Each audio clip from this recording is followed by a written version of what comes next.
social and political commentary. Life, liberty, and the pursuit of happiness, right? That's always and forever. That's right. Salt of the streets. Another fantastic episode. Everyday Normal Person's Podcast.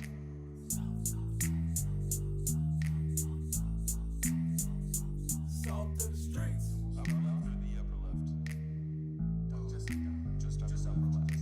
Welcome to the salt of the streets, coming at you every week with this food for thought. Hope you ready to eat. With everything going on in this nation, we need some information, and that's why salt need to be stationed in your rotation. With real talking, real topics, real people, real problems. Think we need some help to solve them, and leave it up to Colin and the Donovan, cause that's what's that? Oh, let's get ready.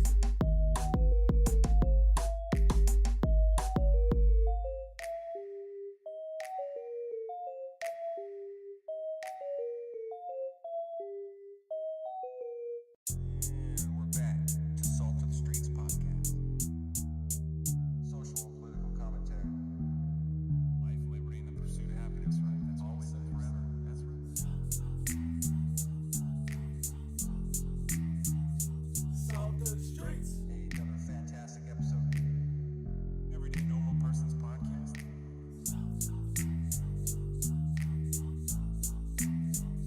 Salt of the streets. Upper left or the upper left? Just upper left. Welcome to the salt of the streets, coming at you every week with this food for thought. Hope you ready to eat. With everything going on in this nation, we need some information, and that's why salt need to be stationed in your rotation. With real talking, real topics, real people, real problems. Think we need some help to solve them, and leave it up to Colin and the Donovan, cause that's what's that? Oh, let's get ready.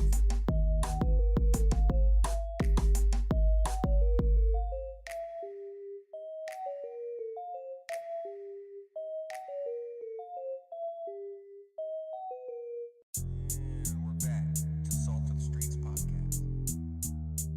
Social and political commentary. Life, liberty, and the pursuit of happiness, right? That's always and forever. That's right. Salt of the streets. Another fantastic episode. Everyday Normal Person's Podcast.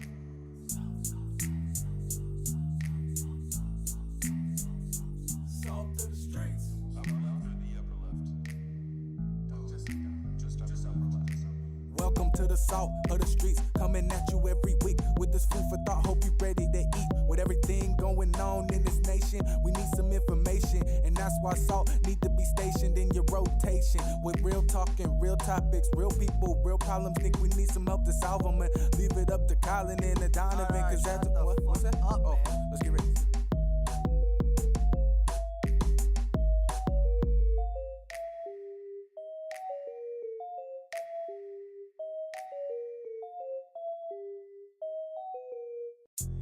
And we're back to Salt of the Streets podcast. Social and political commentary. Life, liberty, and the pursuit of happiness, right? That's always and forever. That's right. Salt of the streets. Another fantastic episode. Everyday Normal Person's Podcast.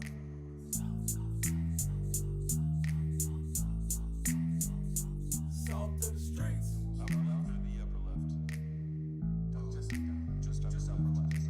Welcome to the salt of the streets, coming at you every week with this food for thought. Hope you ready to eat. With everything going on in this nation, we need some information, and that's why salt need to be stationed in your rotation. With real talking, real topics, real people, real problems. Think we need some help to solve them, and leave it up to Colin and the Donovan, cause that's what's that? Oh, let's get ready.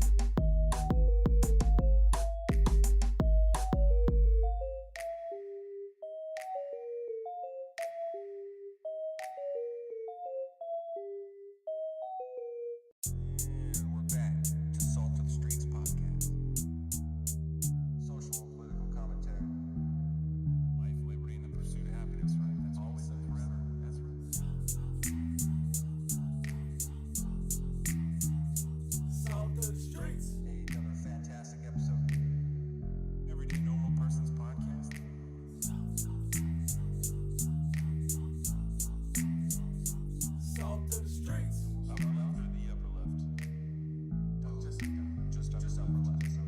Welcome to the salt of the streets, coming at you every week with this food for thought. Hope you ready to eat. With everything going on in this nation, we need some information, and that's why salt need to be stationed in your rotation. With real talking, real topics, real people, real problems. Think we need some help to solve them, and leave it up to Colin and the Donovan, cause that's what's that? Oh, let's get ready.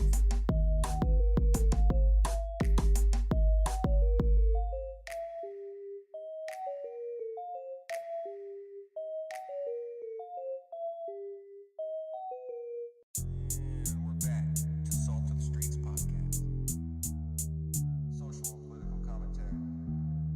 Life, liberty, and the pursuit of happiness, right? That's always and forever. That's right. Salt of the streets. Another fantastic episode. Everyday Normal Person's Podcast.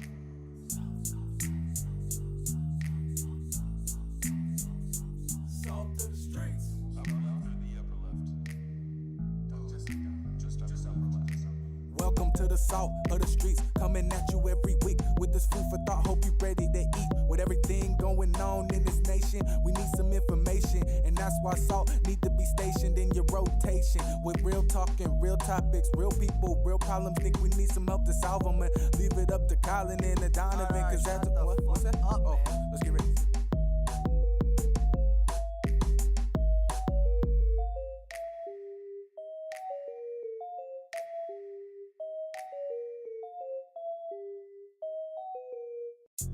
And we're back to Salt of the Streets podcast. Social and political commentary. Life, liberty, and the pursuit of happiness, right? That's always and forever. That's right. Salt of the streets.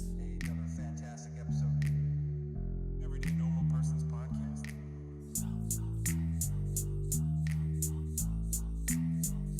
Salt of the streets. Upper left or the upper left? Just upper left. Welcome to the salt of the streets, coming at you every week with this food for thought. Hope you ready to eat. With everything going on in this nation, we need some information, and that's why salt need to be stationed in your rotation. With real talking, real topics, real people, real problems. Think we need some help to solve them, and leave it up to Colin and the Donovan, cause that's what's that? Oh, let's get ready.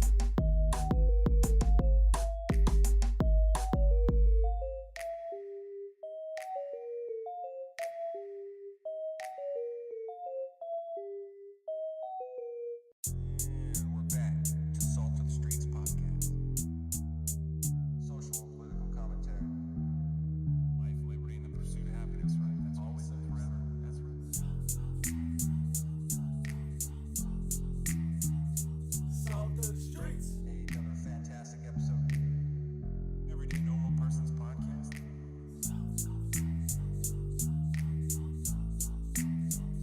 Salt of the streets. Upper left or the upper left? Just upper left. Welcome to the salt of the streets, coming at you every week with this food for thought. Hope you ready to eat. With everything going on in this nation, we need some information, and that's why salt need to be stationed in your rotation. With real talking, real topics, real people, real problems. Think we need some help to solve them, and leave it up to Colin and the Donovan, cause that's what's that? Oh, let's get ready.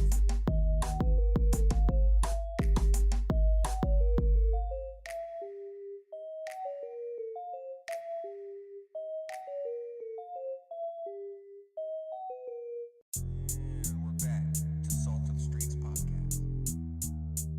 Social and political commentary. Life, liberty, and the pursuit of happiness, right? That's always and forever. That's right. Salt of the streets. Another fantastic episode. Everyday Normal Semen. Semen. Semen. Salt of the streets. Upper left or the upper left? Semen. Welcome to the salt of the streets, coming at you every week with this food for thought. Hope you ready to eat. With everything going on Someone. in this nation, we need some information, and that's why salt need to be stationed in your rotation. With real talking, real topics, real people, real problems. Think we need some help to solve them, and leave it up to Colin and the Donovan, cause that's what's that? Oh, let's get ready.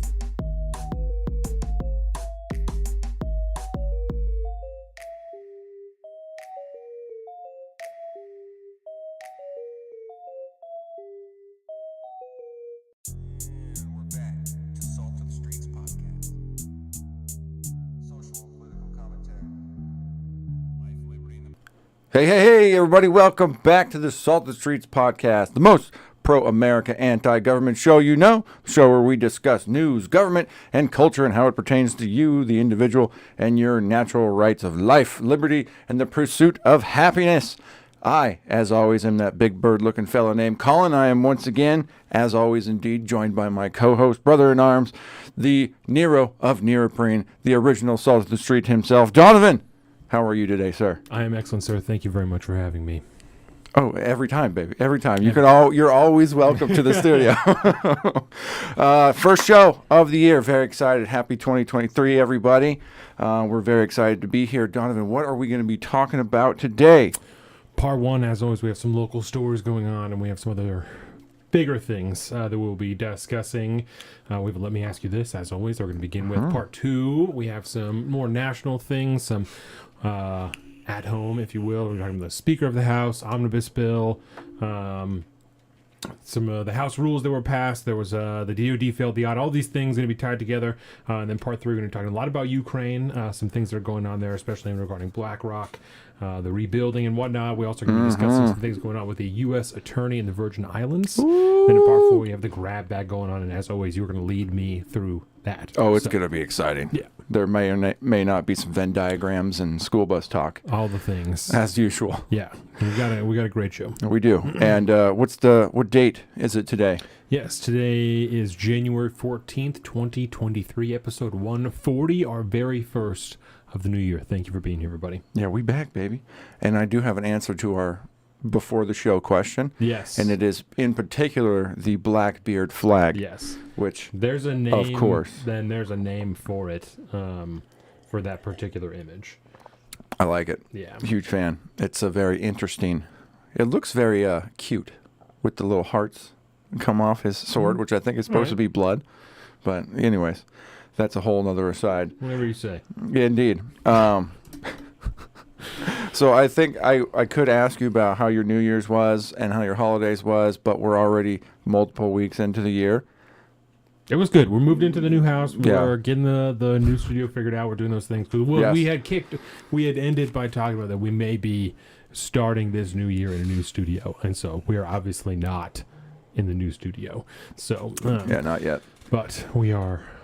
It is in the works. I did have a conversation yesterday with a electrician and kind of asked him about the logistics of what we were looking to do. And he was like, yeah, it's just like a regular sheetrock and studs house and stuff. And I was like, on one wall, yeah. He's like, well, that's easy. He's like, if you want to do anything else on the other side, because it's concrete. Plaster. Or it's plaster. Yeah. So it's probably plaster and the old lath and plaster situation. He's like, yeah, you won't want to do that one. We could put it all on one side and we'll be very happy. Yeah. I was like, oh, okay, let's stick with that. Let's do that. No, that will be just fine. Yeah, because all we need is just we just need some power. Yeah. And then we're good to go. We've got a good space going on. It looks good. So it's going to be upgraded. Yes. Even with our relatively high ceiling here, I thought was a nice thing, and it's turned out it's been kind of a pain in the ass. Yeah. Because you can't use the ceiling if it's way the fuck up high I think without getting crazy. I think that'll sound good in there too. It already sounds better. So, we haven't even done anything to it. Yeah. It sounds nice. Yeah. So things to look forward to. Yeah. Well, let's just get into this. I want to tell everybody, obviously, I want to remind everyone, of course, to evaluate and adjust your relationship with the CCP. We talk about this every time that we start here. We talked about it in particular the last time that we were here because I think we were talking about the protests that were happening in China and Apple kind of shutting down the Bluetooth and the AirDrop. Thank you. The AirDrop function on people's phones. So just do everything you can, evaluate and adjust your relationship with the CCP, because as we know, they are doing everything they can to actively infringe on the rights and the freedoms of the people that live there, the citizens of China. So do everything that you can. And I feel like flunky because it's like a rough getting back, still bumping off. It's been a while, man. I think you're doing fine. Thank you. No, so let's just get right into it. Let me ask you this. Right? Oh yeah. Let's play the thing. With that, let me ask you this. It worked so good. It was perfect. It was flawless. There has been a lot of talk lately, especially after the midterms, of a particular Representative Santos, right? Yes, Is his last name. indeed. This guy's lying about Representative all the Santos. things, right? His all the things from like his grandparents and like his education and anything you could think of. This guy lied about to get his job there, right? Drew Baby So- asked me about this the other day at work. Oh, he did. He's like, "Do you know about this guy?" I'm like, I know a little bit about him. Yeah. Yeah. So I want to ask you, why is there no punishment for public officials lying to their constituents? Because that's a big, people are very upset, right? Yes. His constituents are upset. People who aren't his constituents are upset. How could somebody be there? And he's not going to resign. He's been open about that. He's like, I'm going to keep rocking it. Kevin McCarthy is saying, it's like, listen, I'm going to let the votes do their thing in 2 years. We're just going to let this play out as far as we can. And people are confused, why is there no recourse? Why isn't anything happening to him? He lied so much. Why? So why isn't there a punishment for public officials lying to their constituents? Okay, so I was listening to an episode of PBD yesterday. Patrick Bet Davidson, I think. And Patrick Bet David. And he got into it with one of his co-hosts because of something I'm going to try to avoid. And I'm going to try to isolate this particular question to this particular context, right? Because we all know all politicians lie, period. Right. So I'll even be this more is very specific. I'll even be more specific, but I don't mean campaign promises, because you can't feasibly keep every campaign promise that you make of I'm going to do this, because you have to work within a body to do that, right? Yeah. So I'm not talking about that. I'm talking about genuine, actual lies of I am choosing and selecting what information I provide to you.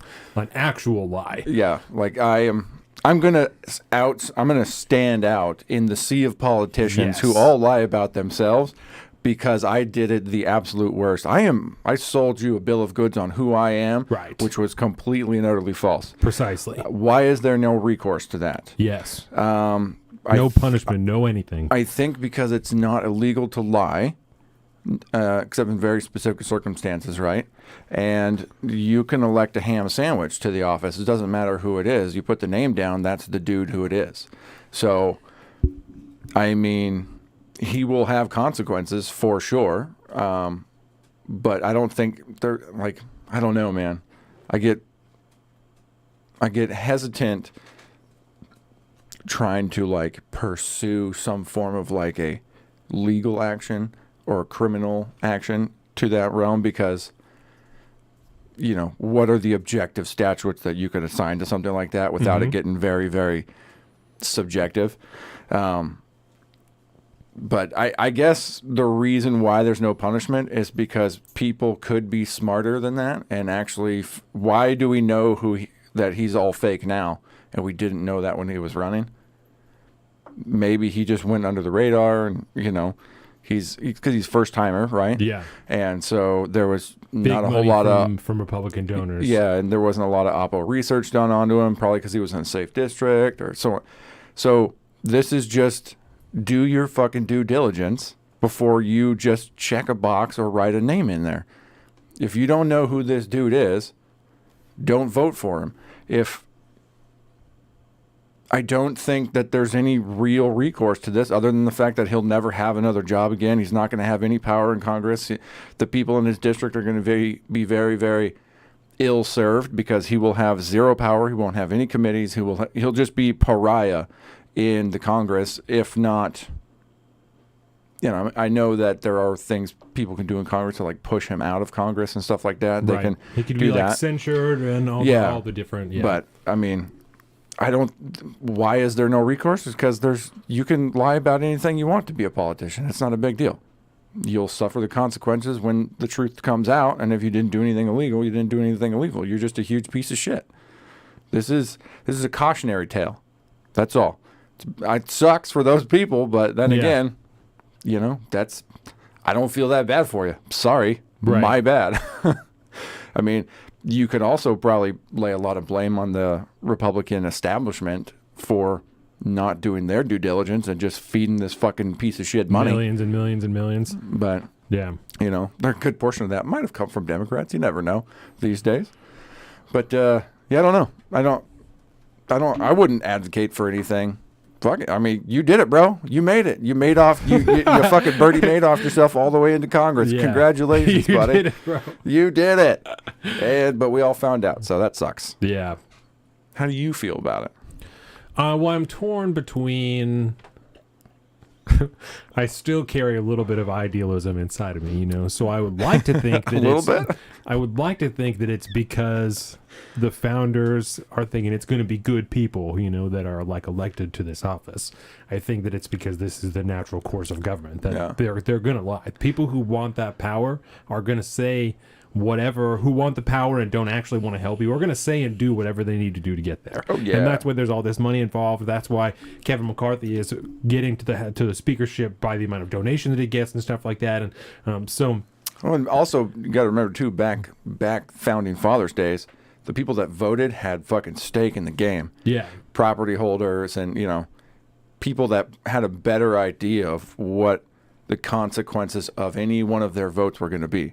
Because the scale at that point, it was a way different landscape back then. I mean, it was a handful of people voting that represented a massive area when compared to like the populace that lived there. Yeah. It's not like it is today. I mean, this whole one person, one vote thing it's kind of thrown that whole ideological concept of like voting.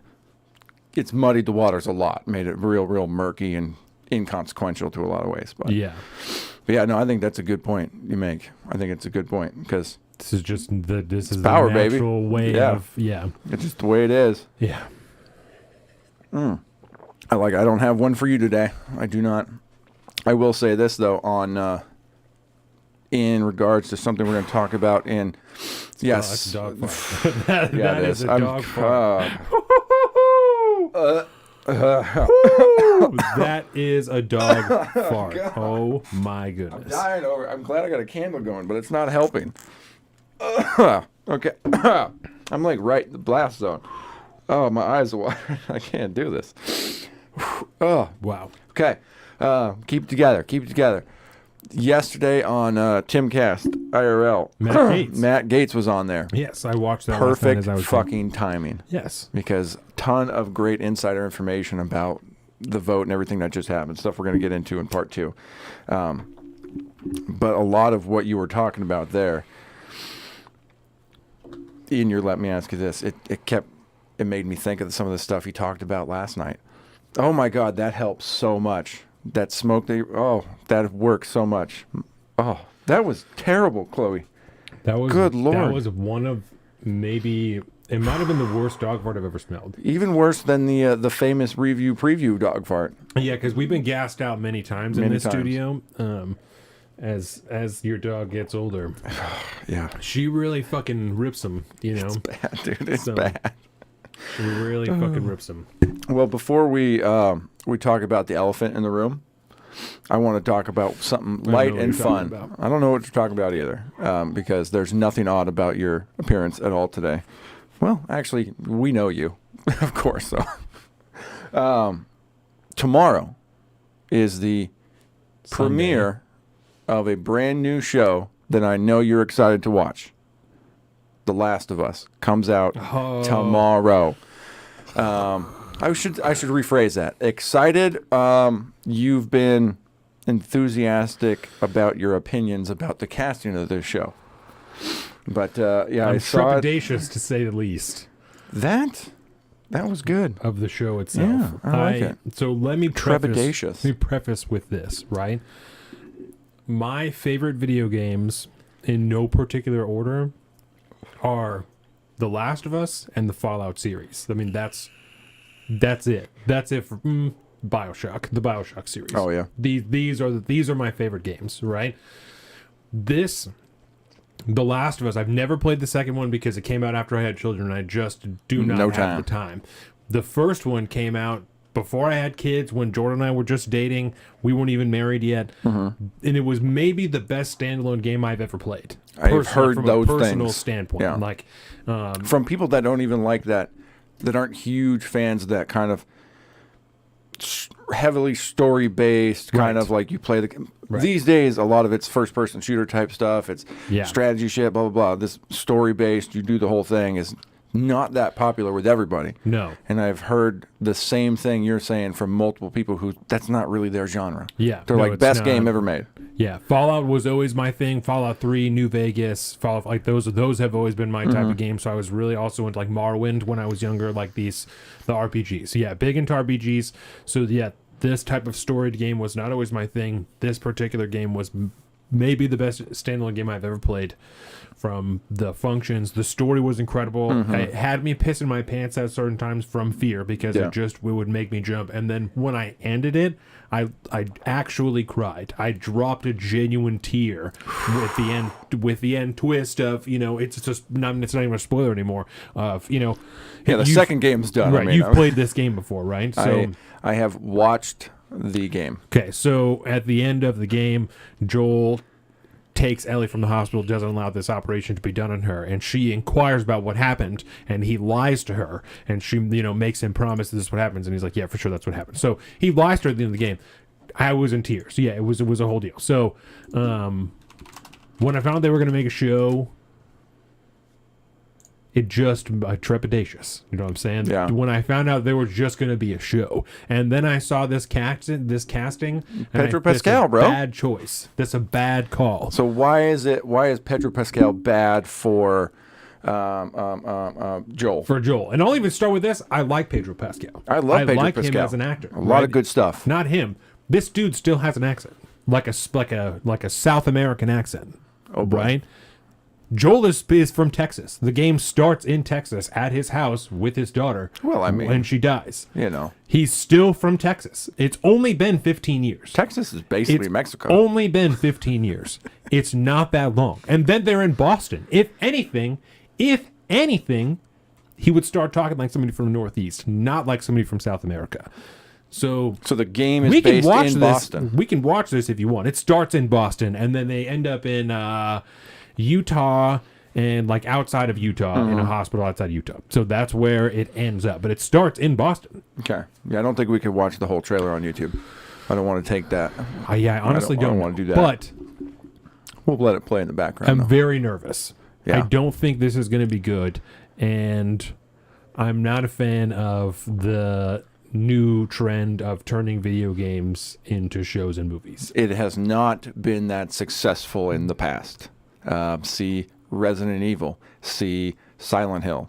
See what's that Nathan Drake one that Spider-Man Uncharted just was did. maybe the worst piece of dog shit I have ever watched. Jordan put it on there. I couldn't believe how horrible that fucking movie was. The thing about taking a game and turning it into a movie is that when you make it with real people, it has to be a little bit believable. Even if you're going to make like a The Last of Us style world where there's zombies now, all of this stuff is still, all of that can still happen. All of those things can still happen. In Uncharted, they're hanging outside of a plane with cars and cargo crates that are all attached with a giant cargo net, and they're hanging on and doing a gunfight in the air while the plane is taking off. There's only attached to a boat. Then the boat, the ancient ship made of wood, drops out of the sky into the water, stays completely intact, and they continue the gunfight on the boat. What? It was one of the worst movies I have ever seen in my entire life. I tried to turn it off, and Jordan said, no, I want to finish this. Multiple times I tried to turn it off, and she was like, no, just let it play. At a certain point, she's just fucking with me because she knows how horrible it is. Still just fucking with me. So was it like was it kind of a, if you suspended disbelief, kind of a fun, action-y shoot-'em-up movie? I guess. Yeah, I guess. you can't even fathom. If you're a fucking idiot, I don't Got know. it, got it. It's. So I love Marky Mark, man, but they're just. Oh, Marky Mark's in that. Yeah, That's right. Marky Mark and Spider-Man, and they're just snarking it up back and forth to each other. You can't trust me. I'm going to undercut you. I'm going to do this. You can't trust me. I can't trust you. Steal this. Steal from this person. I'm lying. You're lying. This person's lying. I have issues in the past, and it was horrible. It was horrible. Almost like we could come up with a better story than that. It was wow. Another schmishmortion of a debut. Oh, go ahead. What's the guy's name who was Nick Offerman, right? Nick Nick Offerman Offerman, plays yeah. this crazy person in this game. Yeah, I remember right? you Bill, being really pissed off about this. because Nick Offerman is inherently funny. Yes. I don't care how serious you're trying to be because he's supposed to be a legit crazy person. Yeah. Bill and Joel are friends, and Bill almost kills him when he comes into his town. Bill has like a whole town that he kind of runs to himself, like just a little neighborhood town that he's got all trapped up, booby-trapped, all this type of shit, right? He almost kills Joel when he comes in because he's a crazy person, even though they are friends.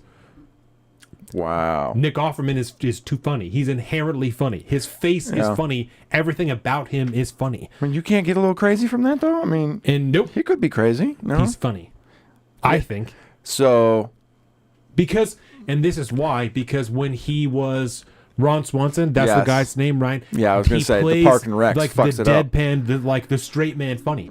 So you can't then do serious roles that are serious, crazy person serious because you've been the straight man for however many seasons that show was on, like a million seasons, 11, 12, some shit.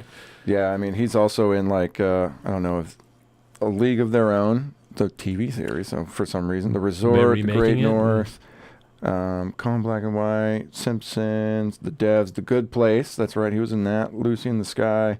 Good Omens. That's right, he was in Good Omens. So, But he does always play kind of that typecasted, deadpan comedy type thing. Yes. Like, he's so serious, he's hilarious. Yes. So I could see how that does not translate. Oh, So that's you right. want- He did a voice for in Bob's Burgers. Right. For a So few you want to episodes. make him more serious? That's how you want to try and run it, is just make him more serious. That's the answer. Interesting. I don't think so. Oh man. So I will watch this, but I fully expect it to be an abortion of a television show. Do you have HBO Max? Yes. Okay. Then you will watch Get it. it for freezies with Oh AT&T. yeah, look at that! Look at you being all AT&T's. Another show that I wanted to bring up that was absolutely terrible, just because we're on the topic, that was recent, based off a video game, was fucking Halo. That was. They made a show, Oh yeah, they did. Unfortunately, it was rough. a movie that they made The movie, a couple years ago. Yeah. That was okay. The Fall of Reach, I think is what it was called, based off the first book. I don't remember what it was called, but it was mostly about kids Yeah, like training to be in something, and Yeah, the Master that's Chief the- is in the last like 10 minutes of it. yeah, that's the first book, The Fall of Reach. Oh, okay. Yeah, Okay. and that was actually relatively okay. It wasn't bad. I Yeah, mean, it was all the right. the book ain't winning no awards. We'll put it that way. And it was pretty all right. I think Yeah. they did an okay job. That was like that semi. It was real time, right? They weren't CGI kids, right? No. No, They no, were. they Yeah, were- they yeah, were it was young real. adults. They Yeah. were. Yeah. Yep. I'm trying to think because there was a bunch more at this. They've been doing this quite regularly. The And then Halo thing, or just the video game. Yeah, Okay. video games to screen. Yeah. And it has not Sonic the Hedgehog, kids Was bad. movies. But I mean, how do you take a Sega game and turn that into a movie? That's just like take a character and drop it in there. My So kid's into it. You Yeah, know, it's- we're having a Sonic themed birthday party next week. So good. yeah. I saw the boy playing with his Sonic the Hedgehog action figures the other day. Yep. That was pretty cool. Yeah. Well, cool. Well, I'm glad. We're gonna watch it. I don't know if I'm allowed to watch it just yet because wifey's out of town. So It we'll starts see. tomorrow. Yeah, starts tomorrow. Tomorrow, premieres Sunday, January 15th at 9 p.m. So it might be past your bedtime. Just kidding. Yeah, right. Just kidding. I mean, I would like to go to bed before Exactly. 9. You're like, yeah, no, I have a bedtime, but I never get to do that because No. I have 2 small children. And has a scheduled runtime of 1 hour and 25 minutes. Woo! Okay, so I'll be watching it on Monday, I guess, at work. It's probably just violence. There isn't like any 9 no sex in episodes. that show 9 episodes. or in that movie. Well, it's It's HBO. HBO. They'll probably slap some tits in there. Yeah, it'll probably be in the first episode. Yeah. There's always tits in the first episode, and then they always go away after that. It's like that's how they fucking get you. Yeah. It's like Game of Thrones. Lots of tits the first episode, and then it was just dong from then on out. It really peters off, doesn't it? I didn't really think about that. It's funny. It was like in the first season, tons of TNA, right, including like the main character of Daenerys. Right. Like you saw all that situation Yeah, going on, brothers feeling her up and stuff. and then she stays close the rest of the show. She's, I think, She's very it's upset like about that. I mean, it's probably got to have something to do with like a power structure thing, right? After that, definitely. but you almost would expect that it would just swing the other way, you know? Oh, Jesus.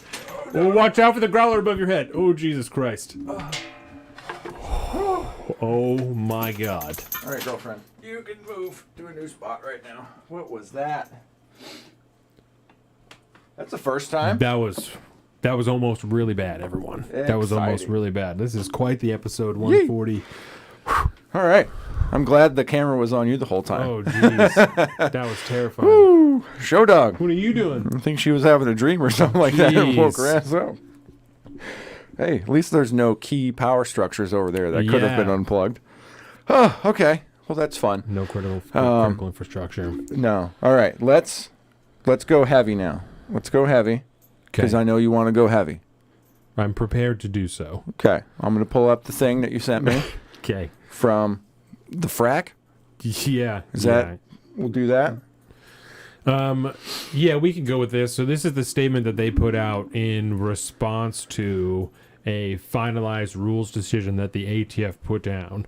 That for years now, I don't know the exact length of time, the guidance has been, as far as AR-15s go with pistol braces, that if you have an AR-15 with a barrel length of less than 16 inches that has a pistol brace attached to it, a stabilizing brace, it is not, in fact, a short-barreled rifle and does not need to be registered with the ATF under the National Firearms Act. And this right? would be colloquially, I think, by the naysayers, if you will. Those are referred to as AR pistols. Yes. Okay.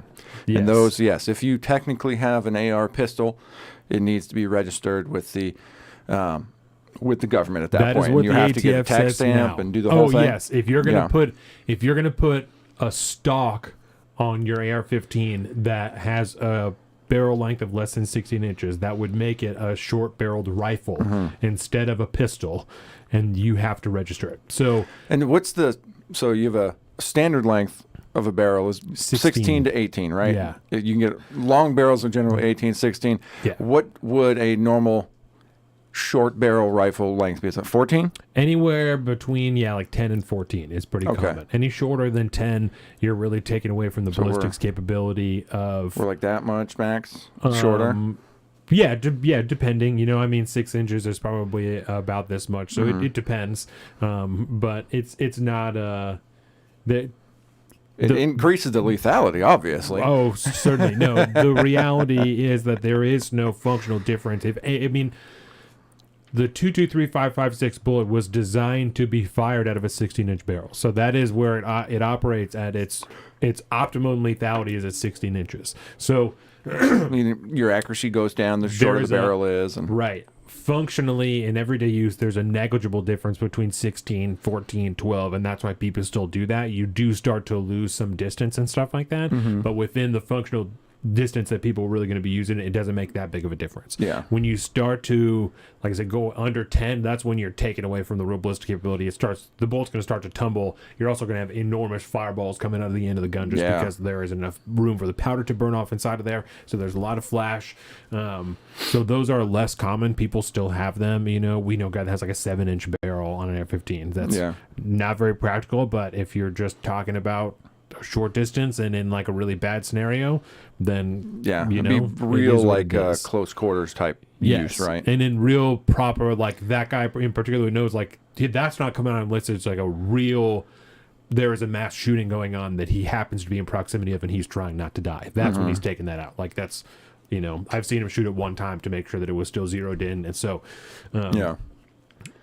So we have new rules that came down. Yeah, sorry, I got sidetracked. So, yes, new designation came out that everybody who has been following the rules as they have sat that has put a stabilizing brace, a pistol stabilizing brace on their AR-15 to keep it from being a short-barreled rifle. Those are all now considered short-barreled rifles, and they need to be registered with the ATF within the next 120 days. There is actually a list of options that you have if you have one of these items that you can... I saw a list. I don't know if it was the real list.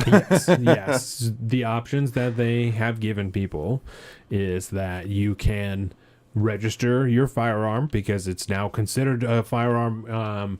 It used to be if you had a stabilizing brace on it, was technically considered other than a firearm. That's like the legal designation of it, and that's why it was in this weird gray area. And they're like, just we'll just talk about it later, right? Now they're saying it fits into the classification of an actual firearm, and it now needs to be registered. So you can register your short-barreled rifle. You can put a longer barrel on it if you want, which makes it obviously then a rifle and not a short-barreled rifle. You can destroy your rifle if you would like. You can give it to the federal government. You can just hand it over to them. You can take the stabilizing brace off and destroy the stabilizing brace so that you can't put it back on your gun. Those are the options that you have. Or you can become a felon. That's the last option. If you don't do any of these things, you in 120 days will be in fact breaking a felony law of the National Firearms Act, and you will be considered a felon. So So we're just making millions of people felons within 120 days. Millions, yeah. There's not. I've seen anywhere from 3 million to like tens of millions. So I don't know what the real number is. So I don't want to quote a specific number because I don't want to be wrong. There are in fact millions of people who own pistol stabilizing braces that have them intact on AR-15s with shorter than 16-inch barrels. And they have been doing so under complete legal means for the last however long they've been doing it. And the federal government, the ATF, has now decided that all of those people are breaking a felony law, a federal law, if they do not register their firearms with the federal government. And this is under the auspices... Or take one of these other actions. Which, I mean, register it or destroy it, essentially. Give it to the government or destroy it. Yes. That's the long and short of it. And this is all under the auspices of the first confirmed head of ATF in how many decades at this point? We talked about it on the show at one point. He was, if I recall correctly, don't quote me on this, he was like a attorney in Pennsylvania for a long time or something like that. So... and was not that active in the world of firearms before this, so we were kind of questioning what may or may not happen at this point. Well, obviously, we now have this. This is what happens. So how do you feel about this, Donovan? What are your innermost thoughts about... because you do not have an SBR. Nope. No, I brought my rifle here today. But you still have strong feelings about it. Yeah, this is a rifle, this is a stock on it, and this is a 16-inch barrel. This is the only rifle that I own, the only AR-15 that I own. I thought you had an 18-inch for some reason. Nope. Okay. Just a 16 comes standard 16. So, and I haven't swapped out the barrel. I only have like maybe 2,000 rounds through it. So because I've not shot it out or anything yet. If guns were used cars, you'd have very little mileage on that bad boy. I don't go out very often at all. I'm not a prolific trainer as like on the scale of, like fucking Shootaroogie and stuff like that. Them dudes are always out there. I'd still say you're above average though too, as far as like the peak, user of it. Yeah, at the peak. When I'm active in it, I don't. When Reason's like probably a year old, I think it'll be easier to get back into the swing of things. Yeah, I think so. But I've thought about this a lot all morning to try and not be upset, because when I get too upset about it, I don't make like a ton of sense about it. I think that it's very obvious that this is. It's not only an infringement on your constitutionally protected rights of your ability to own a firearm uninfringed by the federal government. This is also an infringement on your natural rights to self-defense. It's one of the reasons that we talk about this particular thing so frequently, because one of the best ways that I find for people to understand the concept of freedom is to lay out for them that the federal government is now telling you that you're breaking a federal crime because you have a particular piece on the gun that you have. This is what they're doing. This isn't because it's more dangerous or because it's scarier or because you're going to kill more people with it. That isn't the reason. It's to slowly limit and take away your ability to defend yourself. That's why they're doing this. And if we look at every example from modern day, because we talk about it consistently, the people in South America, the people in China that don't have the ability, the people in Australia, right? It's not, for all you people out there, it's not just It's not just the brown people. It's not just the yellow people. White people, too, everywhere around the world are having their ability to defend themselves taken away from them. And when that happens, they are subject to tyrannical rule by their government. Canadians. We all exist in governments around the world. You in Canada now, you have the right to own a rifle to hunt anyone. That is all. That is all. You don't have the ability. You don't have the right to defend yourself with a gun in Canada. Justin Trudeau has said that. That's a direct quote from the Prime Minister of Canada. You don't have that right there. And when that happens, people can come into your house and they can move you to a, let me be very specific about this, a government designated quarantine facility when a pandemic breaks out, because you have no recourse. They have the ability to take your child from your arms in a hospital because you have no recourse, because you have made a request that they find to be outlandish, that they don't find any medical basis in, right? I'm not justifying, I think we all kind of know a little bit what I'm talking about, the parents in Australia who asked for non-vaccinated blood to be used in a procedure for their child. I'm not justifying their actions. I'm not anything. I'm saying that they stood in a hospital room and watched police officers wearing very similar equipment to what I'm wearing now remove their child from their possession because they had no recourse. This is what happens when your ability to defend yourself is taken away from you, and I cannot be adamant enough about how important it is not only that we do not comply with this, but that you do the exact opposite. We as a show have been telling you for as long as I have been into it, you need to own equipment like this. You need to own equipment like this. You need to know how to use it. You need to know how to be lethal with it. You need to know how to defend yourself, how to defend your home, how to defend your family, how to defend this place that we live. Because they will try and take it from you. They will try and take it from you. Any one of those things. I'm not telling you what it is. I'm not telling you who it is. The government will take, the powers that be, the people who are trying to take it from you right now, they will take this from you. You have to fight to keep it. I'm not calling you to action. I'm not telling you to hurt anybody. Let me be very specific. I am not telling you to hurt anyone. I am telling you, you have to stand up for your rights, because it isn't just about the Constitution. This is about your natural rights as a human being everywhere, everybody around this planet has. No other human being is better than you. They do not have the right to dictate to you how you can or cannot defend yourself and defend your family and defend your property. They don't have that right. They don't have that ability. And if they try and put that right upon you, it is your right to stop them. So I'm asking you, I'm telling you, do not comply with this. Do not listen to this. This is unconstitutional. This is a direct infringement on your rights. Do not listen to this. You need to be buying body armor. You need to be training with this. You need to know how to use these items. You need to teach people how to use them safely. You need to be responsible with these things. You need to store them safely in your house. You need to be doing this. It's not a question anymore. You need to be doing this. You need to understand the larger picture at hand here. It's deeply important. I think that's very nicely said. Yeah. Now let's talk about in the legal realm. I don't know if you know this off the top of your hand. I thought I saw you guys talking about it today. Are there legal actions now being pushed against this? Is there nothing has been announced yet because it takes time. That happened Friday evening and Saturday now. Courts are closed around the country. So it's I would imagine Monday morning, because what I sent you, is a statement from the Firearms Regulatory Accountability Coalition. And I'll read that. Let me just pull it up on my computer here. And this came out, this is what I read to you yesterday when we were out to lunch. And so this is what came out right after this ruling was released. So this is, like I said, this is from the Firearms Regulatory Accountability Coalition for public release subject ATF Braceband final ruling 2021R-08F. Industry members, allies, and supporters. Today, the ATF/DOJ released their final rule regarding, quote, factoring criteria for firearms with an attached stabilizing brace, 2021R-08F.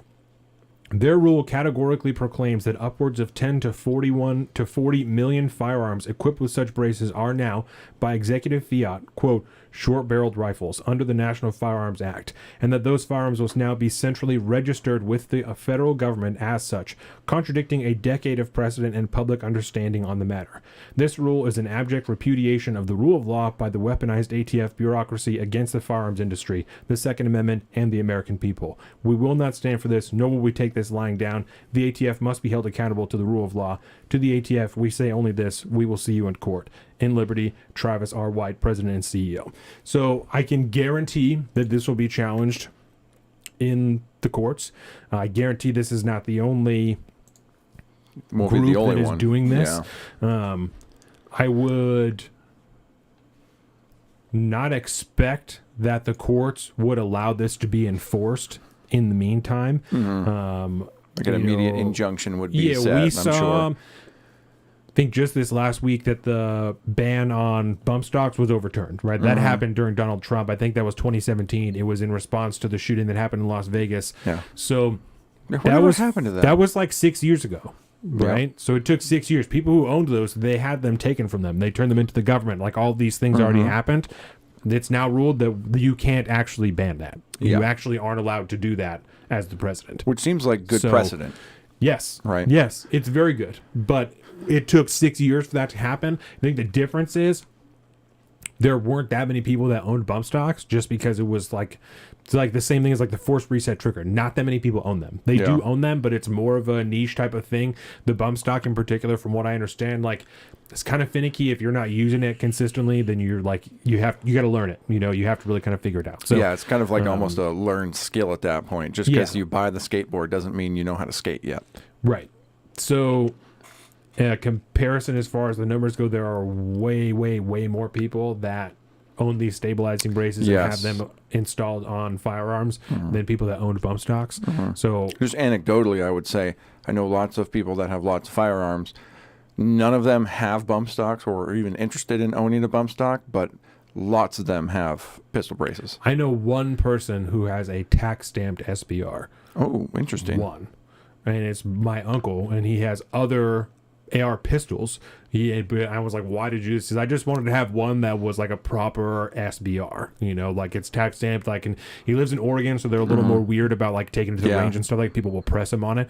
So it's like, I just wanted to have one that was proper, you know, that was legit. So that was just a personal quest that he wanted. Yeah. But he has, like I said, other ones that are pistols that have the braces on them and everything. So it's, and it it's seems extremely benign. common. Yeah, and I want to say it seems benign, right? When, It makes no functional difference. Most of them now, they even adjust on the stock. Like the first ones were fixed and they were very short, but now they even function the same as a stock. They are functionally the same. Yeah. Their intended use is different. Yes, and I'm saying as far as the new classification goes, a lot of the uninitiated will say might seem like this seems like a very benign thing. It's like, well, why don't you just register it? That's fine. Just do it. I mean, what's the matter, man? I mean, just do what they tell you to do. It's not that big a deal. You're just going to be.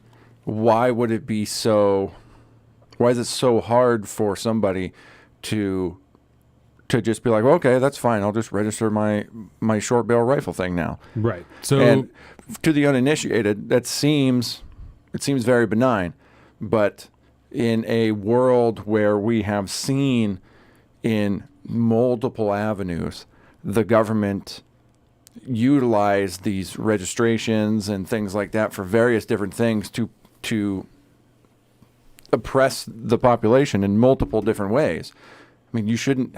All you need to do is relive what just happened over the last few years in COVID to understand why this is a really, really, really bad idea. Well, and you can even see with the forced reset triggers, we've played this videos. They used online credit card purchases to find out who had them and went to your house. If they have a list, they will use it. We have seen that already. Yep. Right? They used online purchases to find out who potentially had forced reset triggers. They went to their homes without a warrant to request that they willingly turn over something that has not actually been ruled illegal yet. The ATF just said you can't have it. Yeah. If they have a list, They will use If it. they have a list, they will use it. This is functionally, if you're taking everybody who owns an SBR, an AR-15 with shorter than a 16-inch barrel, everybody, right? And that's a ton of them. You can buy them that way. You can buy pistols like that. If you're going to build one, you can buy a fully made upper that just has a 14-inch barrel, a 10-inch barrel. That you can buy them that way. That's a very, very common, extremely common, because most people who buy an AR-15, who are just dipping their toes, they're getting into it. They're going to buy a pre-built gun. I'm going to put just like this one, right? Right off the shelf, basically. Right off the shelf, out of the box. I bought this rifle, and I got a handguard. I got a different handle for it, a light, an optic, those things, right? But this rifle came just like this out of the box. I own the paint, right? I did the paint myself. Most people do it that way. After that, they have a long one, like, shit, I want a short one. I want a different one. I want something else, right? At that point, it's very easy to build one. Even if you don't want to do all the work yourself, you can buy a lower, as we've talked about, a whole lower, the stock, the handguard, everything that's all one piece, and then a whole upper that's a barrel, this handguard, the upper, everything that's all one piece. So it's really just two pieces. You can do that. Yeah. But you can choose what companies they come from, how they look, the different stuff. Yeah. That's very common. It's way more plug and play than even like today's PCs, Yeah. which are, generally speaking, literally you buy X amount of parts, plug, and you're done. It's easier than that. Yes. It seems very complicated, but it's really not. Because if you do it like that, there's two pins. If you buy it the way I just described, there's literally two pins right here. And you put the two things together and you pop the pins in and it's ready to go. It's pretty fantastic. It's that simple, right? It's very common for people to do that, especially if they want to start getting into suppressor stuff. I mean, people hunt with them all the like, especially in the South, people hunt with AR-15s all the time. Yeah. Boars and shit like that. I mean, it's very common. So About the only time I could justify wanting an AR when hunting is like if I'm hunting something like a boar, where they're fucking dangerous, man. Yeah. You need to put off you need to be able to put off multiple rounds in quick succession. it cuts so harshly against general knowledge and understanding to think that people are only using these things to commit crimes, right? Because the National Firearms Act was in response to essentially all of the organized crime that came out of Prohibition, right? So the short-barreled rifle thing has to do with sawed-off shotguns. Yeah. Like, that's where this originates from, is people carrying sawed-off shotguns in their trench coats and then showing up to a club to kaboom and blow away one of their adversaries, Yeah. right? That's not... Of course, that's still being done. Not really how people use short-barreled rifles anymore, Yeah. right? And that's why stuff like this happens with this infrastructure thing, Yeah. right? Where they show pictures of short-barreled rifles that someone literally, because no one fucking done this, because it's retarded. What Yeah. they did, the pictures they showed, don't actually make any functional sense. You do that shit if you literally don't know anything about guns. To take a hunting rifle and just chop the end of it off and put a made of fucking suppressor on there for what? For to what? ruin the ballistics capability of that rifle, because it doesn't do anything anymore. Yeah. It doesn't do anything. Yeah, you probably know? compromised the structural integrity of the barrel too. Yes. No, it's just to... So I never really thought about this, right? So just the way you said this, right? Because the National Firearms Act was enacted essentially in response to the organized crime caused by Prohibition. Yeah. So the government created a problem through Prohibition and then created a rule to crack down on the problem that they caused Precisely. through... Interesting. Precisely. That seems like a general theme for the United States government, does it not? Isn't that interesting? Wow. Now, I'm trying to sit here. I'm trying to think about this. Removing the firearms aspect from this, right? Okay. Is there... I think I have an analogy. But is there any other item that an American consumer might purchase and own and keep on in their property that then the government turns around and makes illegal to have arbitrarily, other than say maybe like gas-powered leaf blowers, which is starting to happen. Well, they But then do they with- have this grandfather clause in, which is Right. weird. But they don't do that with firearms. But is there any other item that you could think of? They're like, well, you can't have that now because it's illegal. Light bulbs. Incandescent light I don't bulbs. think they're going to take them from your house, but they're not going to sell them to you anymore. This is, Yeah. you're not supposed to have these. You're not supposed But to you don't use become them. a felon. No. That's No, certainly you know? not one that they're going to lock you in prison for. No. I mean, maybe like there's like emissions things with cars, and then those are always like in certain states and cities like that. You can't, like in my old truck, I could never own my old truck if I lived in Seattle. Right. They would not allow that at that Right. point because it has too much of the emissions. Yeah, or but whatever. they're not going to felonize you for it. No. And They'll just fine it and then make it so that you can't register it or something like that. And then technically you can't have that vehicle, yeah, I mean, but you're not a felon. No, I mean some drugs, maybe medications, but like, yeah. Yeah. That's it, huh? So just guns.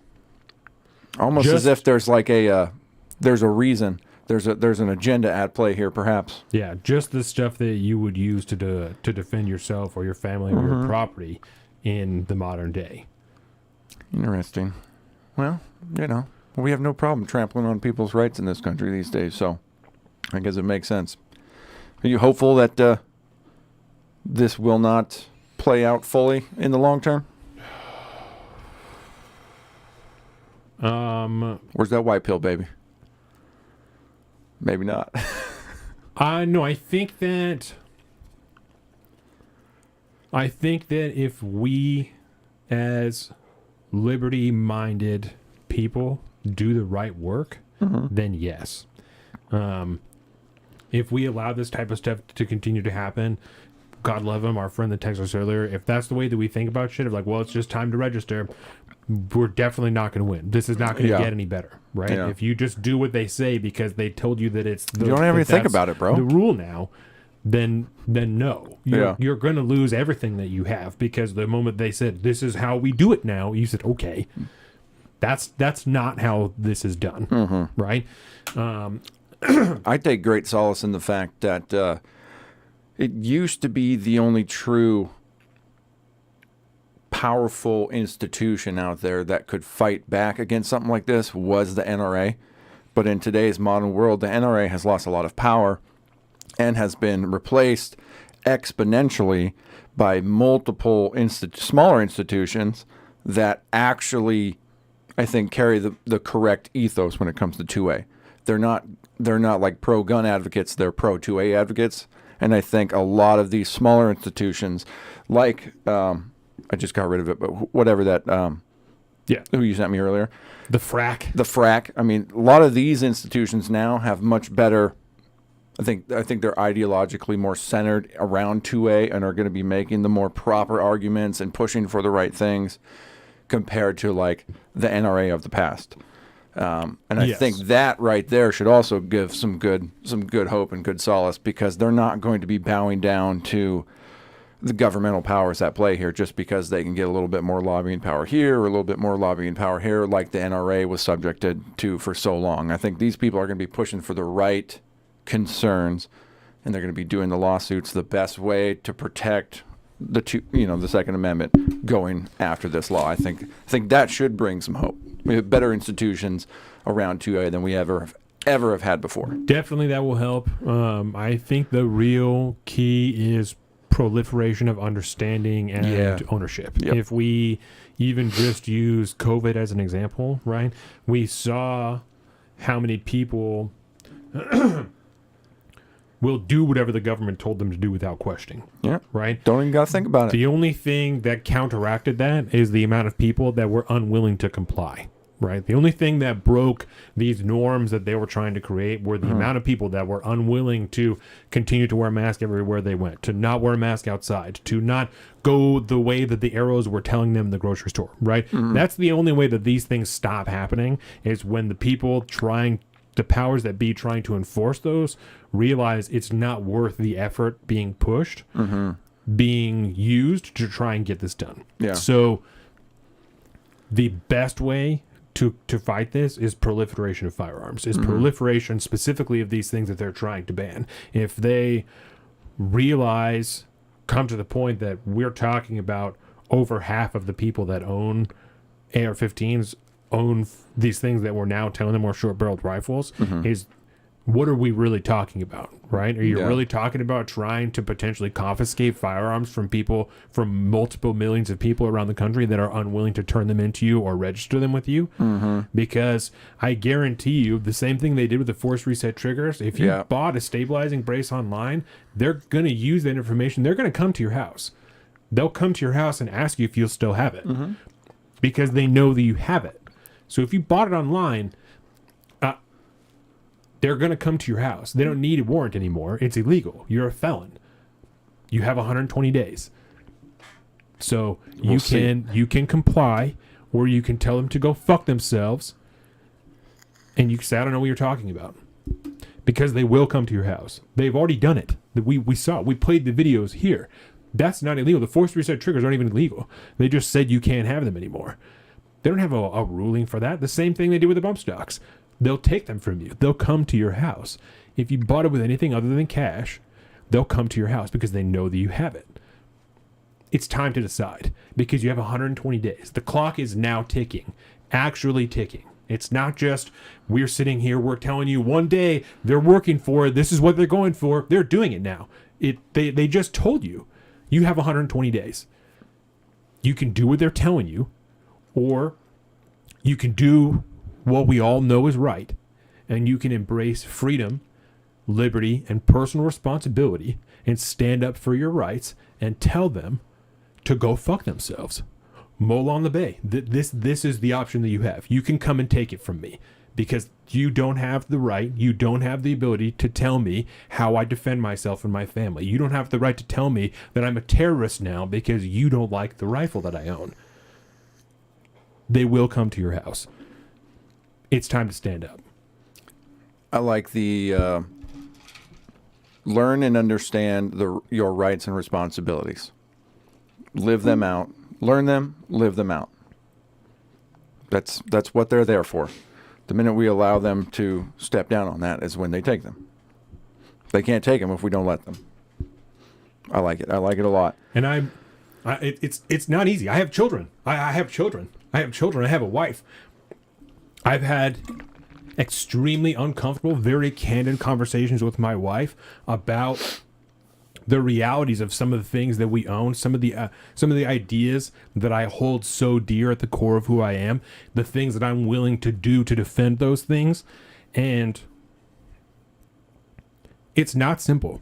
I'm not trying to stand up and grandstand, but this is important. These things are important. This is the most important, and this is the crux of all of it. Right? Your freedom in 2023 comes at the end of a gun. That's where your freedom comes from, because there is no other recourse. There is no other way to ensure that you are free other than you are defending it. You are ensuring it. Your might is your right to freedom. That is all, because they will take it from you. They will come to your house. They will take it from you. We've seen in other countries. They'll take you. They will just take you. If you give it to them, they will take you.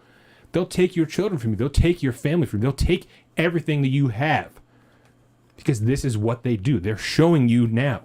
They will take it from you. You have to stand up for it. You have to defend it. No one else can do it for you. I can only hold one gun at a time. I can carry two. That's it. You have to defend it. I like it.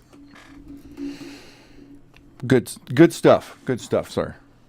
I always get I don't know, it's like I get patriotic butterflies when you talk about this stuff. You're very, very impassioned when you speak about this stuff, and people listen. I'll put it that way. You have the commanding way of speaking about what you care about and what you think is important, and I don't think there's anybody I can imagine out there that could do a better job of instilling the importance of what we're talking about today.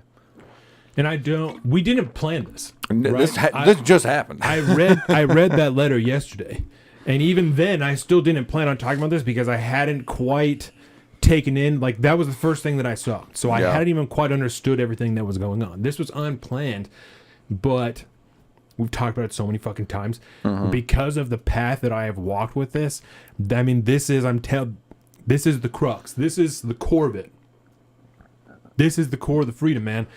So this is why I feel like it's so important. And when I've had conversations with people about other countries, people who don't have that recourse, it's easier to understand. But the way that it's contextualized, even when it is presented to you through mainstream media, because corporate media talked about the protests in Hong Kong, but they didn't say, damn, if only these people could fucking shoot a gun, right? Don't say that. No Don't one say said that. Not a single person said that, even though that's the most obvious thing to draw from that, is when your government is literally taking your freedoms from you because they're rewriting the Hong Kong Constitution. They're literally actually taking your freedoms They're from you. usurping your government and installing their own to take all Yes. of your rights away. Not one member of corporate media said, wouldn't it be nice if they could fucking defend themselves? Because goddamn if that happened here, right? And why do you think they were fucking waving American flags? Not even Fox News. Not even Fox News. It's No. supposed to be far right. It's supposed to be all this shit. Not even Newsmax or any of this shit.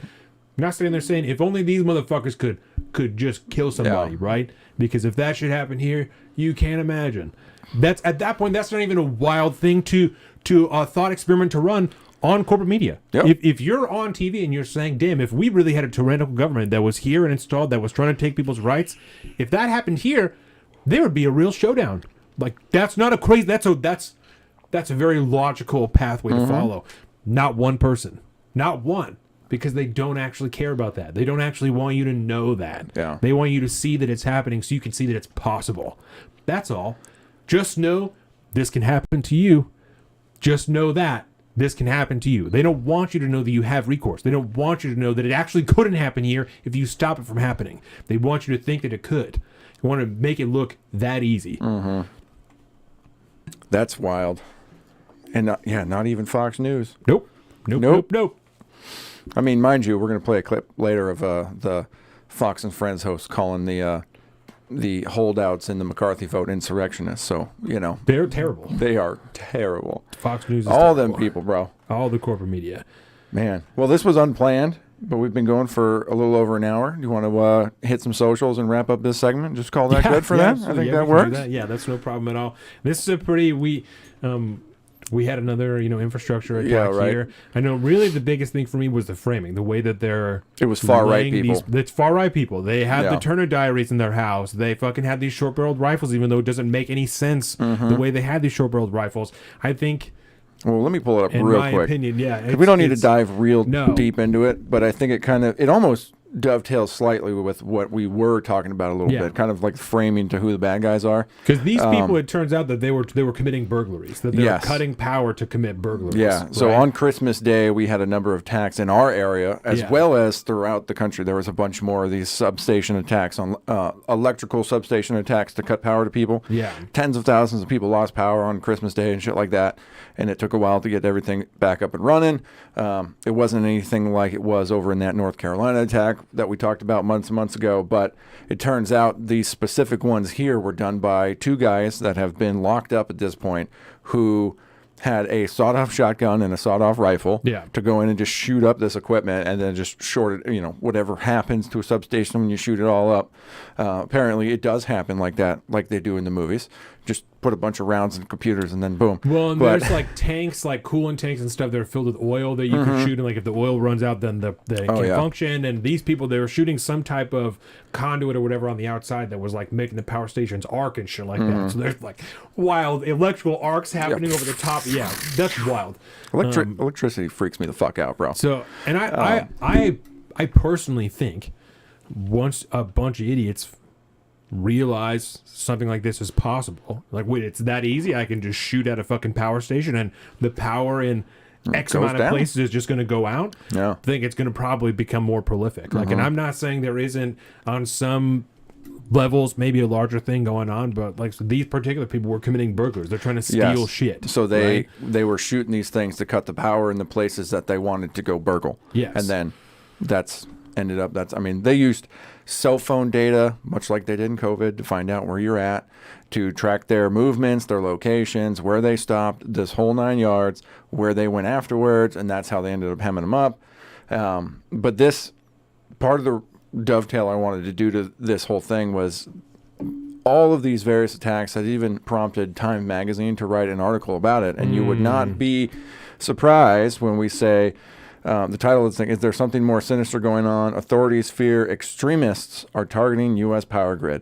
And so they bundle all of these things together and try to throw on the domestic violent extremism label, the right-wing extremist label onto it, and now the far right is attacking the U.S. infrastructure grid. And that's the national narrative that's going on.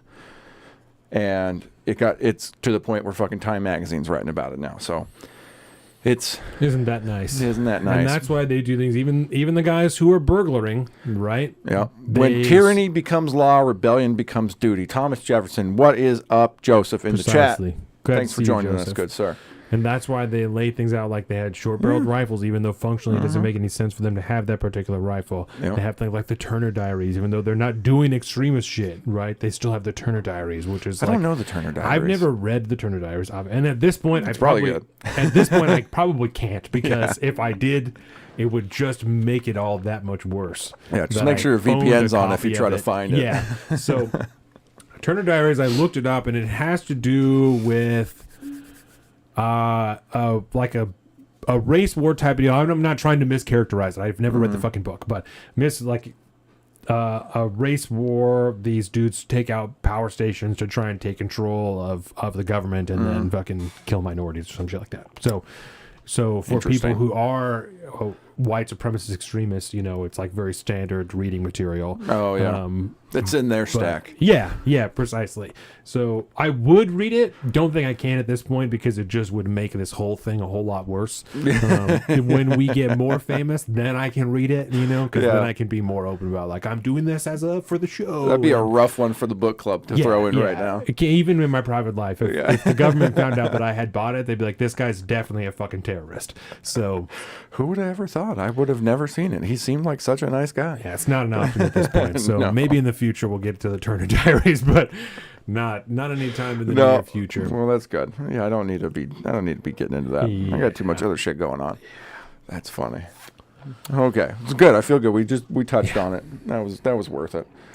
So yeah, give us some social plugs, baby, and we'll close out part 1.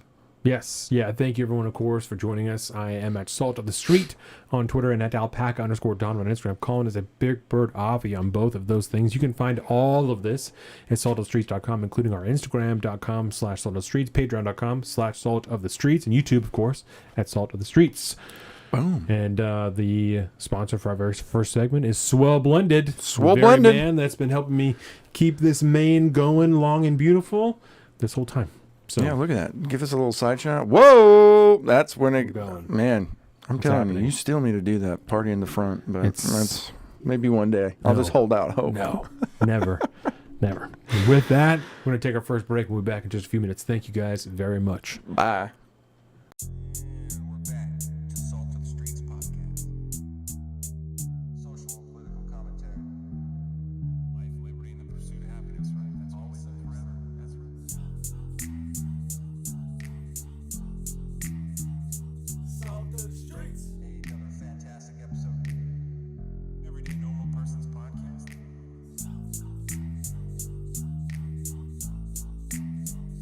Salt of the streets. Upper left or the upper left? Just upper left. Welcome to the salt of the streets, coming at you every week with this food for thought. Hope you ready to eat. With everything going on in this nation, we need some information, and that's why salt need to be stationed in your rotation. With real talking, real topics, real people, real problems. Think we need some help to solve them, and leave it up to Colin and the Donovan, cause that's what's that? Let's get ready.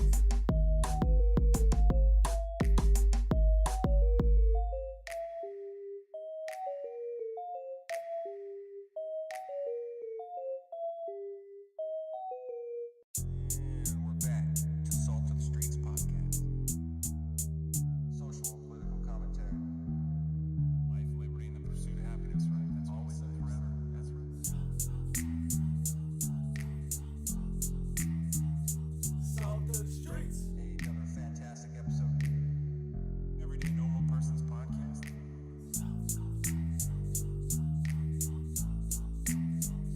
Salt of the streets. Upper left or the upper left? Just upper left.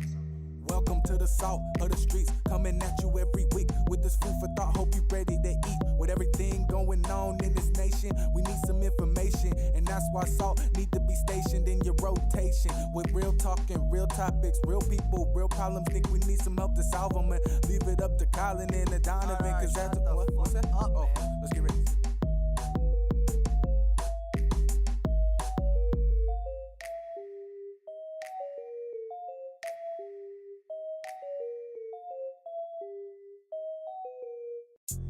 And we're back to Salt of the Streets podcast. Social and political commentary. Life, liberty, and the pursuit of happiness, right? That's always and forever. That's right. Salt of the streets. Another fantastic episode. Everyday Normal Person's podcast.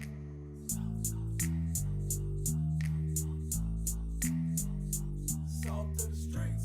Upper left or the upper left? Just upper left. Welcome to the salt of the streets, coming at you every week with this food for thought. Hope you ready to eat. With everything going on in this nation, we need some information, and that's why salt need to be stationed in your rotation. With real talking, real topics, real people, real problems. Think we need some help to solve them, and leave it up to Colin and the Donovan. Cause that's what's that? Let's get ready.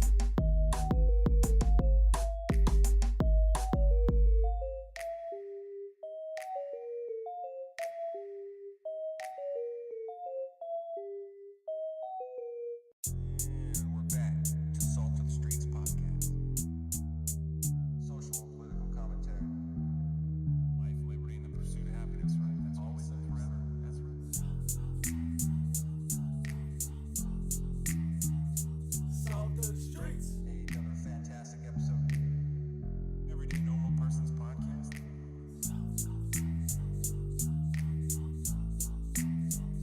Salt of the streets. Upper left or the upper left? Just upper left.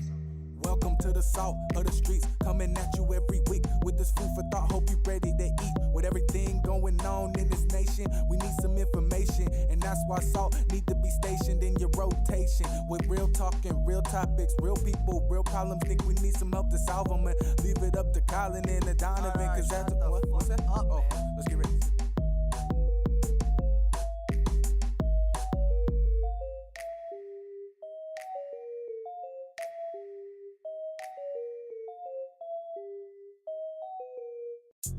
And we're back to Salt of the Streets podcast. Social and political commentary. Life, liberty, and the pursuit of happiness, right? That's always and forever. That's right. Salt of the streets. Another fantastic episode. Everyday Normal Person's podcast.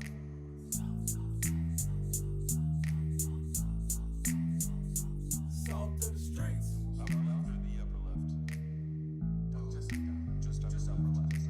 Welcome to the salt of the streets, coming at you every week with this food for thought. Hope you ready to eat. With everything going on in this nation, we need some information, and that's why salt need to be stationed in your rotation. With real talking, real topics, real people, real problems. Think we need some help to solve them, and leave it up to Colin and the Donovan. Cause that's what's that? Let's get ready.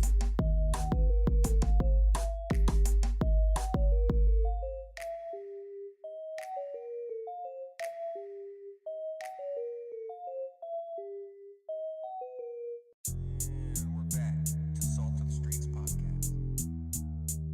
Social and political commentary. Life, liberty, and the pursuit of happiness, right? That's always and forever. That's right. Salt of the streets. Another fantastic episode. Everyday Normal Person's podcast.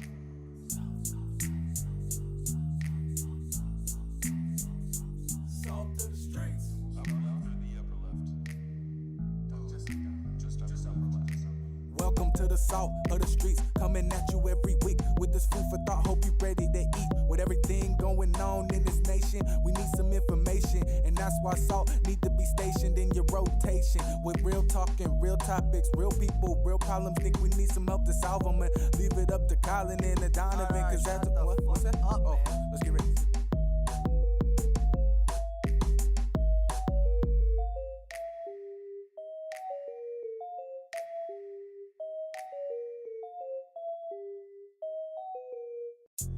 And we're back to Salt of the Streets podcast. Social and political commentary.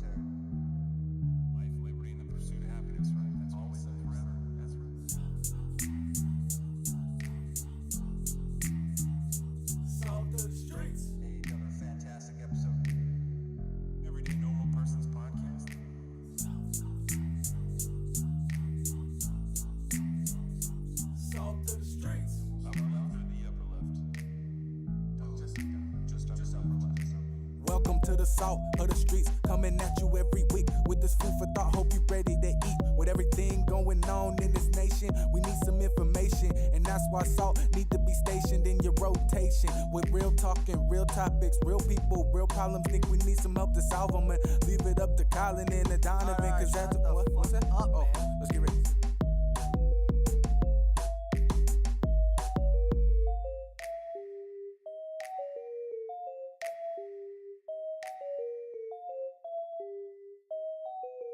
And we're back to Salt of the Streets podcast. Social and political commentary. Life, liberty, and the pursuit of happiness, right? That's always and forever. That's right. Salt of the streets. Hey, another fantastic episode. Everyday normal person's podcast.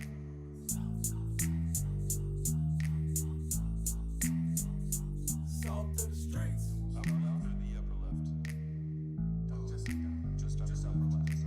Welcome to the salt of the streets, coming at you every week with this food for thought. Hope you ready to eat. With everything going on in this nation, we need some information, and that's why salt need to be stationed in your rotation. With real talking, real topics, real people, real problems. Think we need some help to solve them, and leave it up to Colin and the Donovan, cause that's what's that? Oh, let's get ready.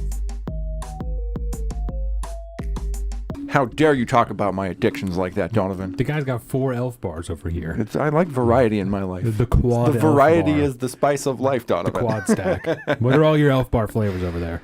I can't read.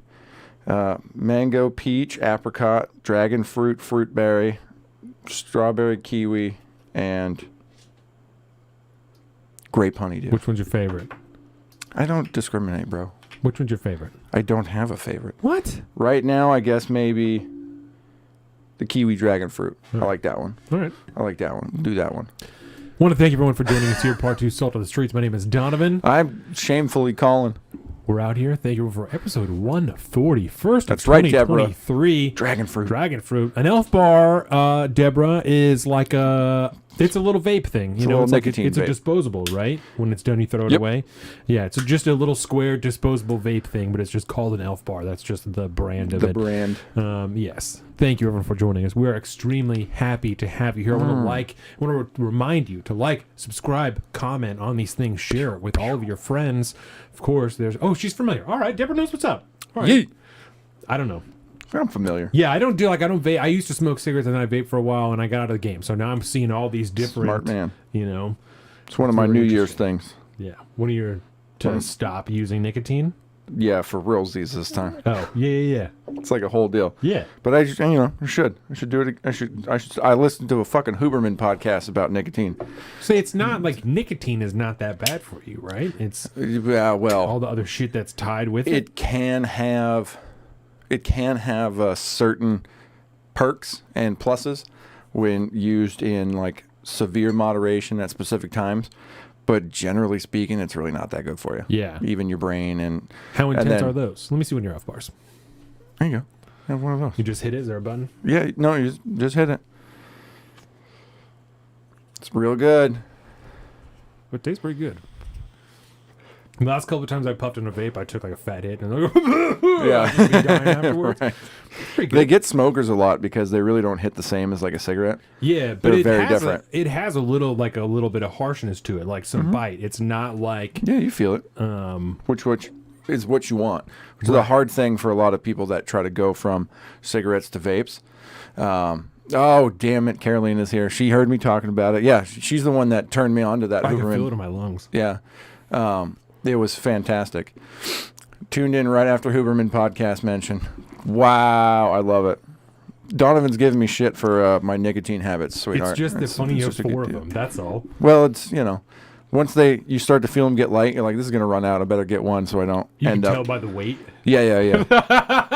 Well, because, they're loaded with stuff, and as they get lighter, you're like, well, okay, I don't want to be at a bad spot during the middle of a podcast. And then next thing you know, I got a collection of them. That's awesome. But 2 of those probably won't last the day. We'll put it that way. I haven't smoked nicotine in so long. I got like Got a little head buzz rush. going on. Yeah, it's Yeah, man. nice. It's nice. It is nice. It can nice. it can do that for you.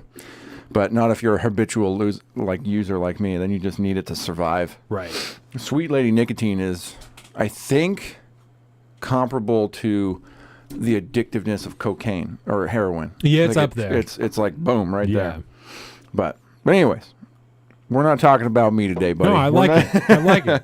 Our sponsor for part 2 is Health Lexi Bar. Kyle on Twitch. It's Health Bar. No, it's Lexi Kyle on Twitch, of course. That's right. Yeah, she got a lot of good streams in this last week. Yes, She's so- playing a new game. The new God of War Ragnarok. Okay, is she the did new end one. up getting it. Yeah. So she is playing the hell out of that, and with the first fucking part of that game, is a tearjerker and a half. Like it's a big cutscene type game, so a lot of Yeah. it like you're watching this thing go along, and it was even for me who's like a passive. I haven't played the first one, but it's I've watched it all go down, and then I watched her play this one, and I'm sitting here going, "Oh my god, man! Oh my god!" Spoiler alert. Like basically the equivalent of a child being present while his dog is dying. Oh man, it is rough, broad. Animal stuff always gets me. Yeah. The animal stuff always gets me. Yeah, it was real good though. Real good. So yeah, make sure Lexi Kayo on Twitch. She's got a Yes. lot of good videos out there. Just did a bunch more while she was in town. Like, subscribe, and comment on that as well. Indeed. So do you like things on Twitch? Is that I've only watched a few Twitch videos. I think you like the clips. Clips. But yeah, follow, subscribe, do the whole 9 yards. There you go. Especially because it also vicariously helps out the podcast because it Yes. helps out the whole family. Look Love at that. What are we going to be talking about today, good sir, in part 2? Part 2, we're staying national. So part 2, we are talking about Speaker of the House vote, House rules, omnibus bill. After that, we're talking a little bit about it's tied in the DOD. They failed an audit, so these are all tied. We'll get there. The very first vote from the new official Congress under Kevin McCarthy as Speaker was to overturn the IRS. It was to take away the funding, the new funding for the 87,000 agents. I thought it was And they abolish have- the IRS and the federal income tax. They have vowed that they will Will. hold votes for that. we This go. first one was just to take away the funding for the new agents. Oh, getting everybody on Yes. on record voting for the IRS. Yes. That's going to be great come campaign time. Grand Theater. That's precisely correct, Indeed. Deborah. That's part of the issue that I've run into this. Like, and now we talked about Matt Gaetz. I watched him last night, so I heard his justification for it. Of Yeah, it was- like you said, we're going to yeah. get people on the books. We're going to put on the record what we want to see done, and blah blah blah blah. Yeah. Sounds like you're wasting a bunch of fucking time and money, just like the government does. You're doing the exact same thing you're bitching about other people doing. It's wasting fucking time and money because nothing's going to come of this. Yeah. Right. Can I get tissue real quick? Yes. Thank you. But that's whatever. It's just a difference in opinion, I guess, on Yeah, we how could fight a people little bit should go about it. things. I'm a So, big fan of everything that went down. Big fan. Even though, like, I agree with everything you just said, but Yeah. also I'm a huge fan of it because, I mean, what is money nowadays, anyways? Yeah, no, we'll get into it Yeah. more because I think it'll be a good discussion. So, But before we get into that, I'm going to interject with a little something else. What is more national than the National Football League? oh, all right. Playoffs are starting. Seahawks, kick off our right local now. team, will be kicking off. Yeah, right now. Playing the basically. 49ers. The 9-8 Seahawks are going to be playing against San Francisco 13-4 in 49ers the gonna beat the first. shit out of us. Yes, they are. But I will be interjecting semi-regularly as we go along to get updates on They've this. got a fucking squad and a half over there, dude. But I wanted to talk just a couple minutes of football real quick Yep. because we were looking at this the other day. None of us were really that tuned up on exactly who's in the playoffs and who's not. Yeah. But looking at the two conferences, the AFC, you've got Bills, Dolphins, Chiefs, Chargers, Bengals, Ravens, Jaguars in the playoffs. I think we already knew about this. I mean, it's probably going to come down to Bills, Chiefs, or Bengals. One of those three are going to be taking that one for sure. Yeah. Because they are just, all three of those teams are fucking nasty. When you had a couple of teams in wild card slots, so Yeah, I mean, the Dolphins, the Chargers, and the Ravens. Yeah. And then Ravens could be sneaking up. You never know. They've been doing It's some possible. stuff. But yeah. but then on the NFC side, that's where we get really confused because the NFC is just It's shit this year, ass. basically. Yeah, a lot of it's real ass. Yeah, So but three playoff teams in one fucking division. That's how that's terrible right. it is. Including the New York Giants, Yeah. which should say something. But Giants, Cowboys, Eagles are 14-3 apparently, 13-4. 49ers, Eagles are Seahawks done are in. good. Yeah, that's after I didn't really think about that when we were talking the other day. Who's going to take the NFC? Yeah. Probably. I'm thinking Eagles or Tom Brady will pull out some stupid playoff magic because I don't see the it. Buccaneers are garbage this year. Yeah, no, I don't But- see it. I don't think Tom has the juice anymore. No. I mean, he had juice enough to get him to the playoffs, but that's it. You know, Fucking barely. I don't think that he could win another bowl. Yeah. But yeah, so that'll be interesting. Just looking at that list, you thinking probably Eagles going to take our division, our conference? The Eagles, the Cowboys look pretty good. The 49ers look really good. As soon as they signed Christian McCaffrey, they look all really changed. good. I know. The Vikings offense is high powered. Like Kirk Cousins really sucks ass, but Justin Jefferson catches the ball like 14 times a game. Yeah. So Stupid. they just score a lot of points. Mm-hmm. You know, their defense is not particularly good. They score a shitload of points. So I think the Vikings could eat. I mean, it's possible. I think the Eagles probably are going back. But like that, feels though. too easy to me. So you got an Eagles, 49ers, Vikings probably thing going Yeah. on. I like that. And the Vikings by accident, not because Yeah. not because they should be there, but Yeah. because they happened upon it. Just like how the Seahawks are even in the playoffs at all. They shouldn't just be there. Kind of happened accidentally upon got it. Right. They just have just enough juice to get them there. Okay. Well then I'm gonna some prediction time. I'm gonna go Super Bowl's gonna be Bills, Eagles. That would be a fire Super Bowl. That would be a fire Super Bowl, which is probably why we won't get it, but it would be awesome. I definitely think the Bills are going to the bowl. Oh yeah. I for definitely sure. think the Bills are going to the bowl. Their offense is insane, and their defense is really good too. Yeah. I mean, I'd like to see the Bengals go because the Bengals are fucking fire. I like them a lot. Yeah. Said we are wishing I want Tony Dorsett. Dorsett. Yeah, Dorsett. Dorsett. Cowboys back. Interesting. I don't know much about the Cowboys. So anyways, The Cowboys once were, fucking incredible. It used to be And fucking they're money. pretty good now. They're pretty good, but they're not what they once were. first season in a long time they've been pretty good, right? It's been a while. They were pretty used good to be. last year too. Yeah. Dak Prescott, he's got it. He's got it. Yep. Yeah, he's been good for him. Okay. So that was my National I'm here for Football it. League. I'm here for it. I like it. And then there's another football league coming back for the second year this year after the NFL. It's called like the AFL. Oh, you they're heard coming about this? back? I saw a commercial for them the other day at Really? the bar. Yeah. Well, I guess so. So I'm gonna try to be watching that, I guess, somehow. I like it. They've had a couple of, the XFL got brought back Yeah. a few years ago and stuff. Wasn't so, The Rock behind that at all? The first iteration he was involved in, I Mm. think maybe he did have, because like Vince McMahon was still behind it and shit when they Oh, brought that's back the right. XFL. Yeah. So Jeez. they got some good talent out of the XFL though. The NFL, got some good dudes out of there. I think the NFL's a pretty small organization when you look to like upper level college ball. Yeah. It's a small percentage of those people can rise up to something better. It'd Yes. be cool if there was something else. And it'd be cool to have more football in the offseason. Yeah, I know, there's 7 rounds of the draft and there's 32 teams, so I don't whatever 7 times 32 is, but Oh, yeah. there's only that many picks every year in the draft. So it's only a couple hundred people that get called up. I'm trying to watch hockey this year. Hockey I'm trying to get into this year. So like Carolina and I have been watching a lot of like Kraken, and she's a big Oilers fan because she spent some time up in Are Edmonton. they still called the Oilers? Edmonton Oilers. They're okay. Yeah. The hockey team. Okay. And They used to be in Texas, right? I don't know, man. I'm like, this is my first year getting into it, bro. They could have been. I don't know. Yeah, I don't think that the Oilers have always been in. I Are thought they Oilers still was a called football the team. Oilers? Yeah, the Edmonton Oilers. I felt like they were called something different now. Nah, bro. Nah. Let me pull this up for you. NHL standings. We'll do that because it's a good deal. Here we go. So No, you're right. Atlantic Division, because I think they're Why in did I think our they division. were called something else? I think they're in our division. Edmonton Oilers right there. And we're number 3 in our division right now. Oh, okay.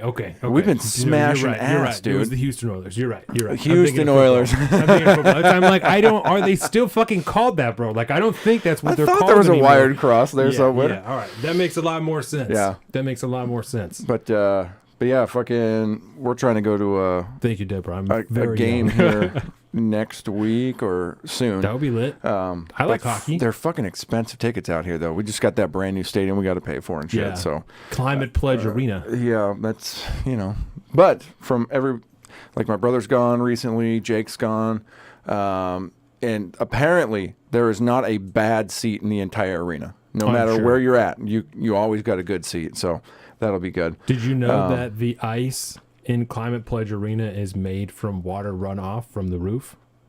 Oh, that's legit. Yeah. That just seems smart. Yeah. Way to go, That's because engineering. it's like a zero emissions stadium. Yeah. Like it's the first of its kind, zero emissions. Yeah, you like reuse wastewater and shit. I don't know like shit water, but runoff and whatnot. They reuse all the of sea that. life needs something to eat. I mean, let's be real. That's right. That's right. We got to make algae somehow, right? Yeah.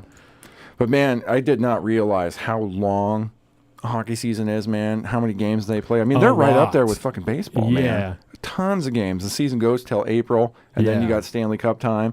Because it's indoors, man. Yes, because it's there's indoors, nothing to baby. stop you from playing all the time. I like it. I like it a lot. So, but yeah, and it's nice.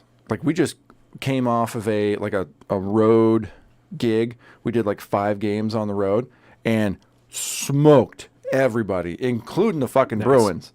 We just got done with Boston. Fucking smoked out the Bruins. It was a whole deal. It was really, really nice. So we have a really good team going this year, and I'm excited to keep trying to get into it. Do they do sets of games against teams or one and done? Okay, one and done. I mean, they play each other multiple times, right. But yeah, it's a one and done type of situation. I wasn't sure it was like baseball. And they fucking play like every other day. Yeah, it's like you're on the road, man. You're playing Monday, you're playing Wednesday. You might play fucking Friday, or you'll have like 2 days off. But you're just go, go. And that's a physical fucking sport, dude. Very impressive. Very impressive. I'm excited for my fandom to grow. I'm into it. I went to Dick's a couple weeks ago, and they have a ton of Kraken jerseys, and I'm like, I'm sure. I have no idea who any of these people are yet. No. I really got to commit to start learning some people's names. The squad is pretty good from what I understand. Yeah. They're pretty fire this year. Yeah. Yeah. Pretty fire. They pulled from other teams when they expanded the league, right? Yeah. So, and that was an interesting question. It's like, okay, you start a new team, right? And the rule is, I guess in the NHL, you get like a player from each team or something like that. They all have to contribute. And then high draft picks for the next couple of years. But where do you pull your coach from? Do you pull him from like a minor league or something like that? Oh, I don't know. Interesting. I don't know. There's fucking probably plenty of dudes looking for jobs as far as coaches go. Probably. Most of them are old players and stuff that then turn to coaching. Like that's the vast majority of. Yeah, it's kind of rare you see like a hockey coach that doesn't look like a former hockey player. Yeah, looks like you've been fighting for a long time. Right. You know what I mean? Oh my gosh. Okay, let's do this. Down to business. Let's do this. Yeah, okay. We had to have a few laughs before things got real depressing. Yeah. No, so we can do kind of a quick run of it, right? Yes. So Kevin McCarthy, Speaker of the House, they took 15 votes for them to get there, which is I don't know if that's the most ever or the most in certainly the most in a very long time. I think the highest number before this was 12. Yeah. And that was quite some time ago. Yeah. And the timing though was much quicker because we operate very differently these days. Yeah, I think the last time it took months, and these all happened in just a few days. Yeah. So let me see. I think it was 4 days total about. Yeah. And it was like 3 or 4 votes sometimes a day. Right. And that was the weekend of my hunting trip too, I think. Yeah, because I was driving out, I think, and you were like texting. I got a text from you at some point. You're like, "Well, he's in." Yeah, it was like Saturday night. It was real weird time.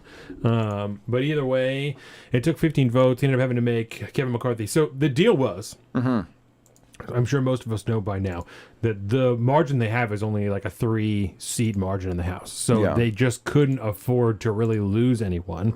And the Freedom Caucus was willing to kind of bind together and tell him to eat a dick for X amount of time until he made enough concessions as far as kind of the rules and committees and stuff were going to go that they were willing to vote for him. So there were a lot of rule changes that we'll get into, but as far as like kind of the direct concessions that he had to make, one of them was to let the Freedom Caucus have a lot of control over the rules that were being made. Yeah, like the House Rules Committee. Yeah, they cut it down to one person required to start a vote to get rid of the speaker.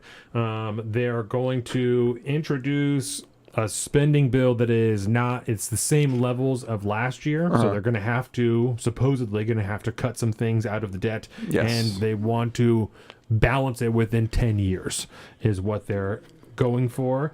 And Because what that is realistically is when every time there is a spending bill that's done, that's why I like so much money allocated over 10 years, years.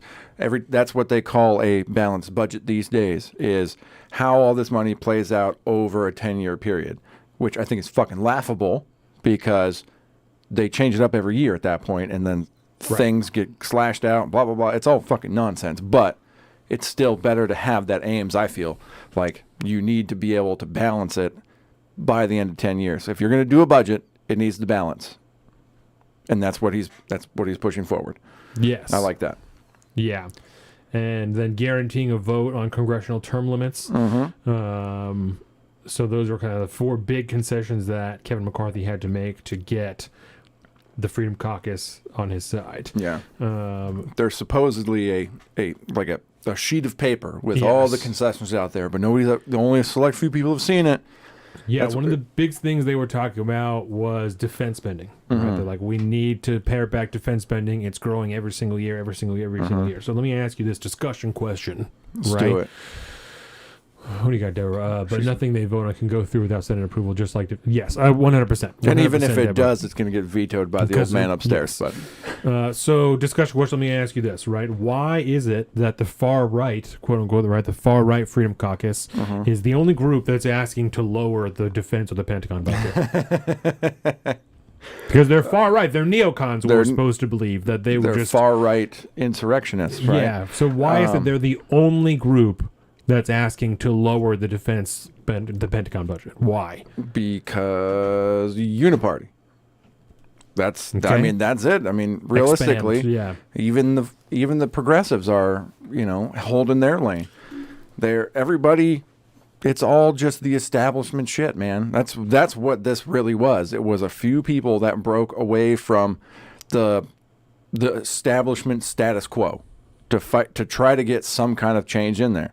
And everybody that's in there now, I mean, including the squatties, they've all been there for at least a term or two at this point, right? They're established. They are party establishment shills at this point.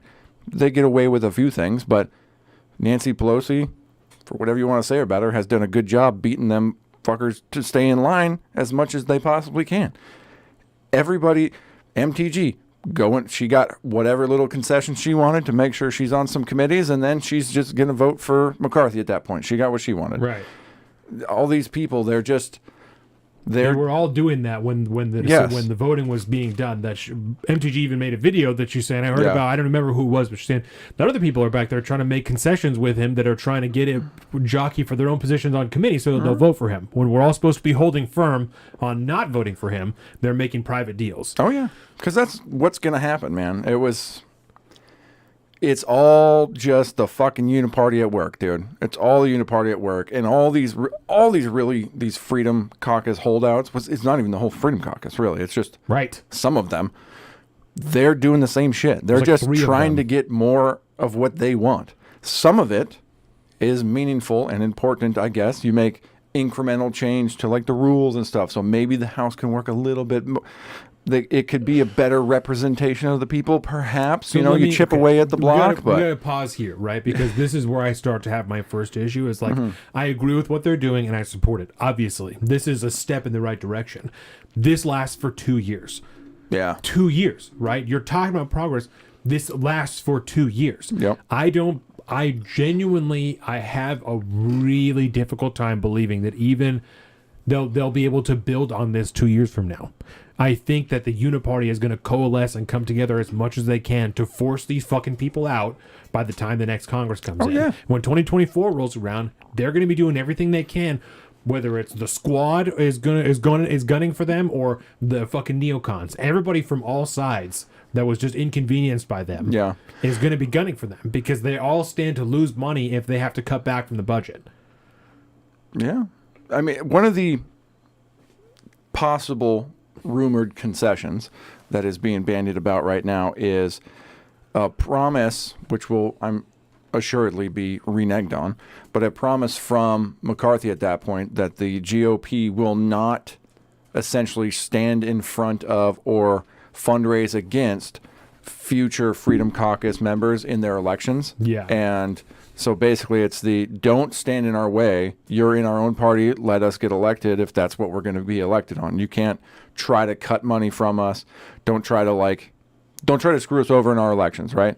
Whether well, or most not of those people, Matt Gaetz in particular, like he does all his shit is grassroots funding anyway. He's not like a big heavy donor guy. He's and I mean he's down in Florida. Every district's going to be different and have their own little games to play, but I don't really disagree with what you're saying. Like this is 2 years and it's totally temporary, so this is all just kind of a waste, really, because it is. I think it'll be interesting because you never know any of the changes in the House rules.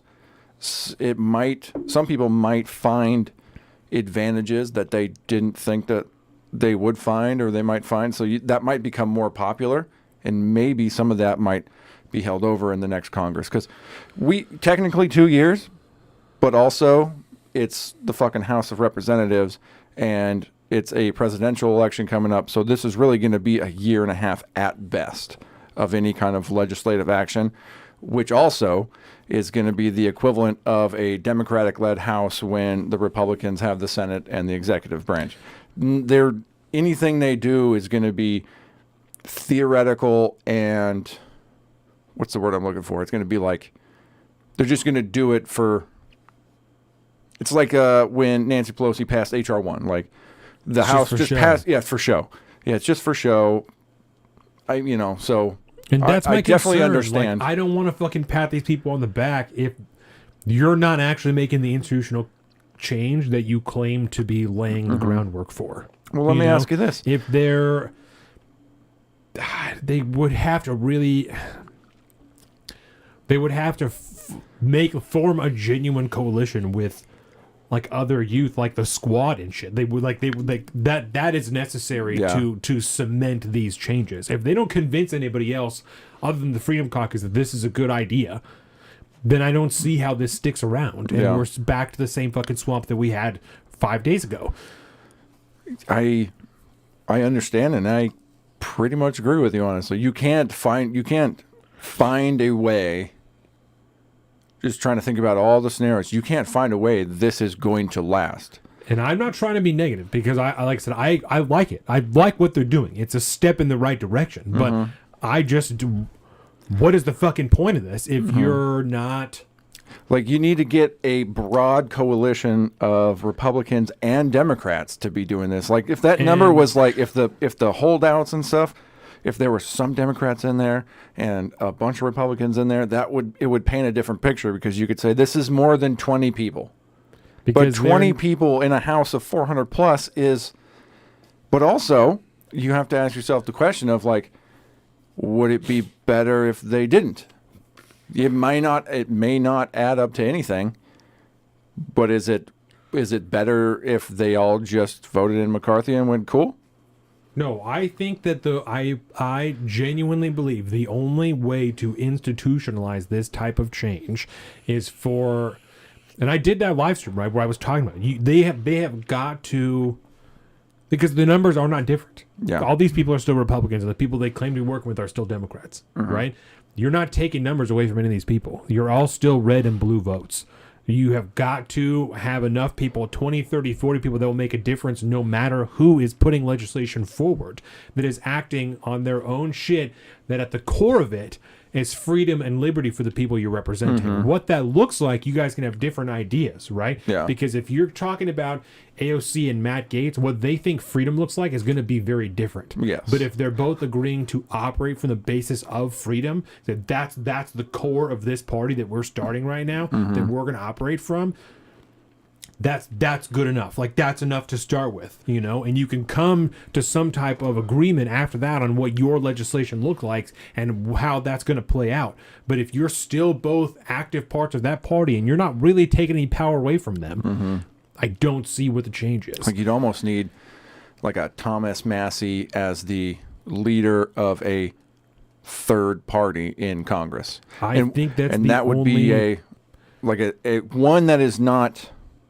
started from the outside, one that is created from within Congress. Yes. A coalition of members that band together in some kind of broad umbrella, freedom, liberty-minded party that has lots of opposing views, but can always come down to like, what does this have to do with freedom and liberty? Yes. If everything that you talked about, whether it be fucking like Medicare for all from like a more progressive member, Yes. or like a 2A absolutist, if both of you got down to a foundational freedom and liberty type of ethos for that party, you could build a broad coalition of people and actually have some real life fucking power and maybe even some meaningful debate. And that's why I'm saying someone needed to stand up and call people out on both sides. Say, you agree with me, you agree with me, you agree with me, and so do you. And I'm asking all of you to lay down this sash that you're wearing of this color and come with me to start a new party that has the goal of the freedom and change and power that we were promised when we came into this office, because we're all being fucking hamstrung by this leadership structure, by the way this power structure is done inside of this body. We're all hamstrung by it. We don't have the power that each individual member should have. So I'm asking you, form a new coalition with me that is from both sides of the aisle, that is no longer part of either of these parties, that is actually going to install institutional change in these bodies that will last, because we are varying ages from 50 years old to 25 years old, and we're trying to get this fucking shit done. And you might be out next year, but I'm going to be here until the end of my term limit, and I'm going to fucking bust my ass. Instead, like, well, let's get some fucking votes done. Yeah. Isn't that nice? We're going to have a vote on term limits. Isn't that fucking great? Yeah. That's so awesome. Just we're like gonna we have- vote on it. Yeah, we're going to have a vote on the IRS. We're going to have a vote which are totally and utterly meaningless. I know what you think about that already because you're telling me. Yeah. I know that. I can get a pretty good guess on how these people are going to vote on all these topics. I don't need you to put their name to it. I've got a pretty fucking good idea, right? Pretty good idea. I wouldn't be surprised if the Freedom Caucus is nothing more than control opposition. I'm a little vague on what this concept of controlled opposition is. Is that... Do you have a rough like definition of what that means? I mean, is that a group of people who are like pretending to give pushback? That's so my understanding, is that we're all still cut from the same cloth, but you are opposing what I'm going for right now. But in the end, it's... Because it's better for us in the end. Yes. Okay. And I, like it was planned. Yeah, I don't know, man. I will say one of the things that Matt Gaetz was pushing for, and I don't know if they fully got that in the concessions, was the giving C-SPAN control of the cameras. Yeah. Which is why this was like the only time we got to have all these various angles and shit of people wheeling and dealing and sitting with each other and bullshitting, and all the bad lip Yelling reading and shit came stuff, from that. But that would be a really cool thing, I think, that I think would be very, very popular. Could maybe be institutionalized, because you could weaponize that going forward. If you're an insider, if you're a political, if you're a politician, Yeah. you could definitely use that to your advantage. Yes. But Matt made it pretty clear that only work for 1% of the American people and foreign investors, not we the people. Yeah, he did make that Absolutely. point pretty clear yesterday. And I was so happy that he was fucking on. It's a good That choice. was a good grab, man. Yeah. Shout out. I imagine Cassandra Fairbanks usually does she gets all the major guests, and then Okay. they kind of do the booking from within there. But like, she gets a lot of them. She's the one that like got fucking Kanye West and stuff, and Milo, all those type of people. So I'd imagine we have her to thank for making some phone calls to get Matt Gaetz in there. It was a good episode. Although I gotta say, man, I wish Matt Gaetz wasn't the guy. He is kind of a creeper. I Seems get like an bad asshole. vibes, man. I get bad vibes. He seems like an asshole. He's talking about going out afterwards and drinking margaritas and partying and having tequila, and I'm like, I trust that you actually are probably going to do that tonight. You're going to go back and party it up a little bit, because He said, alcohol, tobacco, and firearm sounds like a good night at my yeah, restaurant. exactly, man. Which I could respect that, but also I don't trust you, bro. You're a creeper. Your head is so big. compared to the rest of your body. And I don't know if I could trust you. He does look like a cartoon character, like Kinda Beavis, does. like Beavis and Butthead. But hey, you know me. I'm a very shallow guy. I judge a lot of books by their covers. He's got great hair though. He has amazing hair. He's got great hair. Yeah. If just proportionally he was a little bit more proportional, I think he'd be throwing fucking tens around. But He's an interesting looking cat, that's for sure. He's just an interesting looking cat. Yeah. You know, he's not ugly, but he's definitely not a man dime. He's just an interesting. he ain't no Ryan Reynolds, baby. Yeah, he's an interesting looking cat. Yeah. One of the things I think is more institutional or will cause more institutional change that came from this is getting very specific people on very specific committees. Yep. And because, as we all know, committees are the way anything gets in through the House, right? Money, investigations, anything. Yes, and I think that will His be... body has gotten too small. His Yes, I'm not alone. Thank you. head's still big. Yeah. It's like, dude, you remember fucking... I know you're probably too young for this, but Nintendo 64, GoldenEye, Yep. on big head mode. Yes. That's what Yes. Matt Gaetz is, bro. He somehow or other it transferred to him. He must have played it too much as a young guy. He probably has that briefcase gun too. Yeah. I love the briefcase gun. Oh, I will say, unfortunately, that game does not hold up. No. You try no, to play it, doesn't. like you could deal with like the cartoony graphics and stuff, but like we don't realize movement in the old school first person shooter games is so slow, it's crazy. Yeah. Jake and I did this thing a while back where we plugged in his old PS4 and we played some of our old school games. We used to stay up all night fucking playing, and we were like sitting around drinking beers playing these fucking games. They're really stupid hard now because they're not very good for user interface. How about the 72 hours mandatory reading time for new bills? I think that's a good thing. At least These for a are the couple rules. years? Yeah, these are the rules for the new rules for the House. Yeah. Open amendments on all bills. I think that's good That is because good. the omnibus bill was passed with 0 amendments. Yep. They're just we're fucking slam it through. I think it's the hair and probably some makeup as well. Well, his hair when he's in Congress is like real. There's a lot of sauce to it. You Lot know? of sauce. Like last night on Timcast, it was just down. It wasn't. He just was soft. He had fresh hair, you know? Yeah, but when he's at work, it's real done up. He looks like a Who from Whoville because it's tall. He's got mad volume. It's If you You're pull not up wrong, bro. the Jim Carrey Grinch, he's got the same hair that the mayor did. It's like the same thing. Okay, I gotta find that. Yeah, when I very first saw Matt Gaetz, like, what the fuck is up with this guy's hair?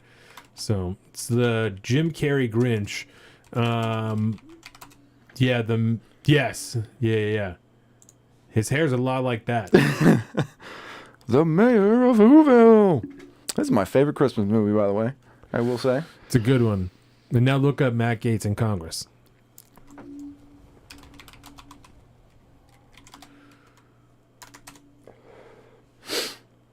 Google Images. Do your magic. Okay, so look at some of these hairdos, right? Look at go one to the left. I'm not hating because the guy he's got a shitload of hair, but that's sauce, bro. He's a Who that never grew into his nose. That's right. I mean, it's wow. That's spot on, bro. How much time are you spending coiffing your hair in the morning, bud? He's got more curls than that. I've seen it real curly before. Yeah.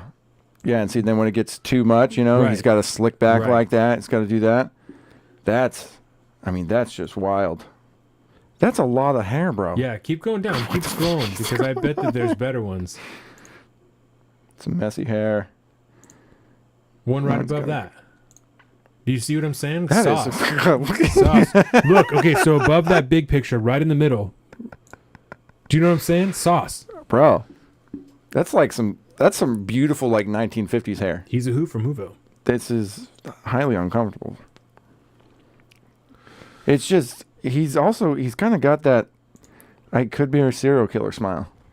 He's a creep. He's Just, a creep, that's you know, for sure. I mean, politicians are creepy, Yeah, but I'm here for it, dude. Like I'd like oh, it. with I the like stunner what you're shades doing. on, bro. But you're a creep. Even, I mean, he was found innocent of all the investigations, you know, and stuff. Yeah, I Yep. wasn't even hating him for that, but it's a creepy looking dude. Can confirm, man. Can confirm. He's not there just for freedom. That guy's there for another reason.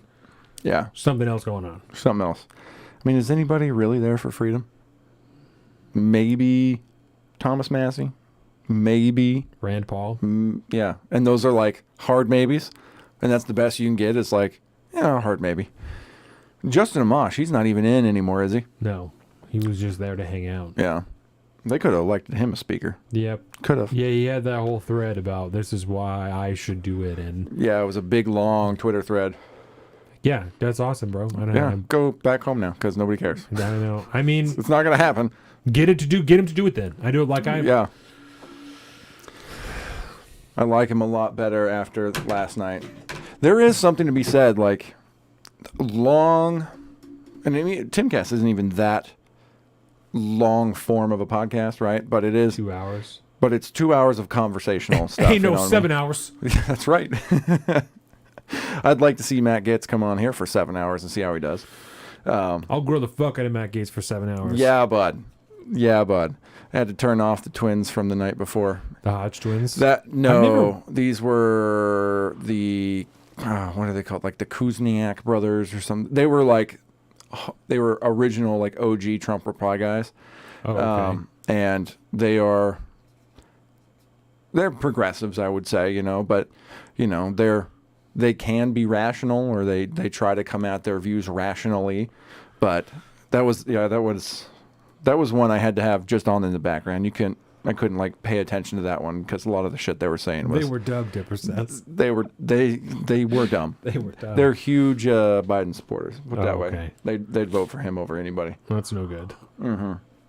Okay, back to the concessions. Yeah. Open amendments, adherence to spending plans. Yeah, we talked about that. Commitments on times that bills would come to the floor. Yep. That is a nice thing because speakers have total control at the end of the day of what hits the floor and when. Yes. And so if there Even is if a it bill makes it out of coming, committee. they say, hey, this needs to be on the floor at some point. Give me a time and date. We're going to do this.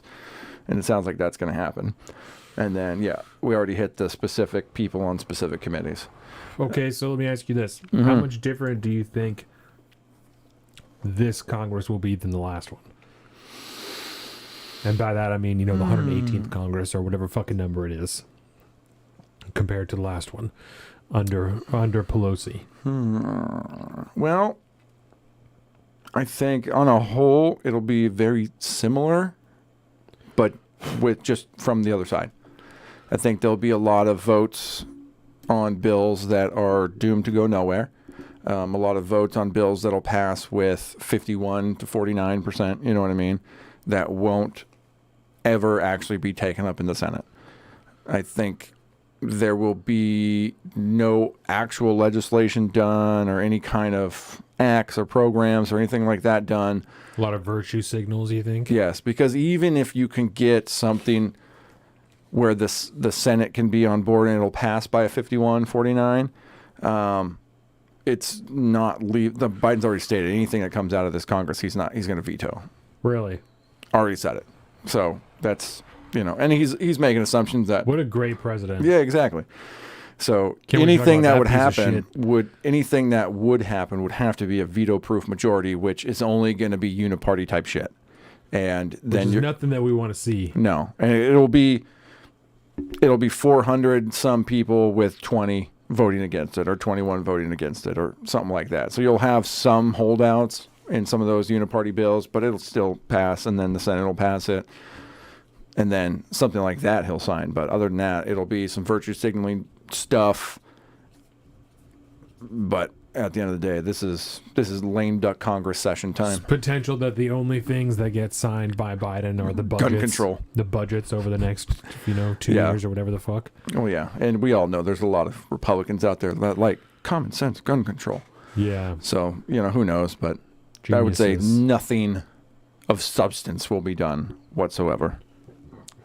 Because, we might have some investigations that'll get interesting. We'll put it that way.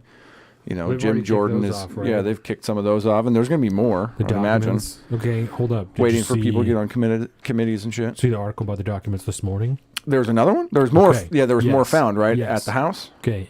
Yes. Okay. Even more documents at the house, right? Did you read into the article, though, or just see that? Okay. So let's talk about this for a minute, Okay. right? We'll take a brief pause on this. Still a Brief national pause. issue. So as you guys probably know, last week we learned that some documents had been found in November Before the midterm election. Yeah, on the 2nd, before the midterms, some classified documents were found at Joe Biden's office in D.C., his think tank office, whatever it's called, the Biden Penn building or some shit like that, Yeah. where he had his think tank at, right? What's fucking... A few days after that, we find out that as his team his team immediately turns these documents over to the records, whatever. That I'm just doesn't matter. He immediately turns them over to the records, according to them, right? But this happened in November, so we don't fucking know how long it took. We just Yeah. know this is what they said. A few days later, we learn that as Joe Biden, and these are real time, right? These last articles are real time. Yeah. That his team is like, well, if they found these ones, then let's search all the residences, all the places that he could be for classified documents. At one of his houses in Delaware, they find some documents in a box in his garage, and then one document in a room adjacent. Third story. His library. Yes. Third story comes out this morning. More documents found in that room, right? But check this. The day that the one document was found, right, in his library, the person who found it didn't have the clearance to look at it.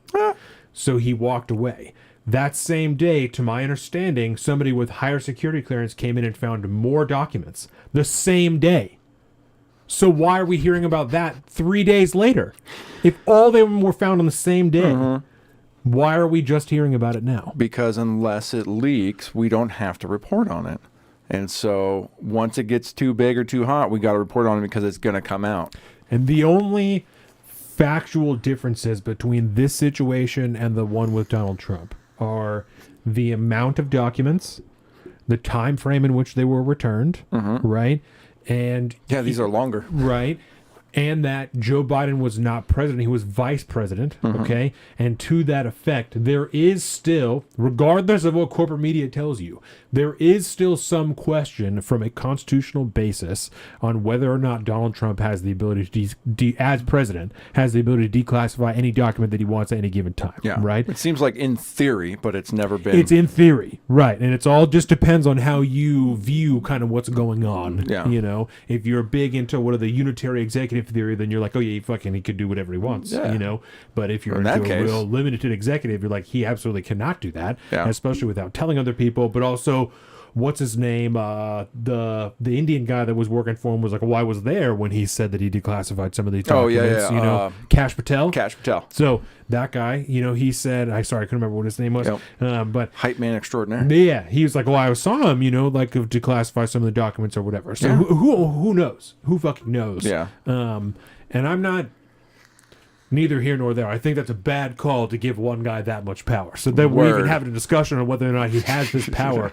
This is not good. We shouldn't be here to begin with. Yeah. But so I'm not going to Whether or not he has the power, nobody should. I don't know. I don't know what the rule is. This is all silly to me at this point. You know, that Yeah. argument. So I'll wait and I'll let the people in the robes tell me what the rule is for the game, and you know, then we'll talk about it then. But as far as I am concerned, you shouldn't. No one should be having that much control over anything. So That's as far so as funny. the factual difference is, Joseph says, yes, they know they can't run him in 2024. No amount of cheating can overcome the pure incompetence of dementia. Joe, this is them starting the process of outing him. Oh, that's very interesting. I hadn't thought about that. That's that's a theory going around. Yeah. Okay. Is that this is their way of saying, all right, Joe, Disqualifying, yeah. guess what? We out, man. Like we've already apparent in the media, in public perception, we've decided now Because they already said that he was with it in the head. They Yeah. already decided that you And- can't question whether or not he still has it. But when you compare who or the for lack of a better term, charges they're pursuing against Donald Trump at The that point allegations. to make sure that he can't run for office again because of these you got these classified documents, blah blah. You can't be running for office again. We're gonna fucking indict you for this. We're gonna charge you for this. Well, the thing they're talking about is being in possession of classified documents, right? Improper handling of classified documents, which I've known of a person that has gone to fucking big boy jail where you break big rocks into small rocks because they totally accidentally walked off with classified material before. The next day, they fucking hauled them away with fucking Coast Guard CGIS, which is like NCIS, and that he was fucking found guilty of doing this thing, and there was nothing, and he went to fucking jail for a year. And that was that. But it happened. I mean, fucking Hillary Clinton. Right. I mean, it happens all the fucking time. And if you're in that big club that none of us are allowed into, it's fine. But if you're going to set the precedent that we got to go after DJ Trump here, we might have to let both of them go down because we don't want really Biden in this thing anyways. Right. So this is our excuse to go after. We're done. We can walk away from this whole thing. And I'm kind of a supporter of that because I do not want to rehash fucking Trump v. Biden again. I don't want to do that. That was rough. Put them both out to pasture, bro. Put them both out to pasture. We can start fucking fresh. Let's do it. Let's fucking go. It's better for the country. It's better for democracy. Yeah, I had not thought about that. I think that makes a lot of sense. Yeah. Damn, I gotta pee. Because we talked about how the morning shows that we've talked about before, like Start Here and all them, they were actually covering these stories about the Biden documents, when they like to ignore a lot of stuff, and even they were saying, this doesn't look very good. They were definitely making sure that they outlined, the stark differences between what was happening with Joe Biden and what had happened with Donald Trump. But even they said it wasn't good. So that's very interesting. Thank you for that, Joseph. I think the biggest thing for me when it first happened that I thought is, maybe the left will finally have to accept, or at least the people shitting on Trump will have to accept, well, maybe everybody does this. They kind of all do this. There are, stories of many of the past presidents doing the same thing, taking tons of documents with them before they turn them over to the record. So this is not unique to Donald Trump or to Joe Biden. This is a thing that people in power do, is they break rules because they think no one is going to do anything about it, and they move on with their day. Because they're better than us and they know it. And it only matters when they want it to matter. When they don't want you in the club, that's when it matters. Yeah, buddy. It's fucking great. So as just pertaining to this subject, I got a few videos here. Okay. To paint Joe Biden as the guy that he really is. So during the Mar-a-Lago situation, I don't know if we remember this video or not. Okay. When you saw the photograph of the top secret documents laid out on the floor at Mar-a-Lago, what did you think to yourself? Still, I thought looking the at that video image? wasn't playing. I actually was thinking that too. By the way, I was like, "What happened? What happened? I got to refresh." Oh my god! How that could possibly happen? How anyone could be that irresponsible? And I thought, what data was in there that may compromise sources and methods? By that I mean names of people who helped, or et cetera. This interview, if we all recall, was done after the Mar-a-Lago raid. Yes. While he was already not under investigation, but they were already dealing with the fucking documents that they found at the stupid Biden Penn Center for China Funding. I mean, it was already happening to him, and he comes out on fucking 60 Minutes and be like, so irresponsible. I don't even know. And then we get into his response the other day, right? Yes. To Pete Ducey? Yeah, I think this is the one. Mr. President, thank you, Mr. President. Mr. President, Okay. classified material next to your Corvette. What were you thinking? What were you thinking? Let me, I'm going to get a chance to speak on all this, God willing, soon. But as I said earlier this week, God people, willing. by the way, Once he my dies. Corvette's in a locked garage. Okay? So it's not like you're sitting out in the street. But at any rate, yes, as well as my Corvette. But as I said earlier this week, people know I take classified documents and classified material seriously. So, the Super Corvette, serial. bro, Yeah. it's in his locked garage, Donovan. I mean, that's secretive. I mean, that is secure. Nobody breaks into a garage port, right? All of my garages are locked. Can I store classified documents in there? Is it more or less secure than Donald Trump's house? Yeah, The one that he lives in right now. Yeah. You tell me. Is it more or less secure than Donald Trump's house? And remember, these documents have been in there since he was vice president. So years back, at least 6 years back at this point. Oh. So they've been exposed to... Because it was after he left office, like Yes. just after he left office, that he set up those offices in D.C. Yeah, D.C. and then So his the home office and all this shit. This so whole the whole time. Trump presidency. Including for a time when Hunter Biden owned the House. And why... And let me ask you, Mr. President, the same that you did to fucking Scott Pelley or whoever you're talking to, I have to wonder, why would you have these things? What information is on these documents? Why do you have them that you're going to sit on them for 6 years? What's up with that? What's up with that? Because apparently, supposedly, Donald Trump is trying to sell nuclear secrets. He's trying to profit off of, immediate government knowledge. So what do you have that's going to be good for over 6 years? There's got to be some heavy dope if it's going to still be good. We in gotta 6 have years. we gotta have some kind of material that Hunter can use to get those business deals locked into place, bro. How am I going to end up on the board of Burisma if I don't have something to go with it? All right. That's what you think? Or No, that's just that's just conspiracy theory 101. But another purveyor of conspiracy theories would be this Democratic representative from, I believe, Georgia. I think he's got a theory and a half here. My response to it all is that alleged classified documents showing up allegedly in the possession of allegedly the fucking Joseph White House Biden. said it was there, you asshole. They said it's there. They all said that. I think it's not like they just reported it. They reported that the White House actually fucking said that this happened after the FBI fucking told us this happened. They leaked it to us and we said, hey, what's up with this shit that the FBI just said? The White House was like, yeah, actually, you're right. That did happen, and now he's still saying allegedly, fucking allegedly, these documents happened. They said it happened. You'll find out. What an asshole. You'll see what the framing behind this. There's so much that needs to be investigated, and that's what I call for, is for everything to be investigated. But I'm suspicious of the timing of it. I'm also aware of the fact that things can be planted on people. Get the fuck out of here. Places and things can be planted. Things can be planted in places and then discovered conveniently. That may be what has occurred here. I'm not ruling that out. His theory is that they planted documents That's right. in Joe Biden's house. The and Republicans did it.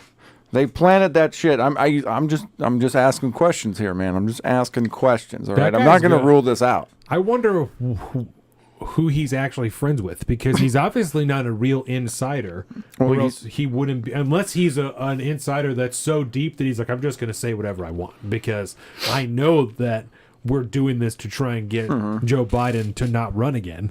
Well, but judging by the way he speaks and his mannerisms and his ability to repeat places and things and places can be placed in places and things, sounds like he's been hanging out with Kamala Harris a lot. That's all I'm saying.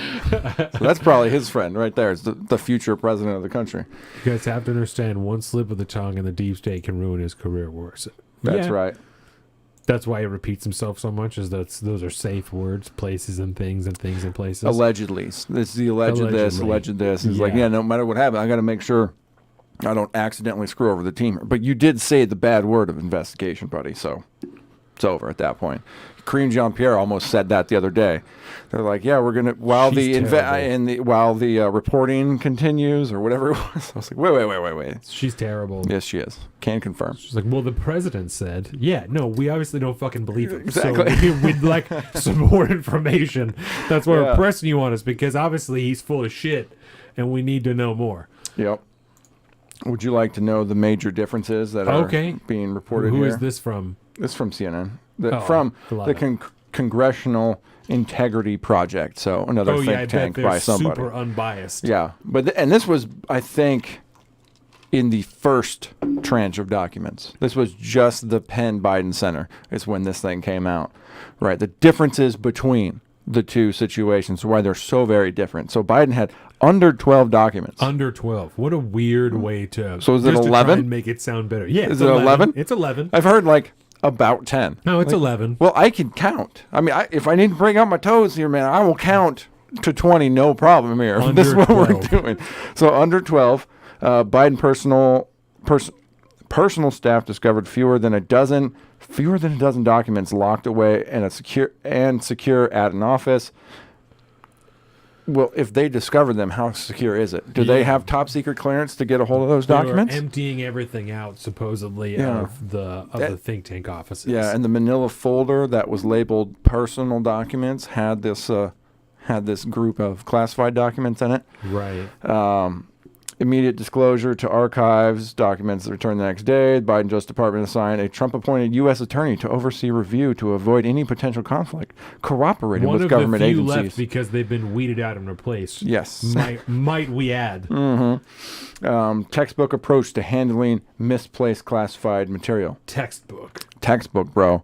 I wonder which legal textbook they're reading.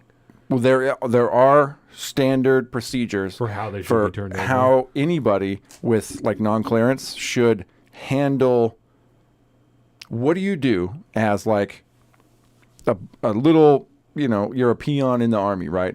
And you walk into your boss's office somewhere, he's gone because you need to take out the trash or something, and he fucked up and he's got a classified document on his table. It's labeled classified all to hell. You see that. What are you supposed to do at that point, right? Burn it. Burn it. Just get rid of it. Yeah. Throw it in the memory hole and be done with it. The standardized procedure here, which is throughout the military and throughout the entirety of the government, is you secure the facility so nobody can have access to it, and you fucking stand guard and get a hold of somebody so that you control at that point. From the minute of discovery, you set the timeline. Okay, from this minute, the document was under control once again. We know who was in that room, who saw it after that point. And you don't because until that point, don't look at it. Yeah, definitely don't look at it. But until that point, like that's the reason. That's like the major problem with all of this at this point is that these fucking documents have just been fucking around for years and years and years at this point. Who's seen them? So yes, the hundreds, or no, I think it's tens of millions, if not hundreds of millions of dollars that China has contributed to the Penn Biden fucking think tank. Were they there for meetings? What was going on? Hunter owned the fucking house where these things were stored in the garage for a period of time. Are we sure that there's never been not one single CCP operative in and out of that think tank in the entire time the documents have been there? Which kind of like, which kind of, how many, I should say. Right. Yeah, Deborah, this is just the office, not his house. Yeah. Yeah, that's just the office. Yeah. This was the very first one, yeah. But yeah, then they compare that against Trump, right? 160 plus secret documents and top secret documents, repeatedly obstructed request, additionally highly classified material. Repeated obstructed. It also sounds like his lawyers are kind of fucking dumb assholes, right? Yeah. And I think we saw that during the impeachment hearings and shit. Not all those dudes are like top quality. They just charge top dollar. Kind of what it sounds like. And I mean, me, I'm not fucking some kind of like Trump defender here, but at a certain point, when you've been so blackballed by all of upper society and all this, you can't get a good lawyer. The only lawyer that'll work for you are the ones that will work for you. So it kind of makes sense That's at that ends point. up with like Dershowitz and whatnot. Yeah, or whoever whatever those people were. Fucking crazy ass lady. Yeah. And Giuliani. Right. The only people that you can get to work for you are your friends at that point, right? And they may or may not be the best lawyers. Who happen to be lawyers. So that's the thing, right? But that just paints the difference and the obvious duality in the comparisons and the reporting. It's so different, on it. You guys. You can't even compare them. Yeah, you can't see even all the red X's and the blue checks. I still see how different it is. I still see nuclear secrets being thrown around here. I still see Trump was selling nuclear secrets. He's obviously a terrorist. He's obviously a domestic terrorist who's trying to destroy the nation. And the fact that like a lot. Remember the pictures from the FBI? All these empty sleeves of classified folders and all that stuff. Just put that around, and there was nothing in them. Right. It's like, well, that folder ain't classified, bro. The folder, what was in the folder was classified. That's why the documents also on every page of every document is classified on top and bottom, back and front, the whole deal. It's all marked up to hell. The that doesn't insinuate that he burnt them or flushed them down the toilet or whatever the fucking narrative was at that point. It means he's got some folders. Except for the people who found, the documents in the toilet. Yeah, of course. Yeah, the shredded up pieces of paper that somebody found. Yeah. You know how you know that wasn't his toilet? It wasn't a gold toilet. Yeah. Everybody knows Trump only poops on gold toilets. What's the fucking... They just happened to be burning the toilet. They just happened to burn documents that day and flush them down the toilet when he showed up. Somebody took a picture of some shredded paper in a toilet, put it on the internet, and they're like, Assholes, "That's it, dude. that's it." I hate it so much. If you see it on the internet, it has to be true, right? There is no deep state, Joseph. You don't know. There is no deep state. Oh, it's rough. It's really all rough. so stupid, man. I hate all of it. It's all dumb. It's really rough. Lock them both up. Let's Fuck talk it. about this omnibus bill really quick. Okay. Right? Let's do it. Discussion questions. Why does spending always go up? Right? Because, is there Inflation, are bitch. we truly to believe that there is nowhere in which spending can be cut? Right? Part of okay. You don't have to Part of the answer problem that if with you don't want to. spending, right? Part of the Yeah. problem with spending is there are, what do they call that? There's discretionary spending, Yep. and then there's like mandated spending, Yep. which is things like entitlements and interest on the debt, shit like that. You can't not pay that stuff, so they always have to pay that stuff. Everything else is loosey goosey. And Right.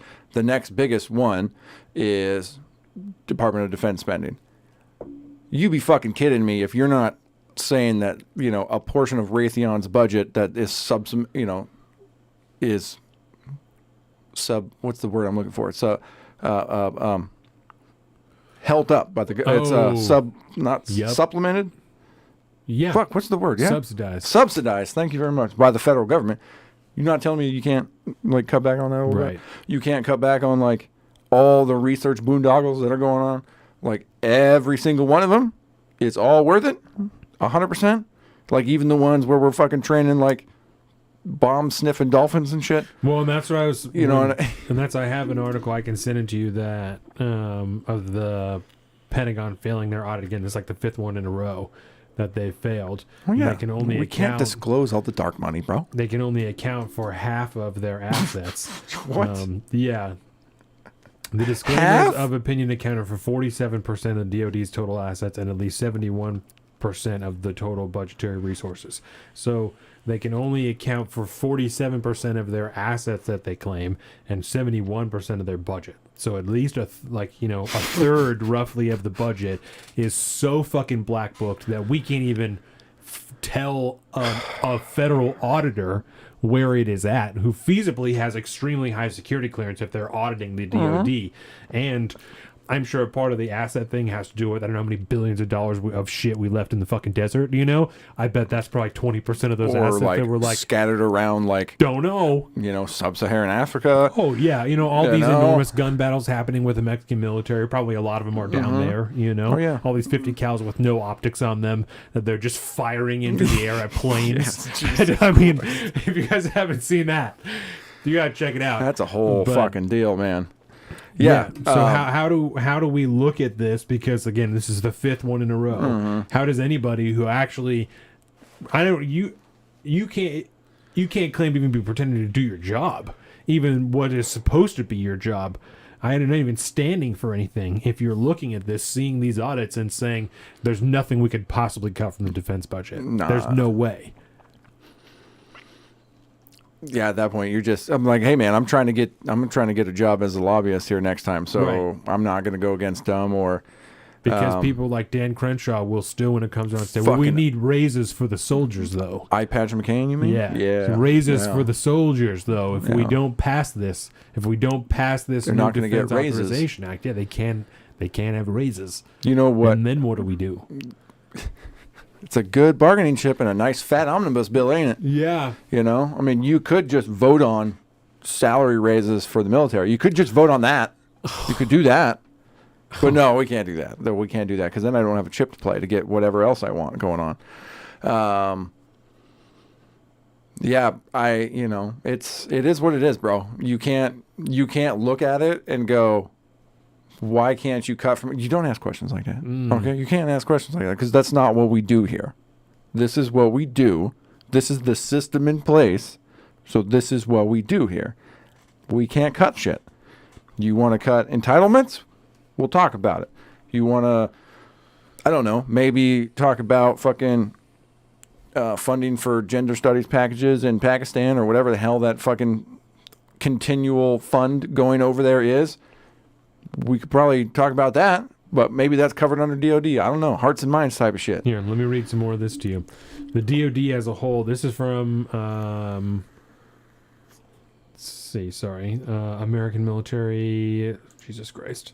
I have my shit all small so I can look. Yeah, AmericanMilitaryNews.com, right? The DOD as a whole also received a disclaimer of opinion with auditors saying DOD management did not report materially complete balances in the agency-wide financial statements as required by the Statement of Federal Financial Accounting Standards.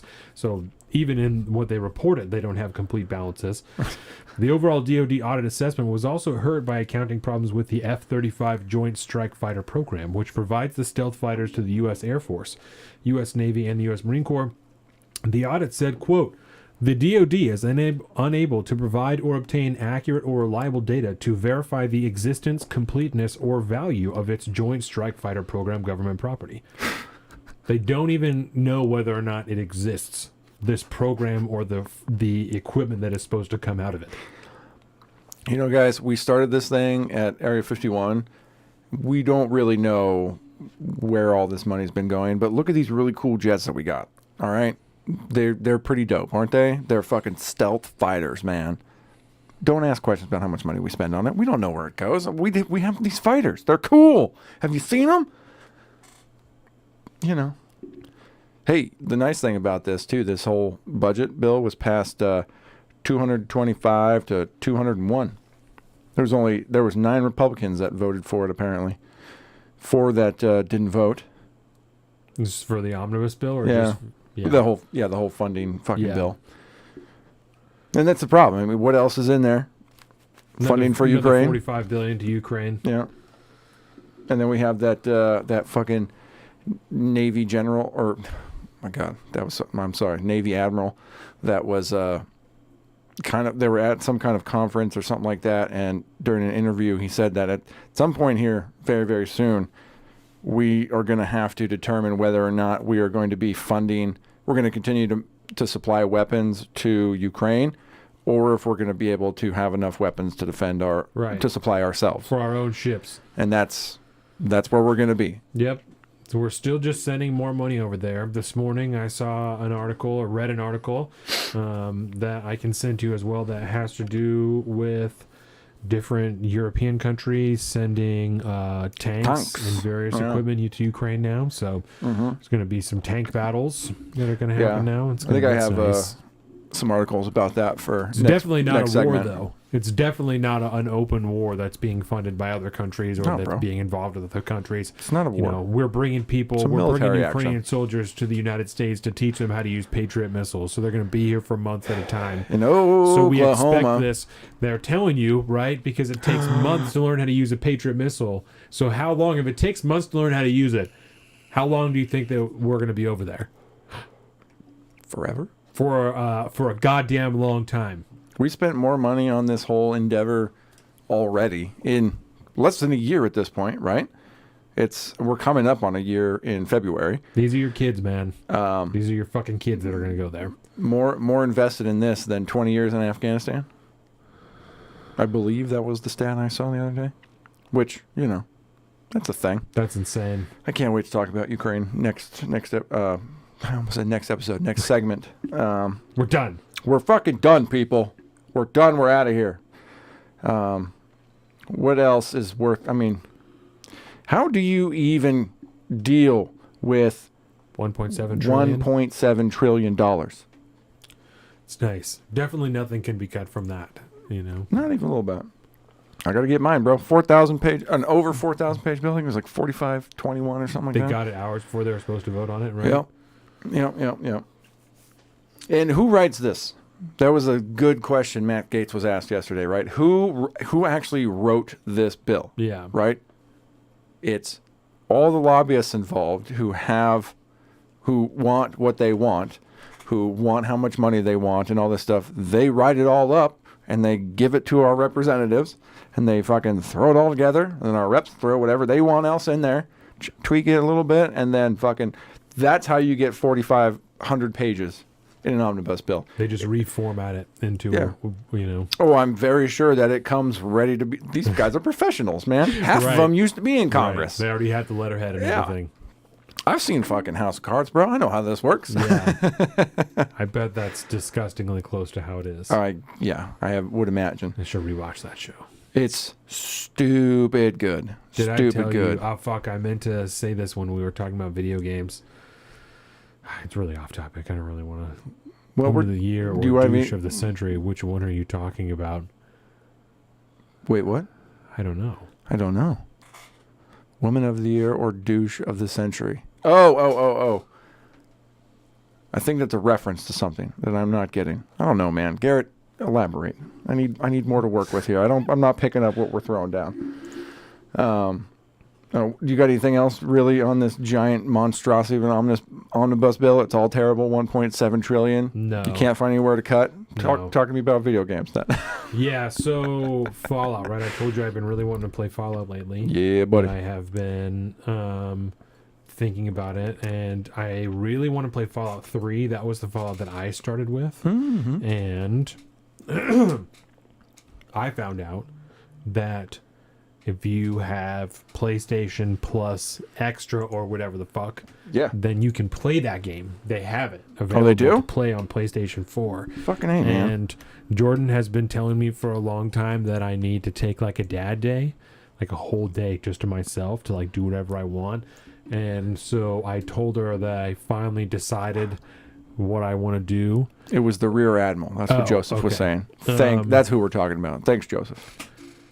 And that condo in Gig Harbor, that her family owns, I want to go there for a day just by myself and just play video games for like a whole day. That sounds pretty fantastic. Yeah. So maybe a 6 or a beers and order a pizza. Right. And I think that I'll go there because I like to wake up early. I probably would go there like after the kids go to bed one night. And I think the best way to do it, ideally, because I always feel guilty taking time like that being away. So ideally, we would have a holiday on a Monday where work is closed and I can just leave Sunday night. And that way they're like used to me being gone on Monday. So it's not weird. It's not an extra day or anything. And then I can just come home at regular time. I can wake up early as fuck like I like to and play fucking video games all day and then just drive home. And I think that's what I want to do. You know what I need to do if I want to play video games all day? Just do it on an off podcast weekend. Yeah, it's so good. So nice for you. That's what I did the other day when I was sick. I was not feeling real good. And so I just couched it up and fucking played video games. Yeah. It was not a bad day other than feeling like I was dying. I thought about it this morning and I probably could have got a little bit of time in, but I have a hard time. Read instead. I have a hard time doing anything 24 hours before cast other than cast stuff. I had my shit pretty squared away, so I felt good about, about my ability to get it done. I only had like a little bit of stuff left to do, and it was late stuff that I thought about this morning, so it was no real problem, and it was good. I thought about it. It was good. And I just didn't fold the laundry, started to read. I'm reading this book about FDR, Oh, yeah. Yeah, this is my... Have you figured out what his folly was yet? We're getting there. We're getting there. This is it. That's the one that I'm reading right now. This will be the third book because I've already read 2 this year. This will be number 3 because the new book club starts in February. We're recording the review preview. Deborah, recording the review preview after the show today. It will be out pretty much as soon as Colin finishes editing it. So next week we'll have the review preview, which will be the review for Jarhead, our December book, and then the preview for this year's stack, what the new book club is going to be. It's going to be great. I brought all the books. I have the stack. I have the first book. It's going to be awesome. Can I make a special request? Okay. For your review preview show? Yes.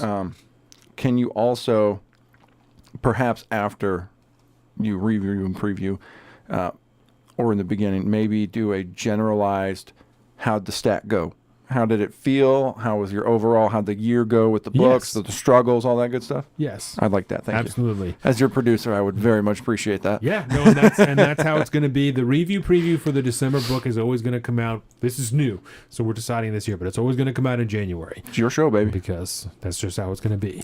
Love it. Yeah, no January books for that same purpose because we take time off. I got all this family stuff for Christmas and whatnot. We got time off at work and everything, so it works better to just start the book February. We do February to December, January off. I like it. Out here. I like it. And I contributed this year. I got a book in the stack that which means I actually bought a. Oh wait, no, I gave that away. Never mind. I was like, I bought myself a hard copy because I'm actually going to read it this time. But There then you go. I gave it to somebody as a Christmas present. Yeah, and I have the December book is still open. I don't know what I want for December yet. And then there's one book that I'm not married to. Charles Dickens, I may A Christmas swap it Carol. out with something else. So I got 2 spots that are open. We're gonna do one long one. I'm gonna try and do one that's split over 2 months.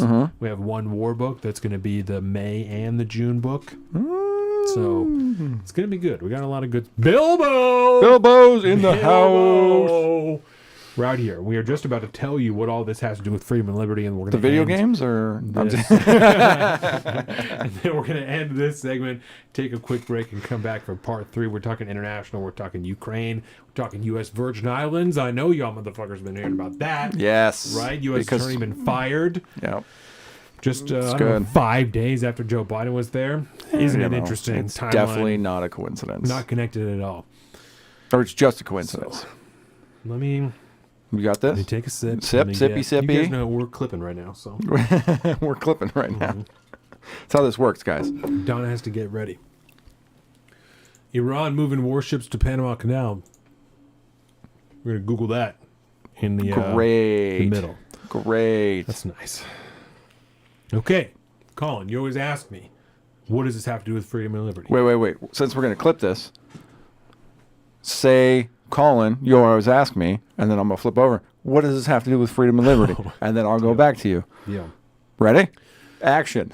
Colin, you always ask me. What does this have to do with freedom and liberty, Donovan? Okay, this one is about your pockets and your future, right? We have continually ceded power and control over our lives to a governmental body that is happy to keep us as servants. Government figures claim to represent us, but are overwhelmingly there to represent corporate interest as opposed to yours. They give you crumbs from the dinner tables they occupy with global companies and organizations, slowly working to centralize and consume every bit of our power and labor they can get their hands on. No one is better equipped to control your life and future than you are. We need to take back that control from this bloated and festering wound of a government. That makes sense.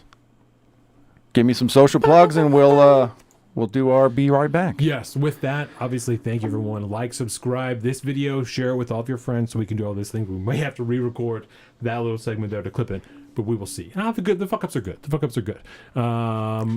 You can find us, obviously, Instagram.com. I'm at alpaca_Donovan on Instagram, and Salt of the Street on Twitter. Colin is at Big Bird Offie on both those things. You can find all this at saltofthestreets.com, including our own Instagram at Salt of the Streets, our YouTube.com, Salt of the Streets, Patreon.com/Salt of the Streets. Go there. You did it sign again. up, help us make more, better content. What? You did. I think you caught yourself partway through. You Facebook.com/Salt of the Streets. Your Facebook, Instagram, all of it at Salt of the Streets. Oh, remember that? Oh, I've been meaning to do that. Yeah. But you nailed it. I'm just so you're in the zone right now. Once I get into the flow. Exactly. But if that's not authenticity, I don't know what is. Go to the Patreon, subscribe, help us make more better content, just like this. It's fantastic. So we'll be back. You can get more of us. It'll be great. That's right. We'll be back in just a few minutes for part 3. Thank you, everybody. Bye. We're back to Salt of the Streets podcast. Social and political commentary. Life, liberty, and the pursuit of happiness, right? That's always and forever. That's right. Salt of the streets. Another fantastic episode. Everyday normal person's podcast.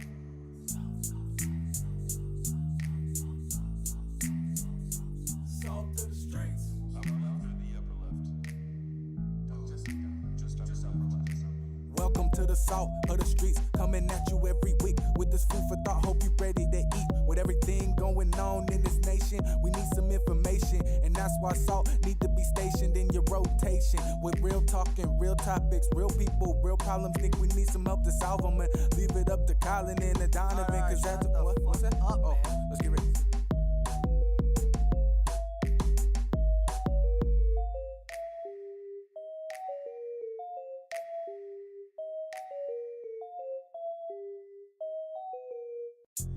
And we're back to Salt of the Streets podcast. Social and political commentary. Life, liberty, and the pursuit of happiness, right? That's always and forever. That's right.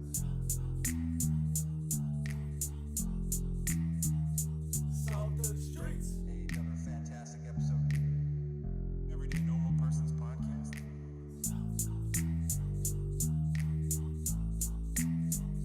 Salt of the streets. Upper left or the upper left? Just upper left.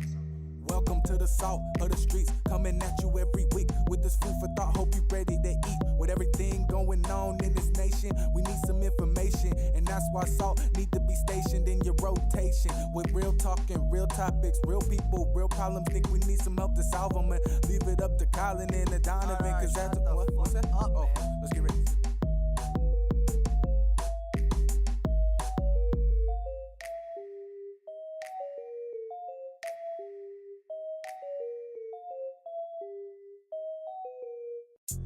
And we're back to Salt of the Streets podcast. Social and political commentary. Life, liberty, and the pursuit of happiness, right? That's always and forever. That's right. Salt of the streets. Another fantastic episode. Everyday Normal Person's podcast.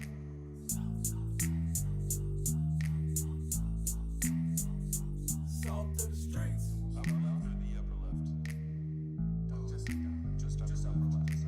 Welcome to the salt of the streets, coming at you every week with this food for thought. Hope you ready to eat. With everything going on in this nation, we need some information, and that's why salt need to be stationed in your rotation. With real talking, real topics, real people, real problems. Think we need some help to solve them, and leave it up to Colin and the Donovan. Cause that's what's that? Oh, let's get ready.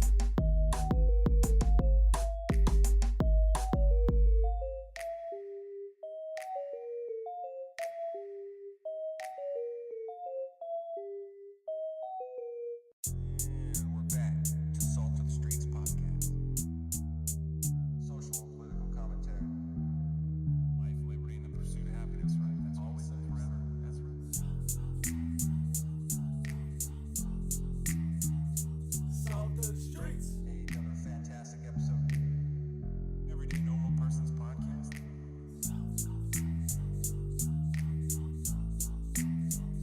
Salt of the streets.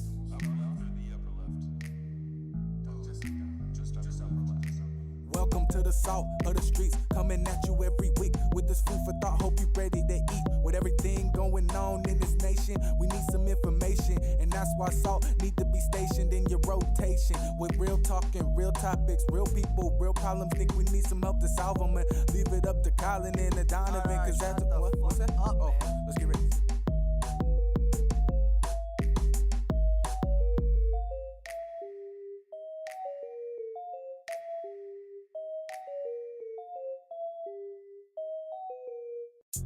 And we're back to Salt of the Streets podcast. Social and political commentary. Life, liberty, and the pursuit of happiness, right? That's always and forever. That's right. Salt of the streets. Another fantastic episode. Everyday Normal Person's podcast.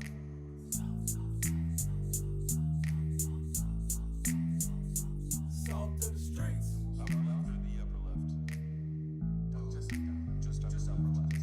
Welcome to the salt of the streets, coming at you every week with this food for thought. Hope you ready to eat. With everything going on in this nation, we need some information, and that's why salt need to be stationed in your rotation. With real talking, real topics, real people, real problems. Think we need some help to solve them, and leave it up to Colin and the Donovan. Cause that's what's that? Oh, let's get ready.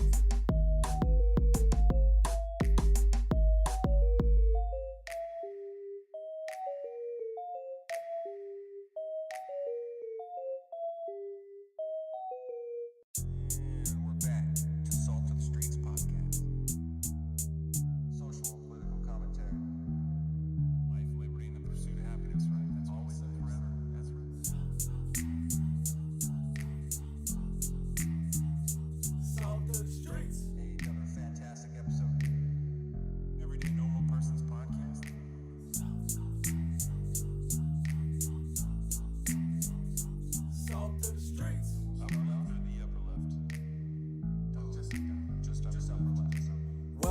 salt of the streets, coming at you every week with this food for thought. Hope you ready to eat. With everything going on in this nation, we need some information, and that's why salt need to be stationed in your rotation. With real talking, real topics, real people, real problems. Think we need some help to solve them, and leave it up to Colin and the Donovan, cause that's what's that? Oh, let's get ready.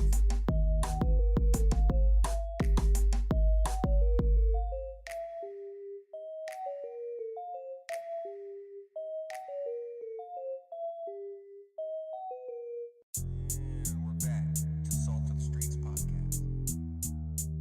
Social and political commentary.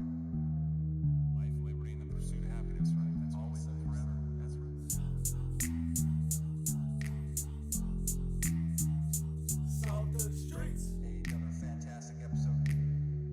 Everyday normal person's podcast.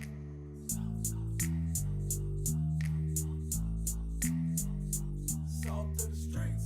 Upper left or the upper left? Just upper left.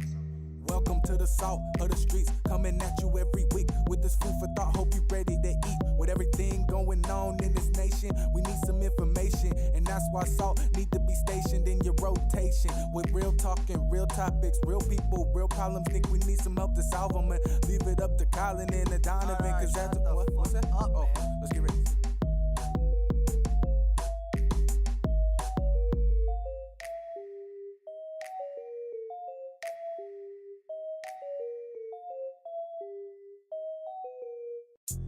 And we're back to Salt of the Streets podcast. Social and political commentary. Life, liberty, and the pursuit of happiness, right? That's always and forever. That's right. Salt of the streets. Another fantastic episode.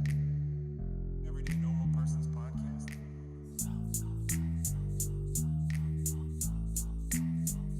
Salt of the streets. Upper left or the upper left? Just upper left. Welcome to the salt of the streets, coming at you every week with this food for thought. Hope you ready to eat. With everything going on in this nation, we need some information, and that's why salt need to be stationed in your rotation. With real talking, real topics, real people, real problems. Think we need some help to solve them, and leave it up to Colin and the Donovan, cause that's what's that? Oh, let's get ready.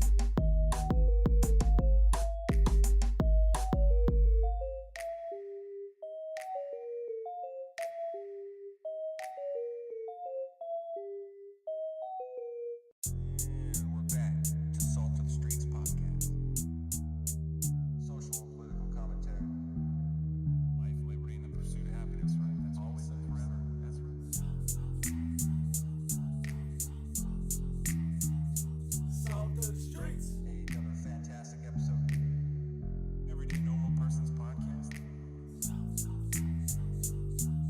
I'm ready. Thank you for joining us, everybody. Part 3, Salt of the Streets, episode 140. My name is Donovan. I am Colin. We are extremely happy to have you guys here. You can find us, obviously, youtube.com, Salt of the Streets, and everything. Instagram, Facebook, Patreon / Salt of the Streets. Go there, subscribe, help us make more, better content like this. You can find everything at saltofthestreets.com, including our own personal social media. I am at Salt of the Street on Twitter and at alpaca_Donovan on Instagram. And Colin's at Big Bird Offie on both of those things.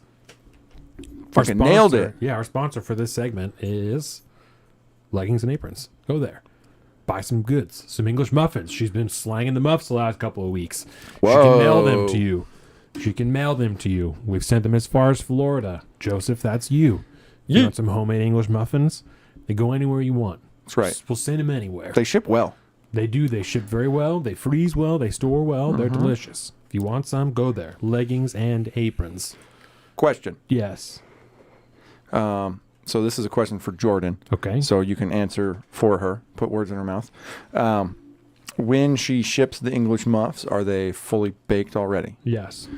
Would it be a thing to shape them, do the thing, and then maybe with a little instruction card, ship them out in a little freezer box? So then people with instructions get them, they defrost them, they proof. This is how you bake them. Go to town. Cuts down on some time. That would take some experimenting, but that's possible. I don't see any reason that's not possible. I feel like it's just an easier way to scale up. Right. Part of it, It's not bad because the biggest deal is time. Like that's where most of the cost comes in is time. It takes her a long time to. It's bread. Right. It's a fuck. Yeah, and they're done on the stove. Like that's how they're cooked on the stove. So it just takes time to do that. But I think that she would have to try. Yeah. You know, she would have to try it out. That's very interesting. It's like the HelloFresh version of home baked goods. Right. Big fan. Big fan. Think about it, Jordan. Very interesting. Ooh. Oh, the So goose these are- feathers. Yeah, these are hand-plucked goose feathers from the Canadian goose I brought down the other day. So I would like you to give one of those to Jordan for me, since you will see her before I do. Absolutely. And then I'm gonna fuck around. I'm gonna YouTube some videos about learning how to make these feathers into fucking ink pens. That's a thick. Yeah. Like you had this coming out of your body, bro. Yeah, What? man. And it's like they're kind of a bitch to pluck. I bet. But not as hard as I would have thought. We'll put it that way. Mind you, that bird had been dead for a few hours, so. Yeah. But yeah, there you go. There's boop. How thick that Stick. is. And it's hollow, right? Yeah. Which is why I know dragons are real. What? Because for a dragon to be flying around, it would have had hollow bones. All right. And hollow bones don't fucking fossilize. I gotcha. Fucking nailed it. That's why dragons are real, bro. And hollow bones don't fossilize? Not generally, no. Not in the standard fossilization method, no. They can't. They break down. They're too thin.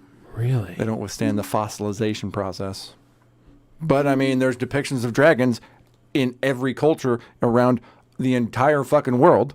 So, you know, hashtag the dragons are real, bro. We're real. All right. I'm into it. Okay. Okay. I can't segue into that one. I was going to segue into fuck Walmart, but to see how you were going to do it. Hard segue time. So we were just discussing Your hate for certain Walmart. goods that you can only procure at Walmart or on the internet, right? Which sucks. But also the fact that I can buy on its Alpha Brain at Walmart is a really nice thing because it's very convenient to go swing out and grab up.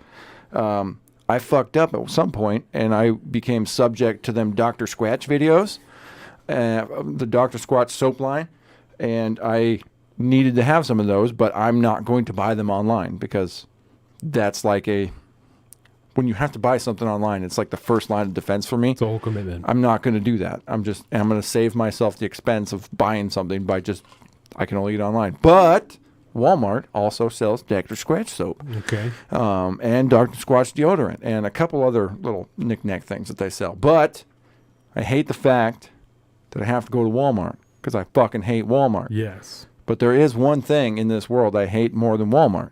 Okay. Target. Why? Because Target is Walmart. It's the Walmart that thinks it's better than Walmart. It is better. And so the people that go to Target are the people of Walmart who are too good to go to Walmart. The shit at Target is better though. I mean, by how much? By the difference in the price point? I don't think so. I think it depends on what the item is, because they still have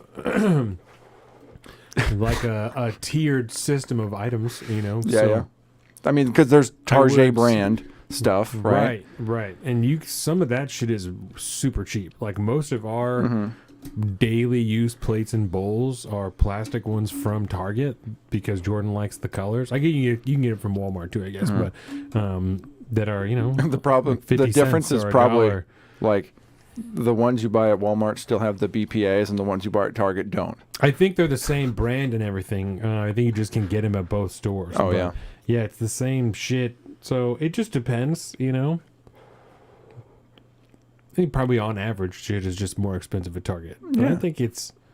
The employee base is not better. No. The employees are like the exact same. I've seen all the fucking videos, bro. Yeah, It the gets quality wild at is all Target. the exact same as far as the employees. Yeah. I mean, is the product that much better? No, the products are near identical. You just pay more for pretending you're not a person of Walmart. For pretend. Yeah.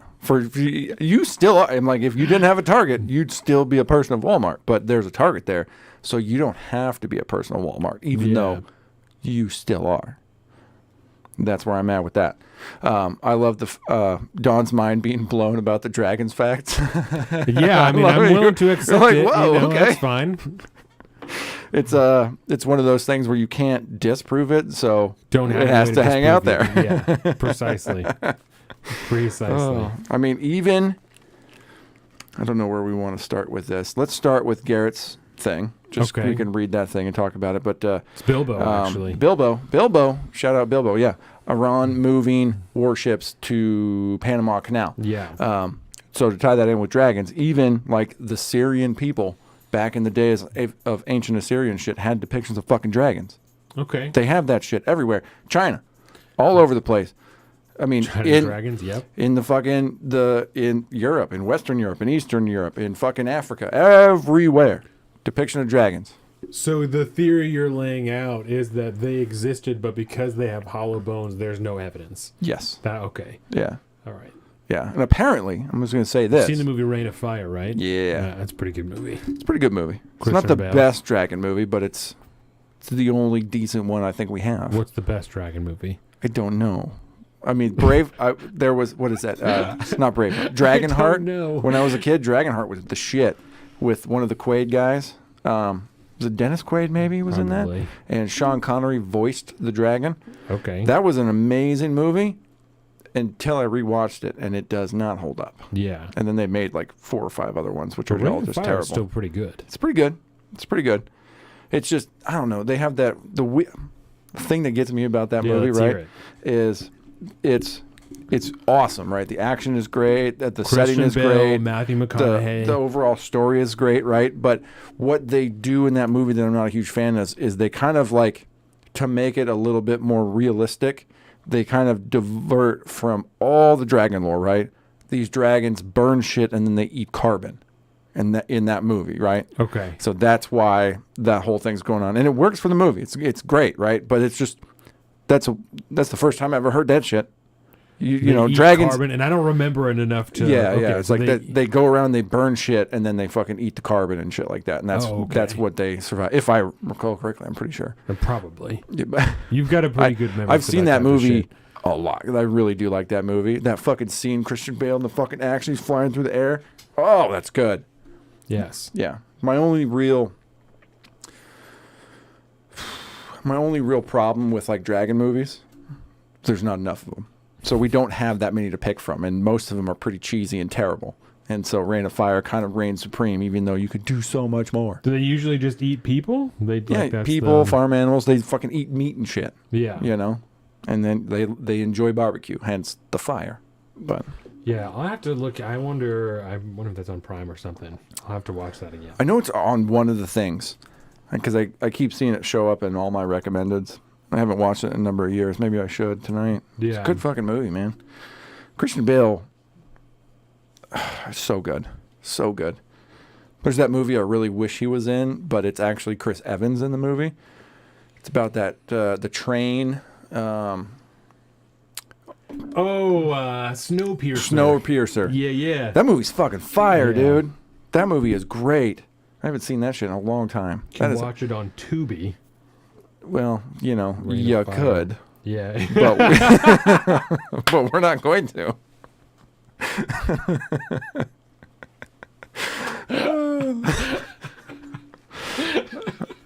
I like what. Well, you could. Oh, that's so good. It's like we could go to Target. Oh, you that's could. so good. I like You can when also you. rent it on Prime. There you go. Rent or buy. I'll buy it. Actually, I might have the fucking DVD floating around somewhere. I bet you do. I might. It's one of those things. I don't think I've upgraded to Blu-ray on it, but 6.2 stars. yeah, well, you don't. I don't think I pay attention to that Gerard shit. Butler's in that movie. Yeah, buddy. Yeah. Early Gerard Butler, man. Yeah. Before he was fucking. He's got a new movie coming out. It's called like Plane He's or a something like pilot? that. Yeah. Yeah. That looks dope. These are my passengers. Yeah. Fucking Gerard Butler is amazing. The law-abiding citizen. Yeah. Okay. Yeah. I watched that relatively recently. That's fucking money. Yeah, you just give that dude like a crashed up vehicle of some kind and access to weaponry, you have a movie. It's done.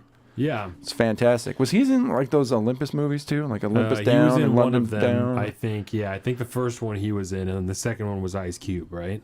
I'd never. I'm pretty sure. Is that the London one? Yeah. Okay, I I don't think I just saw the White House one. Yeah, and then he was in Den of Thieves too. I talk about that movie all the time. He was in Den of Thieves. Yeah, you've got a raging hard on for that movie. That's so good. Den of Thieves is so fire.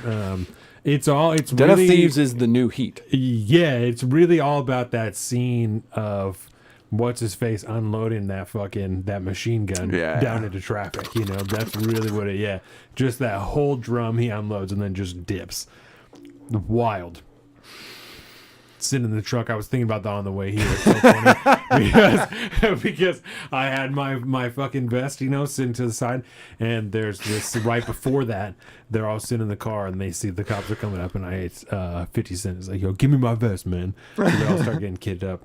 I was like, "Yeah, that's pretty sick." Mm-hmm. What would you say is the best car chase shootout in movies that you can recall? Other than fucking Den of Thieves. Oh, and that's not really a car chase. They get stuck in traffic, you know. Oh, okay. I don't know. The Town has a lot of really good car chases in it. Yeah. I'll tell you what mine is. What you got? Fucking Bad Boys 2. Okay. On the fucking A1A down in Florida, yeah. and they're fucking flipping all them cars and shit. I mean, that, and it rivals... It's an explodey movie. It's a very exploding movie, but it rivals True Lies. Arnold Schwarzenegger in same fucking road, same shit, like on the highway and shit like that. I think that's right at the very end of the movie. Yeah. He's got the fucking helicopter coming in. Oh, dude, that movie's great. When was the last time you watched True Lies? Oh, I don't fucking know. Oh, it's such a good movie. Forget, there's like a... James Cameron did that movie, right? Oh, I don't know. Fairly fucking sure that's a James Cameron movie. I'm not going to look it up and prove myself wrong because I want to talk about Iran sending ships down to fucking Panama. Yeah, Bilbo gave us this one right before the break here. Hadn't heard about this. Iran Navy sending ships to Panama Canal, says commander. Yeah, so... That's nice. The Islamic Republic of Iran Navy... That's too much. The Islamic Republic of Iran Navy. I feel like there should be like an apostrophe S. Is sending ships to the Panama Canal. According to an article published in state-run media Friday, the Iranian Navy has yet to operate in 2 straits in the world. Navy Commander Rear Admiral Shahram Irani said Wednesday at a Navy ceremony, according to the Tehran Times. One of them is the Panama Canal. Irani did not identify the other strait, but said the Iranian Navy would operate in it this year. Excuse me. Irani did not lay out a similar timeline of when ships may head to the Panama Canal. You don't fucking say. Quote, today, if my comrades are approaching the shores of the American continent, they are showing signs of the authority of dear Iran, he said. As a showcase of the dear people of our country, we appeared in the Pacific Ocean for the first time. Of course, along this route, Australia and the French created threats for us and tried to violate the laws they had approved to cross their coasts. But we answered them with authority and according to the law, end quote. He went on to say the Iranian Navy has set up commands in the Atlantic and Indian Oceans, with one expected in the Pacific Ocean this year. The Iranian Navy has been trying to extend its international presence and range of port visits. Bahman, how do you say that? Banman Ben? Benam Ben. Oh my God, I'm so bad at this. I hate those. I can't with those. Oh, yeah. An Iran expert of the Foundation of the Defense of Democracy has told USNI News, however, whether it makes it to Panama Canal is unclear, as the Iranian Navy is known to be hyperbolic. He said, you don't say. Quote, if anything, the statement tells one more about Iran intentions than capabilities, as the regime tries to project strength abroad when it is increasingly looked weak at home. So they're just flexing then. They flexing. I mean, their extensive fleet, obviously isn't that fucking extensive, but this could just be a statement at this point. I mean, there might be nothing to bar them from going through there. And I mean, if a Iranian vessel trolling the waters of the world is not going to threaten, America's supremacy on the oceans. We'll put it Right. that way, you know. And if they're going to need to be making a statement of power and authority, and this works for them, that's a pretty, you know, we can fuck with them every which way as they go along. I mean, I'm sure there's very, very narrow routes they can go, this and that and the other thing, and they could be escorted by other ships at certain times or whatever. I mean, the West will flex this, you know, on them to the nth degree. But the nice thing about Iran is that there is really no free press there other than state media. And so you can kind of paint whatever story you want, and they can show up in Panama and take some pictures, and we fucking did this. We're fucking awesome. Right. And I wouldn't They could show put up it with past them at that Panama point. just in the background and be like, yeah, we out here. we here. Yeah. So I don't know. That sounds kind of like a flex to me. Honestly, I'm not that worried about the Iranian Navy. I mean, unless we, of course, we Fuck run out 'em. of. If we run out of Tomahawk missiles, that might be kind of a problem. Right. But I think we're not launching a bunch of torpedoes these days, so I imagine we still got torpedoes. Tomahawks, the Patriots. Yeah. I mean, we got pinpoint accuracy, precision. Get a little fucking skiff out there with some Navy SEALs out there, paint up the fucking target, and we'll launch some hellfire on them. Yeah. It'll work. You know, I don't want to advocate for that. That's mean.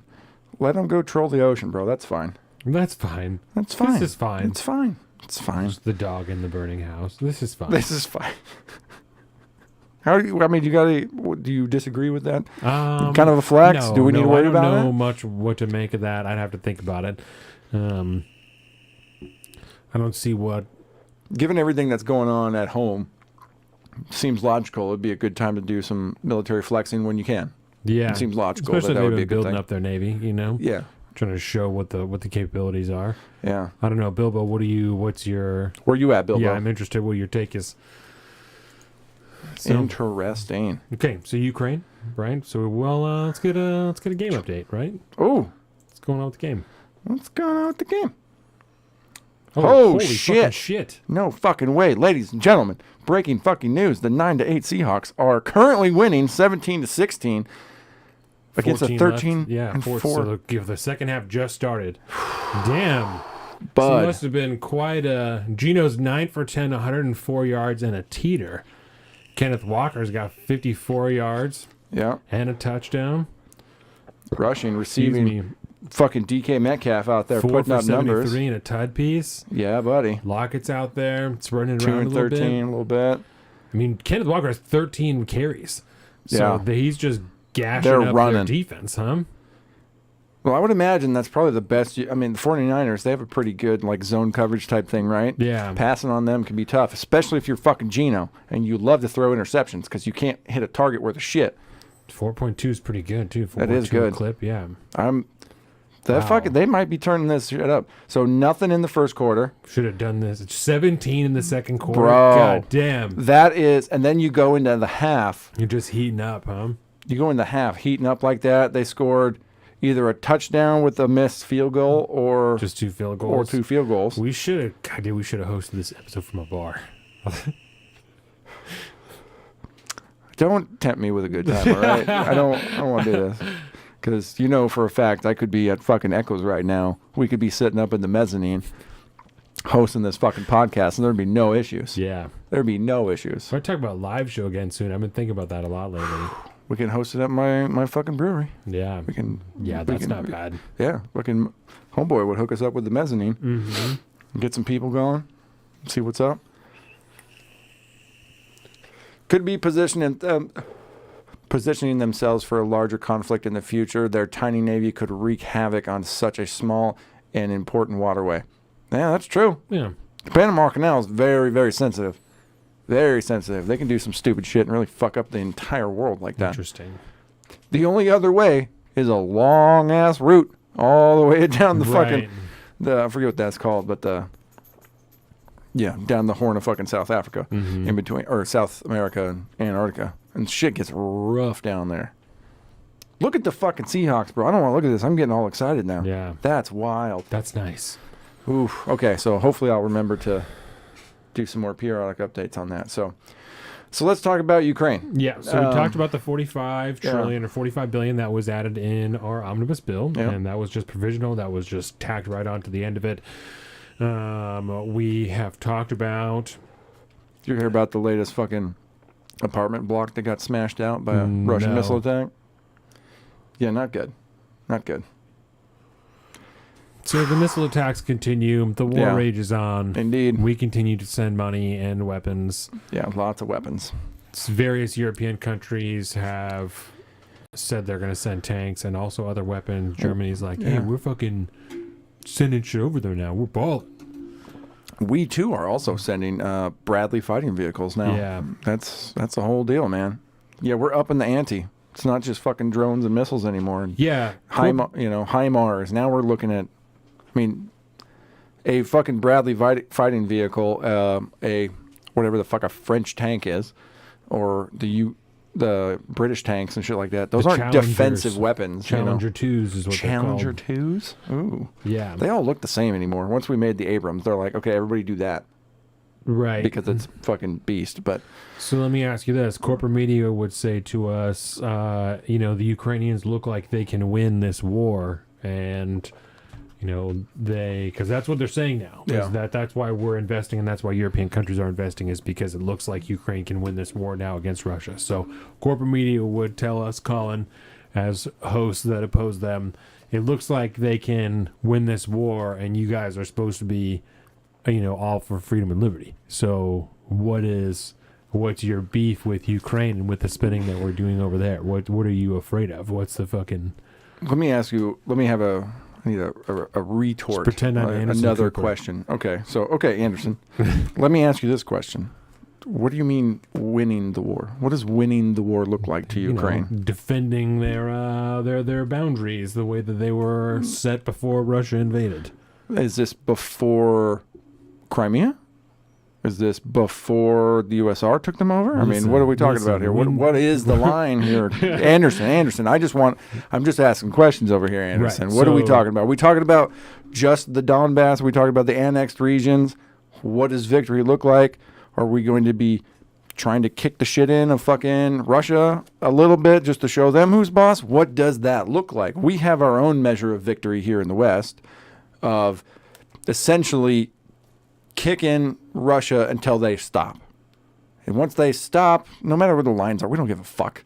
As long as it's done at that point, and Russia there's two things that are going on right now, right?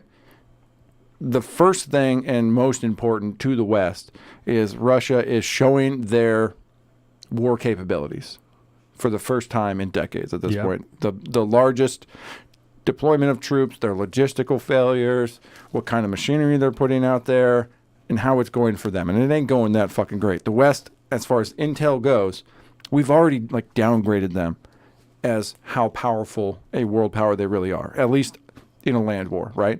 And in the air, because they keep getting fucking MiG shot out of the sky because of our, I don't know what the weapon system's called, but the ground deployed fucking, over the shoulder missile that you can shoot down fucking the javelins. The javelin missiles, there you go. Those seem to be working pretty well.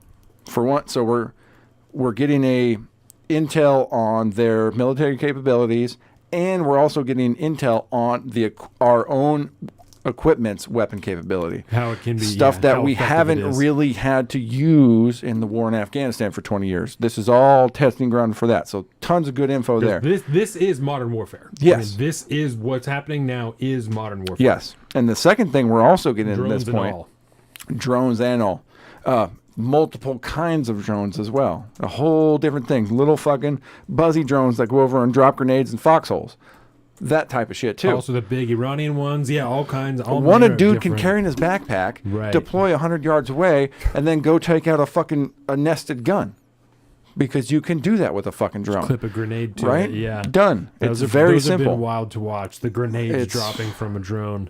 I don't like watching people get killed. Yeah. But I've seen it a lot in this thing, and it's very uncomfortable to watch conscripts get fucking Just murdered. watched the one fucking yesterday. That together. one was Yeah. that one was rough. But the other thing I we're can't getting believe right. we could still see that. I sent it 2 days ago. I I couldn't know, believe man. That. That was It wild. still fucking on the You internet. didn't even have to go to Live Leak. No. My father-in-law watches a lot of that shit. He finds them. He just finds them on YouTube, just random, Civil War stuff and all this shit all over over Africa and, everywhere, dude. It's nuts. I don't know. His recommendations are fucking lit. You just turn that shit on. It's like, well, let's watch some war movies. Well, I Real imagine life. that being from South America, he's seen some wild shit. When he was in the military, too, for a while. Oh, really? Yeah, back when they were fighting Peru and all these, it was all fucked up. So back he's then. probably seen some fucking wild shit, and he's just like, I'm just trying to go back to the glory days. He appreciates that shit. That's lit, dude. So, okay. So, we got the first one, for right? him. We got lots of intel, weaponry, enemy, good stuff. The second thing we're getting out of this is we're depleting their military. Yeah. We're depleting their assets. Good old American interests. And we're seeing how fast they logistically can replenish their assets. How, at this point, you fight a land war anywhere in the world, America's going to wipe the fucking floor with you because we can get there, we get the job done, we got better weaponry, we got all that shit. And we don't have to use that many dudes because our technology is so good. Exactly. We don't have to waste that many guys. Yes. We got to steal people from their homes and throw them into the fucking battlefield to just try and keep the numbers up. Yeah. So definitely women have to they have to sign up for the draft because ain't nobody getting drafted. Because if Ukraine can do it, we have a standing army that is ready to do all that shit. Well, maybe. We'll see about that because we have our own problems with force readiness right now. But I think those are two big, massive things. So for us, we continue to win the longer this goes on. The more depleted, the more Russia's army gets, the more intel we continue to get from how Russia fights. We go, okay, well, Russia's essentially a paper tiger now, except for that one pesky little fucking nuclear thing, but that doesn't really have to do with the war thing. So what are you afraid of? Why are you against Ukraine spending if you think if we're gaining from this? Because I don't trust Zelensky or the Ukrainians to make good decisions. I think they will make emotional decisions because whatever percentage of their population has been fucking murdered by Russians. They're in cold blood. They do not have the West's best interest at heart. And so if I'm going to put my fucking neocon hat on for a while and pretend like this is all just about protecting America's interests, which is why we're involved in this whole thing to begin with, it's at a certain protecting point, and expanding, because that's what Mitch McConnell said, is that's why we're there, is good old American interest. And it's our number one priority, that's as more he with said. more on the BlackRock thing. We'll get to that in a little bit. But why would I be concerned? It's because, eventually, we don't, trying to find another analogy to put this up again. It's been a long time since we did anything to this. We haven't done anything like this to this scale at this point. Last time we did something of this scale, we went into world wars. That's how that worked, right? World War III, it would be your concern. It would be, that would be a concern there because I don't necessarily trust the Ukrainians to be like, all right, we're all done now. Because they're a fucking hard-ass people, bro, and they've been getting there's a lot of blood on that side. They just fucking bombed, missiled another goddamn apartment complex. Right. They're not going to stop wanting to fight. And whether or not they think they can overextend and continue to fight, they're already we're going to... Russia, you mean? Yeah. Or trying to reclaim Crimea as the more realistic scenario, right? That's not going to stop in their minds until they're all expended. They will go to the last man, I think. That's their viewpoint at this point. And they're justifiably so. I can understand that.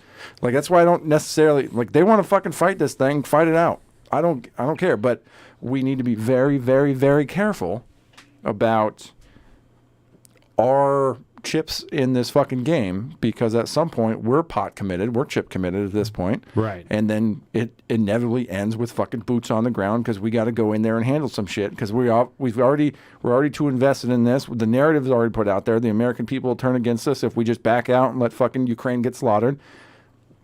That's why this was never a good idea to begin with. Let me ask you this: so for a world war to happen, we need to have some teams drawn up, right? And we have teams drawn up, so as far as money and funding, right? But a world war, as far as we've seen in the past, involves active fighting from more than one nation on either side. Yes. Right? So to me, a world war would mean like you're talking about as far as an Axis and Allies type of thing, that we are fighting on the ground. I got that board game, by the way. With that we are fighting on the ground, United States with Ukraine, along with whatever European nations, Yeah. right? And then It on would be the other NATO. side would be, you know, Russia and China and whoever. So do you think it's possible that another nation enters not just with financial backing, but with actual military power on the ground?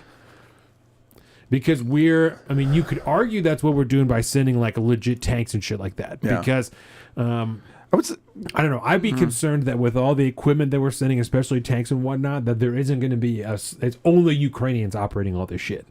Like, I feel like you're not going to send any English, tank engineers over there to do any of that shit. You're just going to hand them over to Ukrainians and let them do what they're going to do.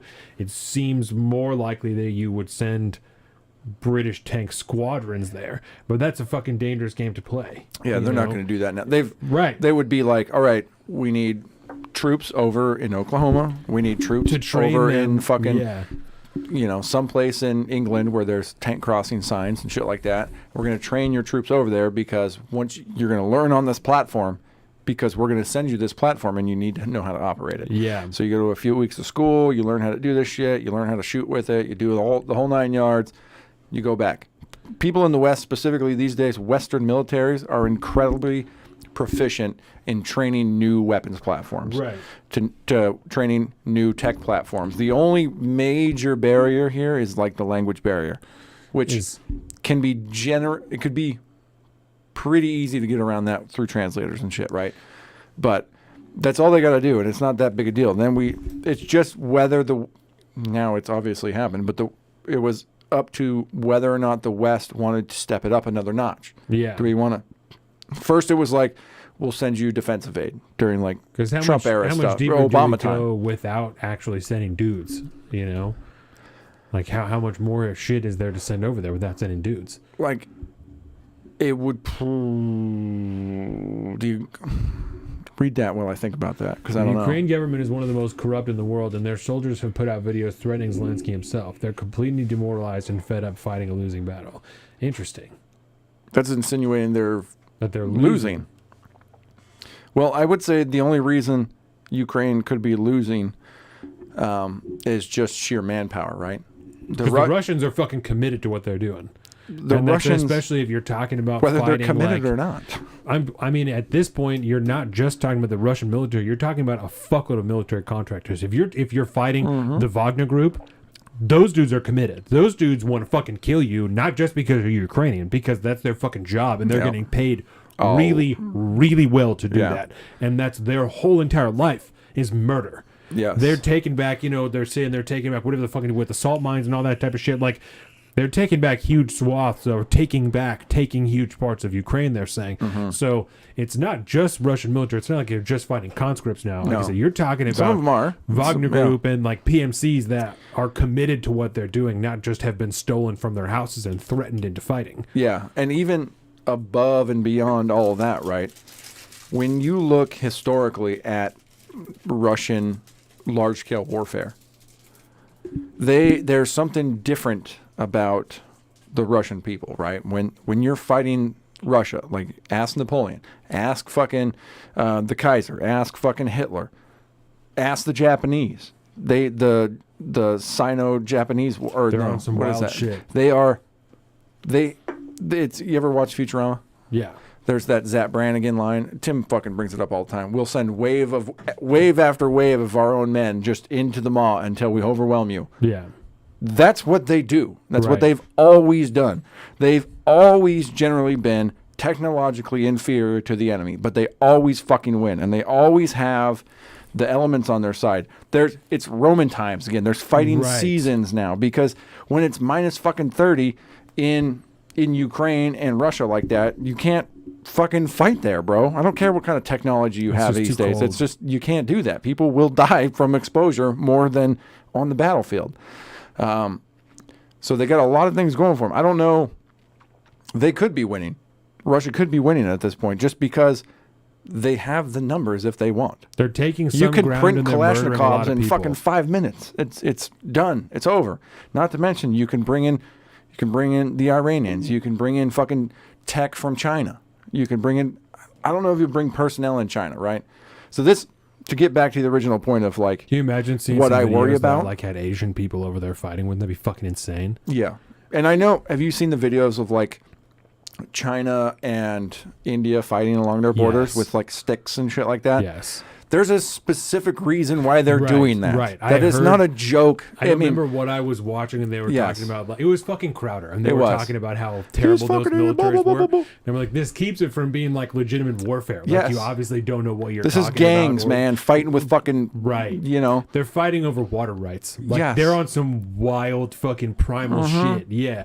That's And the why they're whole using deal is, sticks and okay, we're rocks. going to go fight and try to kill these people with our hands, because the minute we start shooting at motherfuckers, that's a whole other ball game. Yeah. But if we all just get in some tussles, try to beat the shit out of each other with body armor, then whatever, you know, Yeah. we'll move forward. It's a thing, right? But So the boots on real the ground from other countries. Yeah. the real concern I would have is not necessarily what's going to happen to the nations involved in this conflict, because this is it's a global proxy war at this point, right? This is Yeah. World War proxy. This is what we're doing. What I'm really concerned about is not necessarily the nations that would sign up for the Axis and the Allies, right? It's going to be the nation or two that doesn't and gets to essentially rise in power as everybody else's power diminishes through consumption and exposure. As we throw more weapons into this thing, you hear it from that fucking Navy Vice Admiral, we're losing the ability to resupply our own troops. We also have our own problems within the military because of fucking woke ass shit and all this stuff. But the West is going to start to lower their supplies and their ability to actually wage war themselves, right? Yes, we always have increasing military budgets and all this stuff, but Right. realistically, we're always just ready to fight. And so when we start dropping all of our supply like that and just mainlining that shit into fucking Eastern Europe, we're not replenishing them at the same rate. Right. Raytheon, Boeing, they all have they know how to maintain the status quo on weaponry. This isn't fucking World War II. We're not converting steel factories into tank shops, you know. It's not happening right now. So we're not printing fucking weapons like we should be. Those companies are just restarting Yes. their And processes of manufacturing. And if China and India and Iran are slowly giving money or supplies and stuff to Russia, they're doing it at an exponentially smaller rate, and they're doing it together. And they're not going to diminish themselves as bad as the rest of the entire Western world.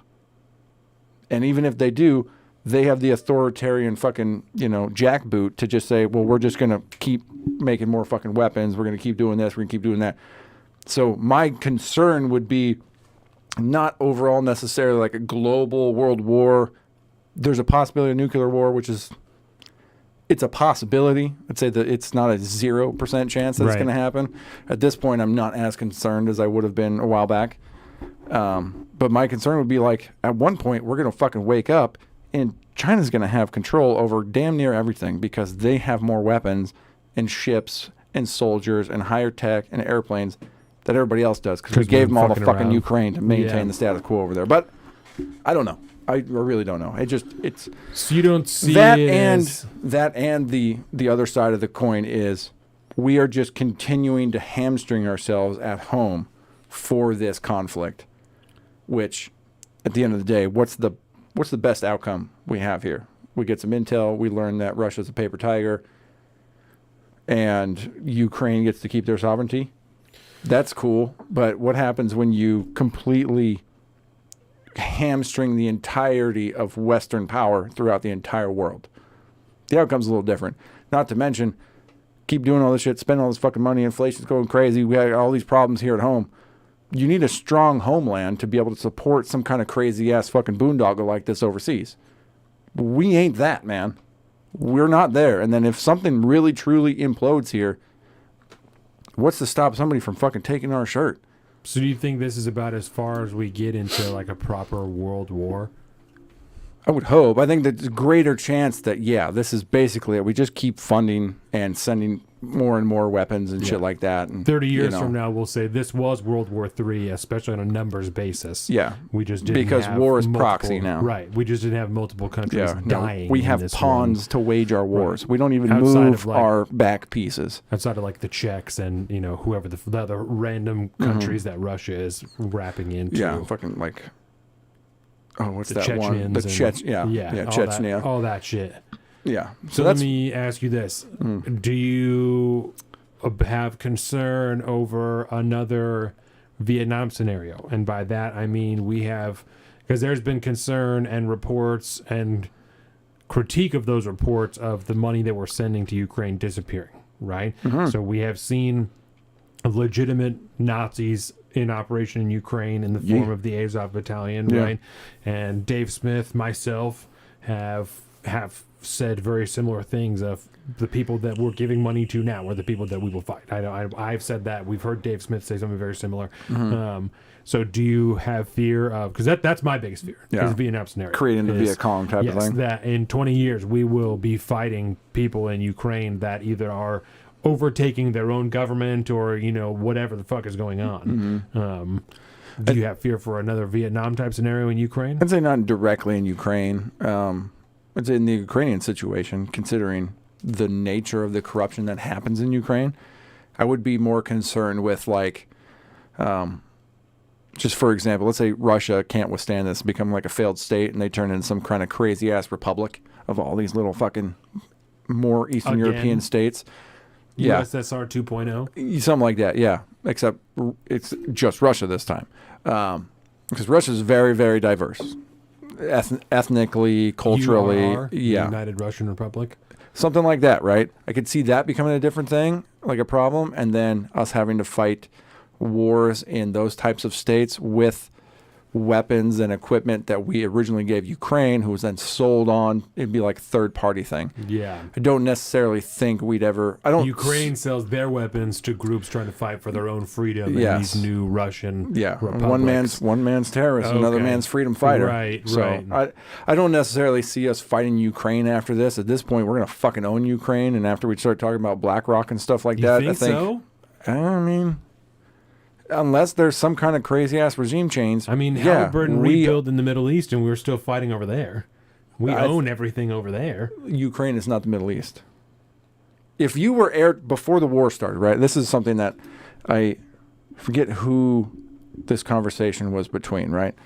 But if you were to be like before all the war and stuff, you were airdropped from America into somewhere in like urban Ukraine. Could you be convinced that you were in the West? Yes. Like, it's not the Middle East. That is a totally different situation, right? It does not work the same. Culturally, very, very, very different. There's other reasons why that couldn't happen in there. You're not going to bring democracy to fucking Afghanistan. Just not going to happen. They already have democracy in Ukraine, right? Might be corrupt as fuck, but it's only a few degrees different than us. It's just a different type of corruption. But at that point, I mean, there's still, like, capitalism is a thing over there.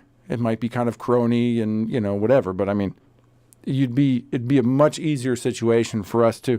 I mean, fucking Zelensky is our president. We installed the regime that got him elected. Right. Ever since the revolution or the coup in, what was that, 14? Yeah. Yeah, I mean, we fucking own them anyways. They're NATO in any other name but at that point. Okay. So, like, I think, that's one aspect to think about, at least, anyways. So there would have to be some type of government overthrow in Ukraine for us to be we would know about in it. Ukraine. Yeah, because we fucking own them at this point, bro. The only reason you guys are alive today is because of us. Yeah. Period. And it's not because of the West. It's not because of NATO. It might eventually look that way because they're all kind of starting to get in the fucking game now. I wonder if the globalist influence could be a point of contention for, members of, the Ukrainian military. Like, they're all obviously happy that they received the assistance they did because they wouldn't exist if they hadn't received Western assistance. But now that we are going to see global corporate interests come in and rebuild their country and buy and sell their debt over and over again. And we'll see. I wonder if they'll be like, well, this was all well and good, but now we see what you're doing to us. Nothing that we own is worth anything, and Yeah. you've raped and pillaged our country. Yeah, We would like these influences out of our country. I wonder if The that tides could be a might point of turn. contention. I think that's a very good point to bring up, because that fucking happens, man. Because that's, and I mean, not to fucking beat a dead horse, but that's like was part of the seeding issue in Vietnam, is the different classes of people that wanted to stay involved with France and that wanted to be independent. You know, Yeah. and if we're, like you said, if we're going to own Ukraine after this, because in effect we will, there are going to be the people in Ukraine that want actual legitimate independence and not independence under the guise of American and Western control. You know, I mean, I would say, though, it is much harder today just due to modern technology and instant communications. And the fucking, Ukrainians have fucking cameras on their phones just like everybody else does. How do we get all this frontline footage otherwise? It'd be much easier to sense dissent. It would be much easier for people to, I don't know how I want to put this. I think it just changes the game so much more as compared to like in the 1950s and 60s. When you're talking Chiang Kai-shek and, the entirety of fuckery around China and Vietnam, that whole area during like pre-World War II, that just led up to fucking Vietnam, all that shit. yeah, It's just a very different, it's a different world and kind these days than it was back then.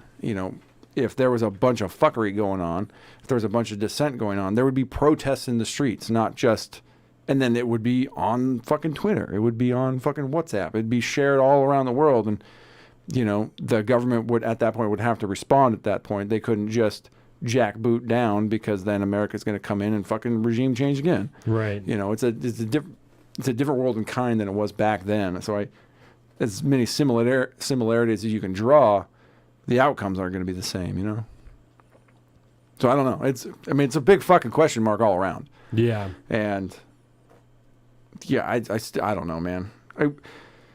World War III is going on now, but it's not exactly the same World War that we would have expected it to be. just doesn't look like World War II did. Yeah, it's it's World War III by proxy. It's more the beginning stages of World War II than Yes. than the ending stages. Yeah. And I don't know. We've only been that- doing this for a year. Yeah, my fear is that we will look more like the ending stages. Like I said, that we'll be there for a long enough time that eventually Ukraine will say, we just don't even have enough dudes. Like we just can't fight anymore because we don't have enough guys to fight, but we still have to fight. And that'll be what the world does at that point will be the difference maker. Yeah. Yeah. That's my concern. If we, and I hate to sound as callous as this, but I mean, if Ukraine was essentially a part of Russia at that point, we wouldn't be having that conversation. For, on the scales, would it be better to go to World War III eventually, or would it be better for Ukraine to deal with Russia? I don't know. I mean, I get it. And allow Russia to expand its territory into another nation. I mean, when you really think about it, there's one nation left to be absorbed by somebody. Everybody else is in fucking NATO at this point. And they're not going to go up against NATO, because that is open fucking World War III warfare, and they get their dick stomped. That's what happens. I mean, Turkey flips, obviously, at that point, but that's fine. That's not a big deal. The war in Europe is over at that point. Russia's fucking dead. Putin's dead. We know, generally speaking, he's a dead man once that starts. And then whoever replaces him, they're not going to exactly want to be doing that same thing. Yeah. So I don't see that working out that way. But when you put it on balance, there's one unclaimed territory at this point, and it's Ukraine. Would it be the worst thing in the long-term story of humanity for Ukraine to be more or less in the realm of influence of Russia compared to the West? I think those scales balance out pretty well. Yeah. I mean, yeah, I'm not going to sit here and advocate for that, because the sovereignty of national borders and all this stuff. I mean, yeah, I get it. I get it, man. But if it comes down to sending American soldiers or letting Ukraine return to Russian control, what are we fucking talking about here? Like, I get really it, man. yeah. But, you know, in the giant book of history, would that, you know, there's two fucking alternatives here. Why? But also, you know, we'll say, you know, the American Revolution was a losing war until France got involved. Yeah. And that was worth it in the end. So who am I to say? But I don't know. I'm just very, especially with as many fucking problems we have back here. This is not helping us in the long term. No. It's helping the liberal economic order, the liberal world order, whatever you call that. It's helping that. The World Economic Forum. Well, you know, it's helping all of those things. It's helping that, but the globalist elite. But it's not helping us. And if you're like an America First guy, of course you're going to be anti-Ukrainian intervention like that, because we're doing. It's kind of like equity when you think about it, right? If somebody in the genuine equity model, it's that fucking three people standing looking over a fence thing. You seen that meme, right? Yeah. The short guy, the medium guy, the tall guy. We're the tall guy. At this point, if you want to fucking go across the board like this, eventually we get our fucking shins blown off and we get down to level with everyone else. Whether that works out better for the globe or the one world government or whatever, you know, the liberal world order, that's one thing. But whether it helps America out, I think it's pretty straightforward. It doesn't help us out. Yeah. All it does is bring us down. It helps out everybody else. So that's the real question. The longer we help out Ukraine in the manner we're helping them out, all we're doing is hamstringing ourselves more and more and more and more. And that fight to maintain America First or the top dog spot, the only reason you could be America First is because the neocons paved the way for you to be the fucking superpower of the world. So don't forget that. Unfortunately, that is a reality. You know, but if you want to maintain that, you do have to be smart about it. And this is not smart. Yeah. You know, this is not a smart thing to do. All we're doing is hamstringing ourselves. Boom. Some fucking think tank hire me, for God's sakes. Come on now. I feel like I went on there for a minute. I hope I wasn't. No, that was perfect. So let's crazy. talk for a minute about, we're talking about BlackRock, right? So let's talk about. You're going to talk about BlackRock. I'm going to listen. The rebuilding. So. Because I got to pee. Oh, Jesus. Of course you do. Yeah. Well, let's see here. My girlish bladder. I got to find my article here. I didn't realize. Oh, no. Yeah, no, I wasn't ready. Way to go. Damn. No, you're fine. So, sorry, guys. I'm just trying to find. There it is. New York Post article. I'm going to send it to Colin so that he can pull it up when we get back here. But what we're going to be talking about is that BlackRock, the company who had such an enormous hand in pandemic era home buying, has signed on with Volodymyr Zelensky to help them decipher who will be paying for the reconstruction there. So, excuse me, we'll read some of this article. It is entitled, Volodymyr Zelensky, BlackRock CEO Larry Fink agreed to help rebuild Ukraine. Ukrainian President Volodymyr Zelensky and BlackRock CEO Larry Fink agreed to work together on investments aimed at rebuilding the war-torn country after Russian invasion, Ukraine's government said Wednesday. The agreement followed a video meeting between Zelensky and Fink. BlackRock has taken an advisory role on how Ukraine should handle investments related to reconstruction.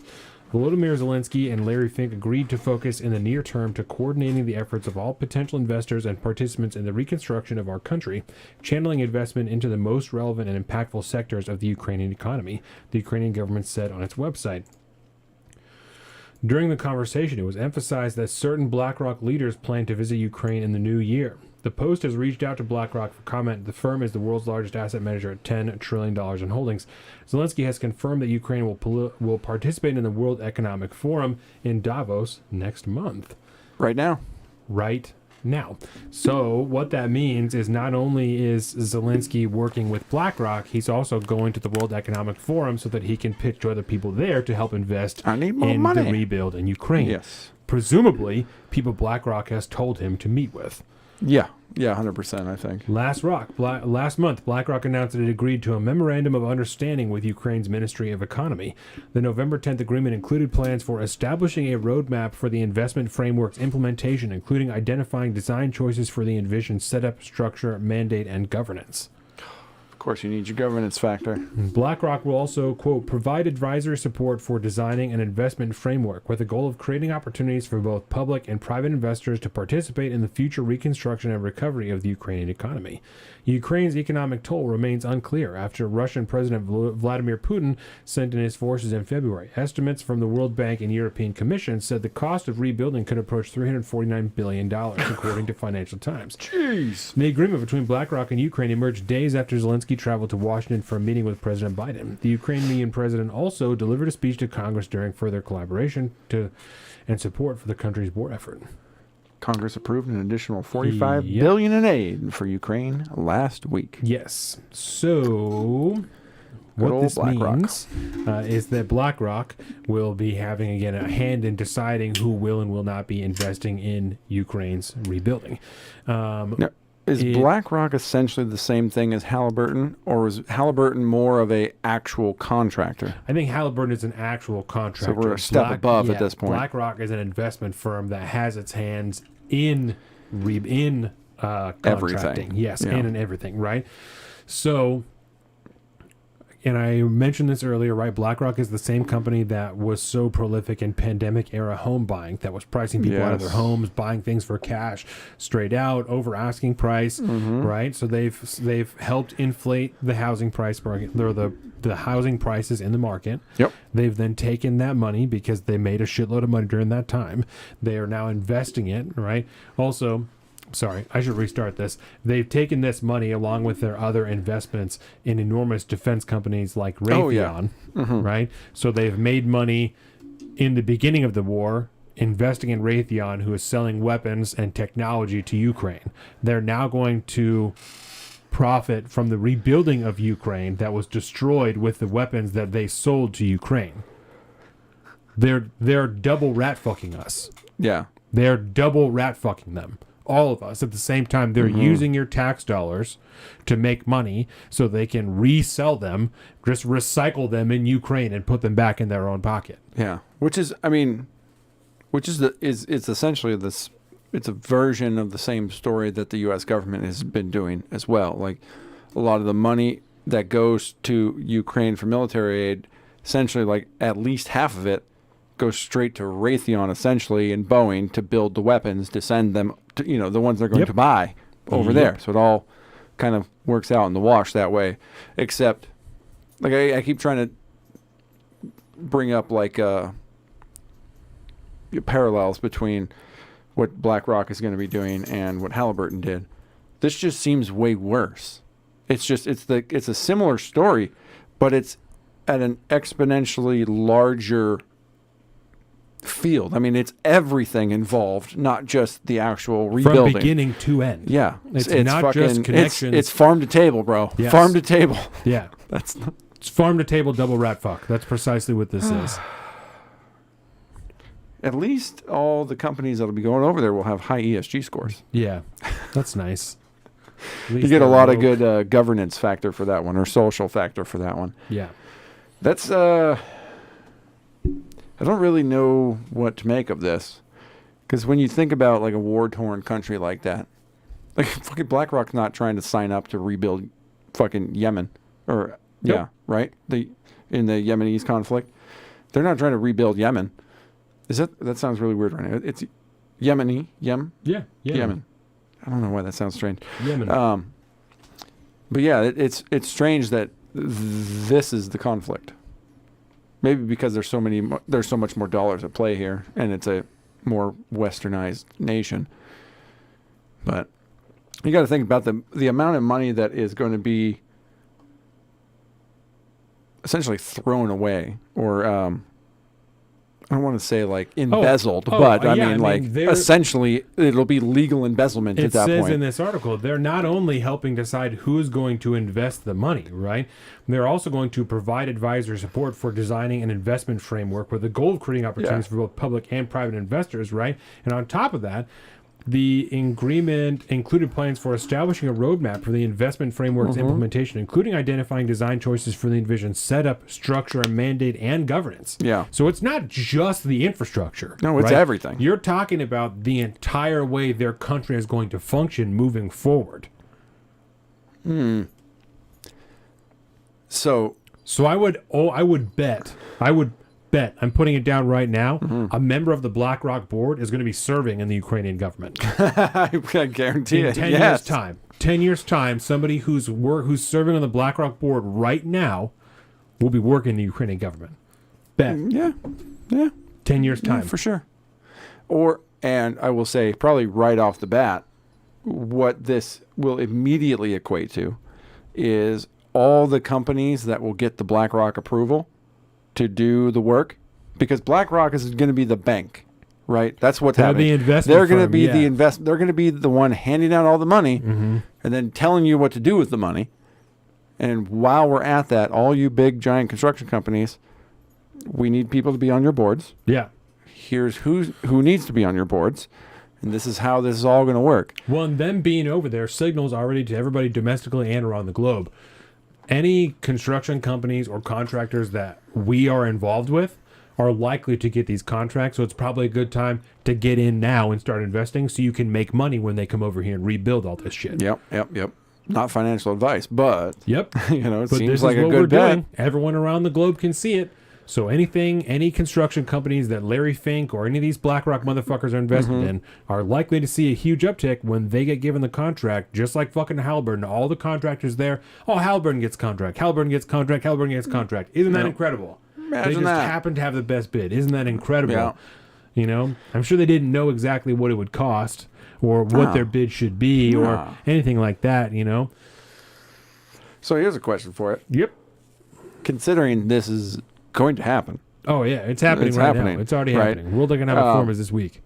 How much more power is BlackRock going to have after this? Because they're going to make a shit ton of money over there, a fuckload of money, and unfortunately, maybe fortunately, that's not.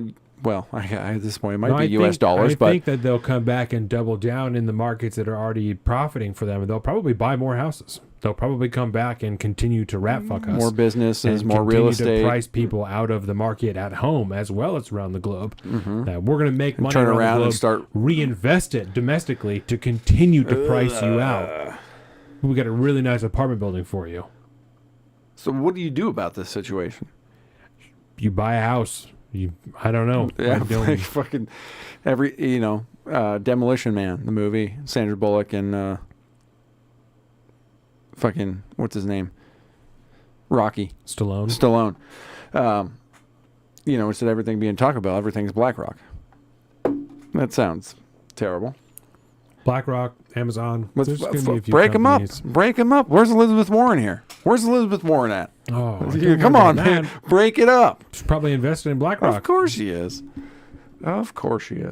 Yeah. Well, that's fun. So it's really nice. Yeah. Another reason why we're not going to get out of this situation. There's too many people making too much fucking money into it. Yeah. Too many large institutions. Take away the avenues that regular blue-collar people have to create actual tangible wealth in this country. And in the meantime, inflation is still skyrocketing, which they have to leave out food now, of course.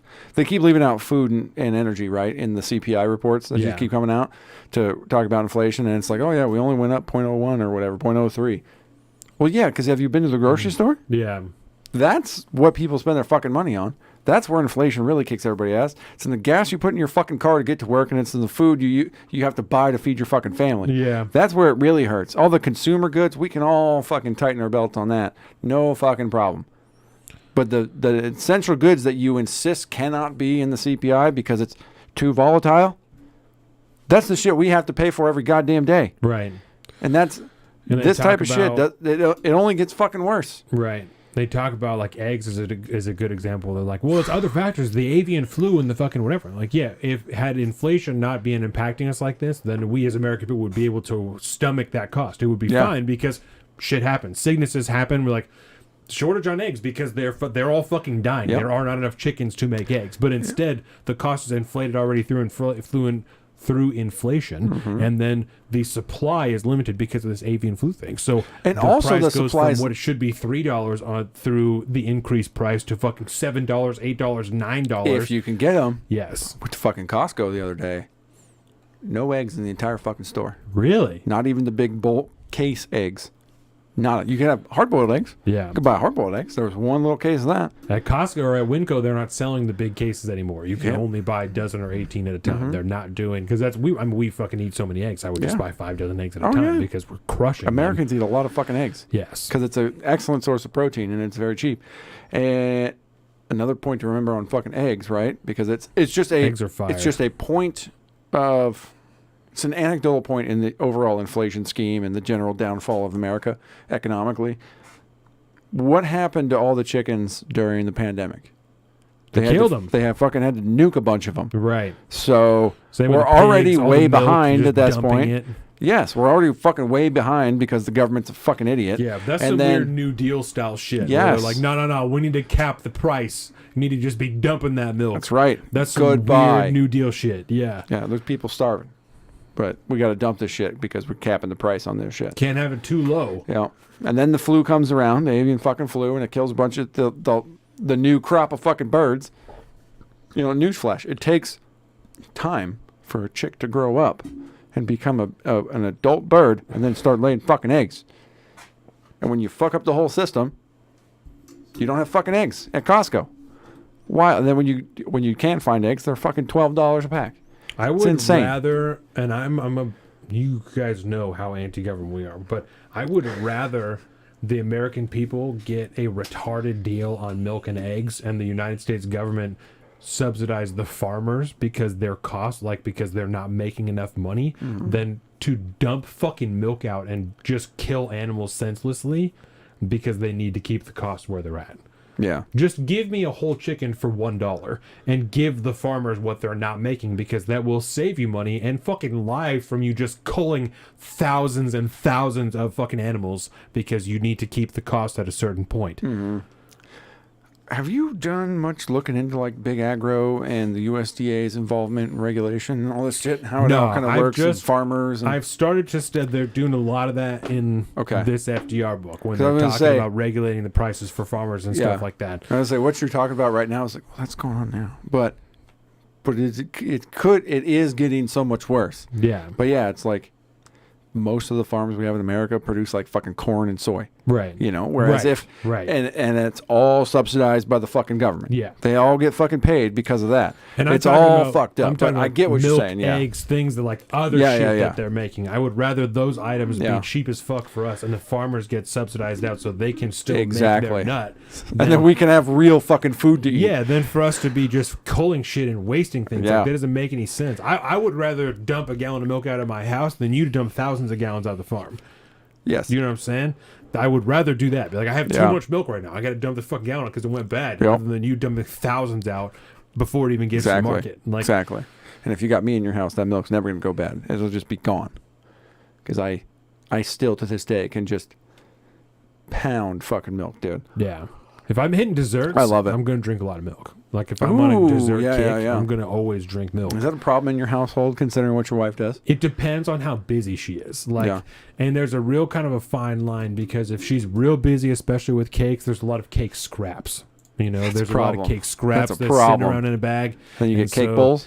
So she also has the buttercream, And I'm pretty particular now. Like, I won't just eat it because it's there, because that's so consistent. If she's making a cake of flavors and stuff that I like, I'm like, I'm definitely going to eat that. I'm a huge sucker for cream cheese icing. Enormous sucker for cream cheese frosting. Can't get enough of it. So if she's making any type of, red velvet or spice cake or carrot cake, I'm gonna definitely have a Scrappy Bowl because Scrappy Bowl. That's what it's called, Scrappy Bowl. Because the cream cheese frosting, I cannot get enough of it. That's so stupid.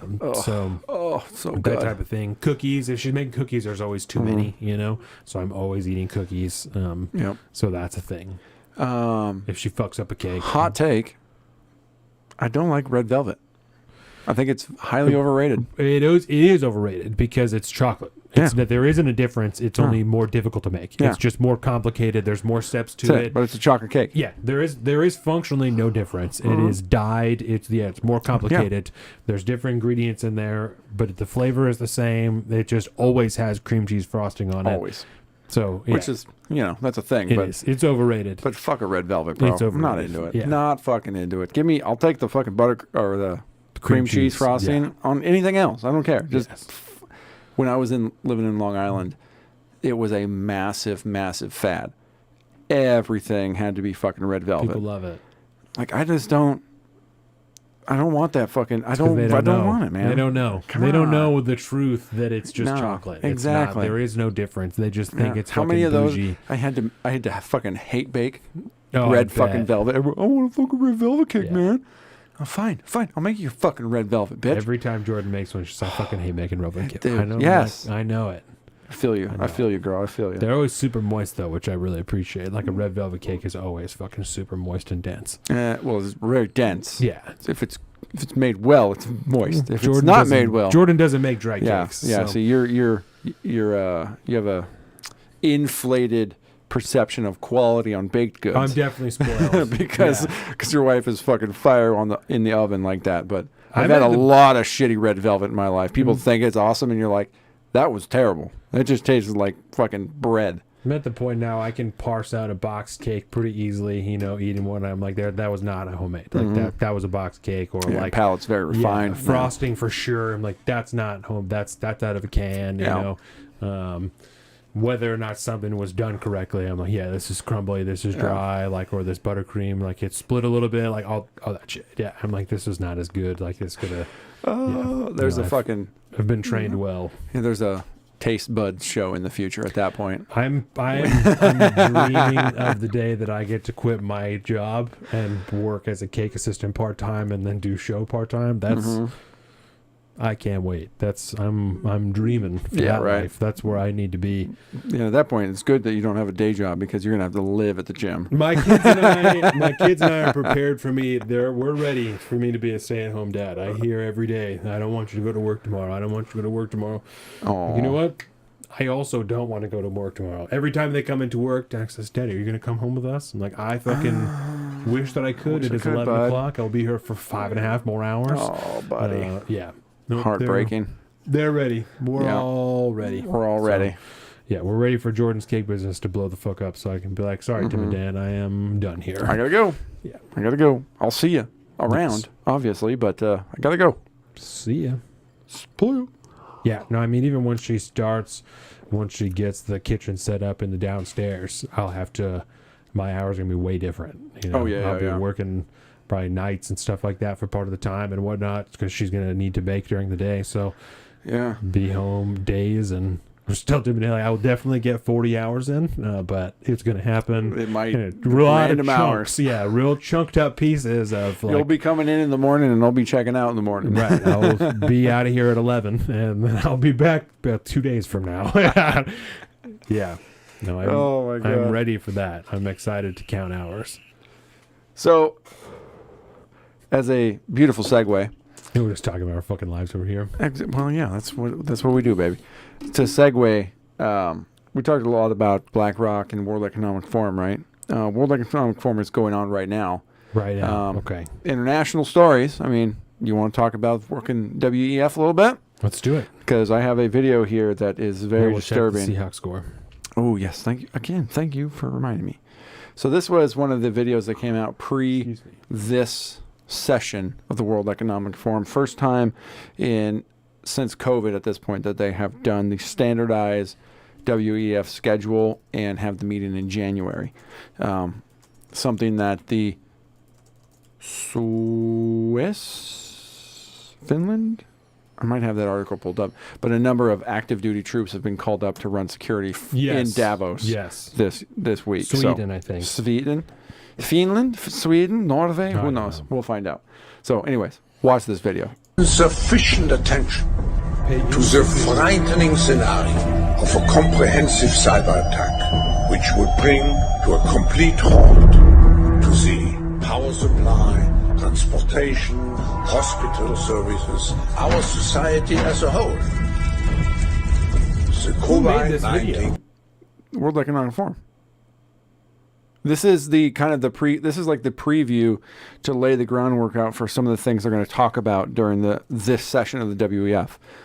You can remember right before COVID, it was all the "you will own nothing and be happy" type of thing. Yeah. And this is kind of the new preview for this session of the World Economic Forum. Crisis would be seen in this respect as a small disturbance in comparison to a major cyber attack. So this is the preview for World Economic Forum 2023. They're talking about before this. You got to remember. What the fuck? You don't watch enough WEF material, bro. Okay, this is standard operating procedure. So they're going to be focusing a lot of their conversations this session around strengthening the world economic bloc into fighting against major cyber attacks that will take down the entire Western world. And so they make this fucking terrifying propaganda to watch, so that we're setting the table for everybody to start watching all this shit. Because these are the things we're going to be talking around. It's going to be so bad that COVID-19 is going to look like a blip on the radar, he says. Yes. And this was, again, this right before fucking COVID-19 popped off. They were talking about global pandemics and shit. So whether he's incredibly prophetic or you make mountains out of molehills or whatever the fuck, coincidence or not, that's how we set the table at this year's fucking World Economic Forum. So this year, though, just one of the G7 leaders. People battle cost of living crisis. Yes. That's really funny. Yeah, so just one of the G7 leaders will be joining Davos elite this year as regular people battle cost of living crisis. Germany's Olaf Scholz. That's a beautiful city. It's fantastic. Yes, it's in Switzerland. Switzerland, that's where it's at. Yeah. Yeah, Davos, Switzerland. But he's the only G7 leader to be attending this year's session. The new Prime Minister of Germany, the one that took over fucking Angela. Yeah. Her spot. He's going to be the only major G7 leader there this year. The event will still be packed with some of the biggest names of the world's businesses and finance, politics, media, academia, and civil society. While they may cite busy schedules, former political advisor Ed Owen said they will also be wary of being seen hobnobbing with global financial elite amid the cost of living crisis. So a lot of people might have gotten the hint that it's probably not real good for you to be showing up at the fucking WF this year because shit's hitting the fan all over the world. Because eggs are fucking $9 or whatever. Because eggs are $9. Like lettuce is $7 a head or whatever the fuck she said. Yeah, exactly. You listen to that part of it's so good, dude. On what is it? Is the Wall Street Journal when he was Friday, I think, and he was whoever the host was reading part of the transcript from Cardi B's Instagram Live when he said the lettuce used to be like $2 and now the lettuce is like $7. I was like, that's so awesome. It's so fucking great, man. It is so good. We sent investigators and Cardi B was right. Oh god. Like she couldn't possibly do her own grocery shopping every once in a while, right? That's hilarious. How could she possibly know that? How maybe she goes to a fucking bodega and actually buys some shit to make it? I don't know. I mean, well, she says, if you listen to her full clip, she says that, like most Americans, like I'd be looking at my fucking monthly financials and shit, and I'd be breaking down all this shit, and I see fucking cabbage or lettuce this month is $7, and it used to be fucking $2, and now I'm like, what the fuck? All these regular people got to be hurting too. Yeah. Like, if nothing else, Cardi B is a woman of the people. Gotta I say. couldn't agree with that. You Yeah, know? I mean, she used to steal money from dudes. Yeah, so. she used to drug and fucking rob men. So Yeah. I mean, she's if she's not a blue collar regular normie, she's got it is bad situation when Cardi B is more in touch with the everyday populace of America than any politician at all Well, on the New Hill. York famous is like a little bit different than regular famous because You could still be gritty. Still interact with a lot of people. You know. Yeah. I was watching fucking Tuesdays with Stories, and Mark Norman said that Timothy Chalamet goes to the same grocery store as him. Like he regularly sees Timothy Chalamet at the same grocery store. Timothy Chalamet is extremely fucking famous, and he's like, I'll just do my own grocery shopping. Who's that? Okay, Sorry. You definitely know who Chalamet is. You just don't know. He was in Dune. That he's like one of the main characters in Dune, like the young. Okay. He looks like a little kid almost. He's the dude. He's the dude.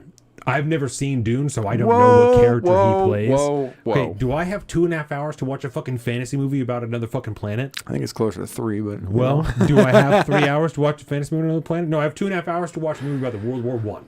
That's what I have. This and is it an took me 3 investment. weeks to get there. So, and I don't give a fuck about Dune. If I cared, I don't have any investment. Great Like I've never movie. seen the original Dune, so I don't have don't any need to. reason to watch the next one. You know, this new one. So It's really good. Point being, Chalamet is in Dune. Chalamet is crazy fucking famous for 2023. He was also in The Last King or whatever that was on Netflix, and Yeah. yeah, that's That guy. him. That's That guy. Chalamet. So That's Chalamet? yeah, Timothy Chalamet. Oh, okay. Yeah. He was Okay. also in. He was in Of course The I Last don't remember King, that name. which Yes. Robert Pattinson is in. On Netflix, And- right? Yep. Yeah, and yeah. he was. Also, I haven't seen that. It looked good. That one is good. It's on my queue, but Um, I ain't never seen it. He was also in a movie called Beautiful Boy with. That's unfortunate. No. It's named after a John Lennon song. More unfortunate. And okay, hold on, because that song is incredible. You I'm sure it is. Literally don't know what you're talking Is about. pre-India Beatles or post-India Beatles? I don't know. I have no idea. It's a John Lennon song. It's not a Beatles song. It's a John Lennon song. Yeah, So, it's a John Lennon song. Yeah.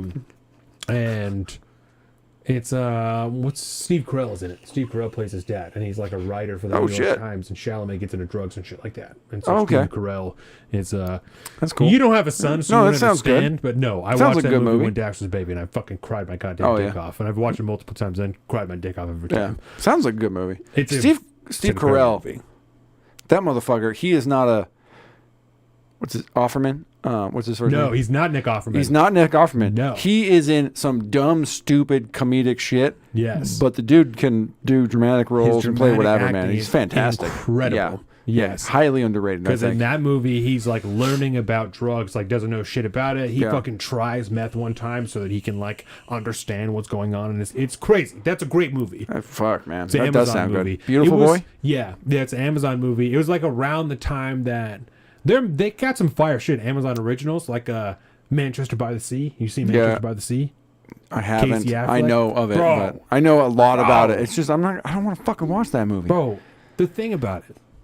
It's- I don't it's- blame you. it's I don't really blame you. good. I don't blame you. No. No, I don't blame you. It's Jordan gives me shit for the the heaviness of the movies that I like Yeah. too. I just like Fucking Tuscan shit, I'm a bro. I know. stone, bro. I'm a stone in my daily life, so I need a piece of media that's like, you got some tears in there, man. You got them. They're in there. I do the same. Need media to draw it out of me a little bit. I'm not watching Marley and Me, bro. I live anxiety and tension in my everyday life. This type of shit, Dune, these battles and shit, the heart racingness. I live that every day. Fucking- That's just how I operate. What's his name? Spider-Man's girlfriend's in this movie. Zendaya. Yeah. She's fucking great in it too. This movie was pretty good. This movie's fantastic. Yeah. It is. It's highly worth when you have time to watch it. Watching it. It's 2.5 hours, but it's Pretty intense, battling and whatnot. I mean, it's a slow burn. Yeah. And also, perhaps it would be better to wait until the second one comes out, because Dune, the old school Dune movie, is one movie, and it's fucking from the 70s, I think. So it's tough to do nice sci-fi back then. Pretty rough. But they did this one. They took the first book of Dune, they cut it in half, and he's doing it in 2 parts. What is it about? It's about kind of Game of Thronesy houses in this fucking like galactic empire. Okay. Right, and there is one planet in the empire, Dune. It's got another name, Arachne. I can't remember the fucking name of it, but they call it Dune. It's just this big desert planet. But there's a mineral in the sands out there that is very difficult to gather. It's very dangerous to gather because of these giant ass fucking worms, sandworms that live in there and shit like that. So you got to harvest. It's called spice. You got to harvest the spice and then you sell it off, and you become the richest house in the entire empire, right? Rivaling the emperor himself. So they're fighting for Dune. Yeah, and so basically this story is this kind of up and coming House Atreya. The empire says you have to go be the warden of Dune now. You got to go. And realistically, the house that was there before, House Harkonnen or whatever it is, they are the most rich and most powerful, most military fucking badasses in the entire empire at this point. Because they've been selling the spice. Yes. And so they got to leave. So they just fucking dip out. They kind of sabotage some of the gear and all this shit. But really, it's kind of a layup to ruin this other house because they're kind of too up and coming. So they might be threatening the empire's fucking shit.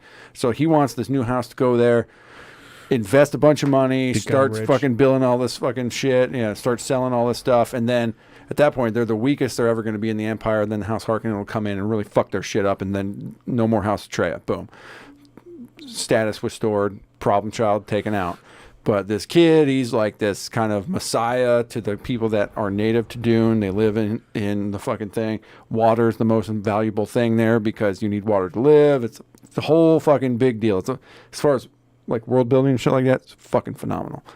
But is that what's in their nose is water? It recaptures like the humidity in your nose. Oh shit. Yeah, you wear these suits that just retain 99% of your water or something like that, right? So you don't have to drink for a very long time because there's no fucking water. Somebody dies in a duel, you fucking take their body and you reclaim all the water in that body because it helps the fucking tribe. No shit. It's a whole fucking deal. It's fucking great, dude. It's fucking great. But the first movie is kind of a slow burn. And by you hit like apex of the story, shit's going on. The fucking Harkonnens are coming back in. The fucking House Atreya is fucking gone at this point. They fucking killed the old man. The kid is the prince. But essentially, he's got to go out to the fucking desert people. At that point, he's a fucking runaway at this point. But the second book, he kind of rallies the desert people to become his own and all this stuff, and they fucking overtake the shit. It's fantastic story, fantastic story. But this one cuts out right before all that. Yeah, and so it's a pretty slow burn for 2.5 hours. Jason Momoa's in it. Fucking who's the other guy? Gonna be fired. Oscar Isaac. Okay. That guy's a real fucking lefty piece of shit, Oscar Isaac. Well, most of them are. He's a real lefty piece of shit, that one. Josh Brolin's in it. Really? Yeah. All right. He's Star-studded, huh? Yeah, he gets fucked up. Javier Bardem. Wow. Yeah, buddy. Dave Bautista. Yeah, Dave Bautista's in it. Yeah, he'll be in the next one, too. Yeah, he's a big player. But it's good shit, man. And it's a beautiful movie. The soundtrack's fantastic. It's a fucking great movie. But yeah, you need that 2.5 hours. So if you and Jordan ever have fucking beautiful date night or whatever and stuff like that, you got 3 hours to devote to popcorn and movies. You should be watching this movie. It's gorgeous. It's fantastic. Deal. I forgot why we started talking about Dune. Sorry. We were just on some movie shit. I don't know. So there's your international stories, ladies and gentlemen. Virgin Islands. Virgin Islands. Let's do that. That's a pretty quick close out the deal. I think I had. Oh, fuck me God. running. What the shit just happened? We got our 17 points, then we never recovered. 17-41. What is this? What is happening right now? Okay, so 49ers. For those of you just listening, we're checking back in with Seahawks 49ers game. Third quarter ended up Seahawks got 0 and 49ers got 7. Fourth quarter 0 for the Seahawks, 18 for San Francisco, and we got 2.5 minutes left in the game. 17-41. How are you just not soul crushed at this point? If you're the Seahawks, there's no way you're winning this game. That is a butt fuck. There's 2.5 minutes left. You're done. Jeez. Gino. Well, that was nice. 24 out of 33. 250 yards. One interception. I feel like the rushing stats haven't changed at all. No, he had like 54 yards. Jesus. Yeah. Metcalf, 9 for 133 yards. Yeah, I feel like they've just done absolutely nothing. Way to come off the second half and just drop the fucking ball, Seahawks. This is how I anticipated this game going. This is exactly how I anticipated this going. That's rough business. Wow, buddy. All right. Let's talk about Virgin Islands. Let's do this.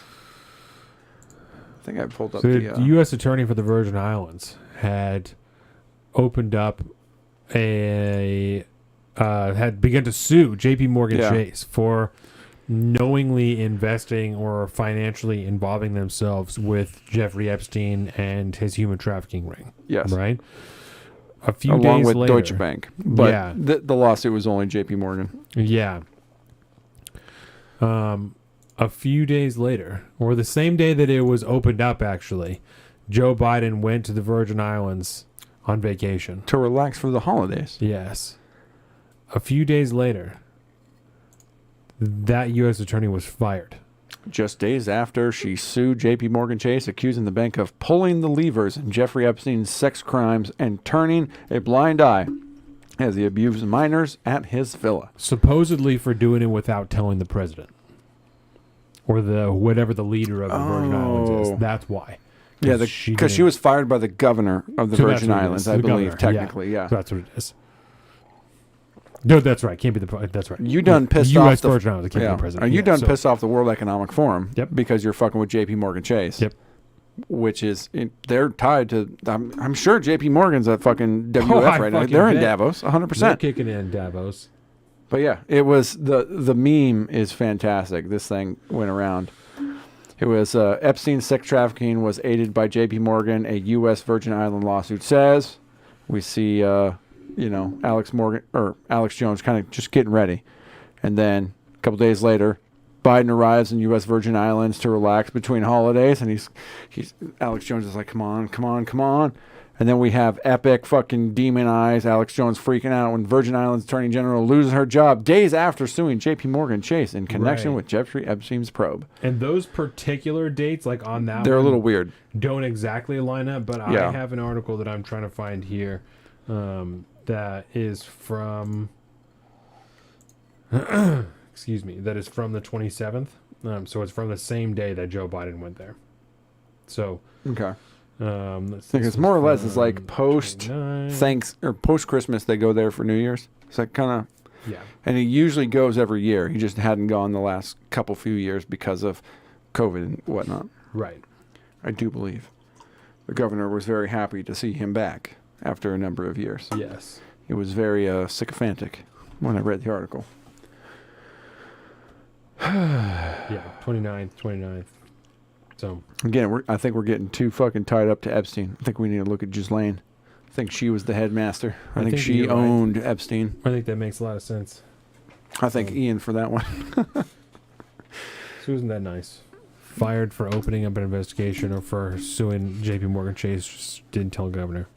Yeah, stay in your lane, I guess. Stay in your lane. This is about procedure, Donovan. This is about procedure. Why would you want to hold a huge global bank accountable for knowingly investing in, a human trafficking? Yeah. Why would you want to do that? Andrew Tate. He's a human trafficker. We need to go after him. Don't ask about Ghislaine or anything like that. Why is Ghislaine alive? Because she's the one in charge of it. Videos today like Andrew Tate's car is being taken out of fucking storage.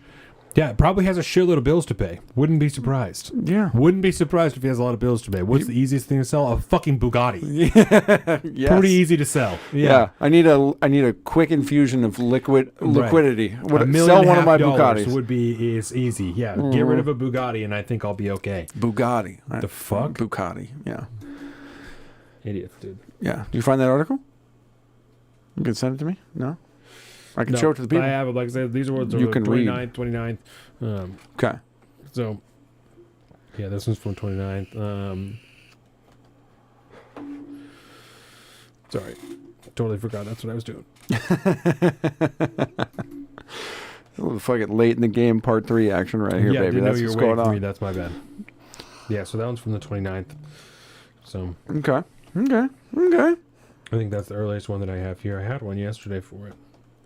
Part of the problem here is now I'm really gonna have to watch Dune tonight. I just talked all it up. I'm like, I gotta watch the fucking movie. It's fire. The movie's fire. I love that movie. Yeah. All right, so this is from CBS News. Yeah. Hashtag fake news. That's the problem these days, man. We're trying to news sources is all about build narratives these days. That's all they're good for. You can't even use them for facts anymore, damn near. Yeah. It's so difficult. So this says the Attorney General for the U.S. Virgin Islands filed a lawsuit this week against J.P. Morgan Chase, alleging that the bank giant benefited from Jeffrey Epstein's illegal sex trafficking enterprise that helped conceal the ongoing exploitation of women and girls at his property on Little St. James. Gifted to him by CEO of Victoria's Secret. Yes, Lex Wexner. Mm-hmm. The suit, filed Tuesday in Manhattan federal court, accuses J.P. Morgan Chase of providing banking services to Epstein even after he became a registered sex offender in the U.S. Virgin Islands following his 2008 conviction for soliciting a minor for prostitution in Palm Beach, Florida. It also accuses the financial institution of failing to comply with federal regulations, including records and reporting requirements that may have flagged Epstein's crimes to U.S. officials before they eventually came to light in a deliberate attempt to hide Epstein's suspicious activities. Remember, he was doing stuff like asking how much money he could take out without triggering, federal records and stuff like that. Yeah. Which apparently they're supposed to report if you ask how much money can I take out without you reporting it. Which we learned about part of this when Jim Jordan and what's his name? I can't remember, that kind of rando representative, I think from Ohio or some shit, when they did that press conference about the investigations they're going to do on Joe Biden. Yeah. And I forget what they're called, but there's these specific documents that banks need to follow when it comes to suspicious activity reports. Yes. That's they need to do those things. And he was asking how much money I could take out without triggering one of these suspicious activity reports. Yeah. Which itself triggers a suspicious activity report. That's nice. Yeah. Remind me, I got a question for you about this after this. Yeah, no, what you got? I mean, that's it, right? That's pretty much it. Given the new makeup of Congress and all the investigatory power of this new Congress, we've heard about the Biden investigations. I want them to start going out like a financial investigation after Epstein. I mean, we locked up all these people, right? We locked up Epstein. He fucking #didn't kill himself in prison. And then we locked up Maxwell for this thing. But we have no idea who's on the client list. We've done no investigation into any of this in a congressional government of the people, by the people, for the people status, when it would, if they're talking about going over fucking suspicious activity reports for the Biden family, why don't we do suspicious activity reports for fucking Epstein and Maxwell? So why don't we find out who was on that fucking client's list? Why don't we do this? Here's why I think this won't happen. Is because it's not politics. Because I think there were two sides to the people involved with Jeffrey Epstein. I think that we've talked about this a little bit before, right? I agree with you that I believe that Ghislaine Maxwell had a larger role than the general public believes, and that Jeffrey Epstein had the American connections and global connections that Ghislaine Maxwell and whoever her puppet master is needed to get done whatever they were trying to get done, right? Excuse me, which is probably just general moving and shaking in whatever way they want at whatever time, right? Yep. So I believe the people that they brought there to this island and got them to fuck minors, I believe that some of them knew about this and some of them did not, right?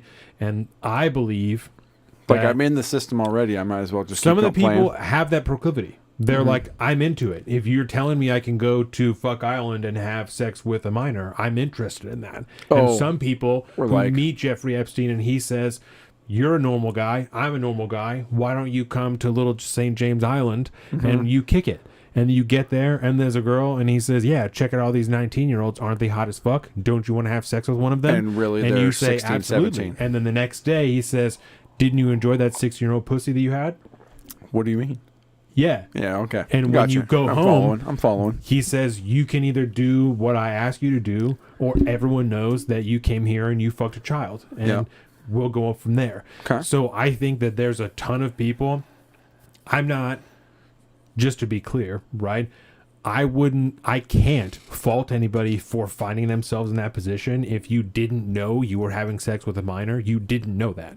You had no idea. Okay. I fault you for. I mean, I know what you're saying. You for playing. If they lie to you, if you don't know, you don't know, right? I'm not forgiving anybody because you still had sex with a minor. If you don't know, you don't know. Yeah.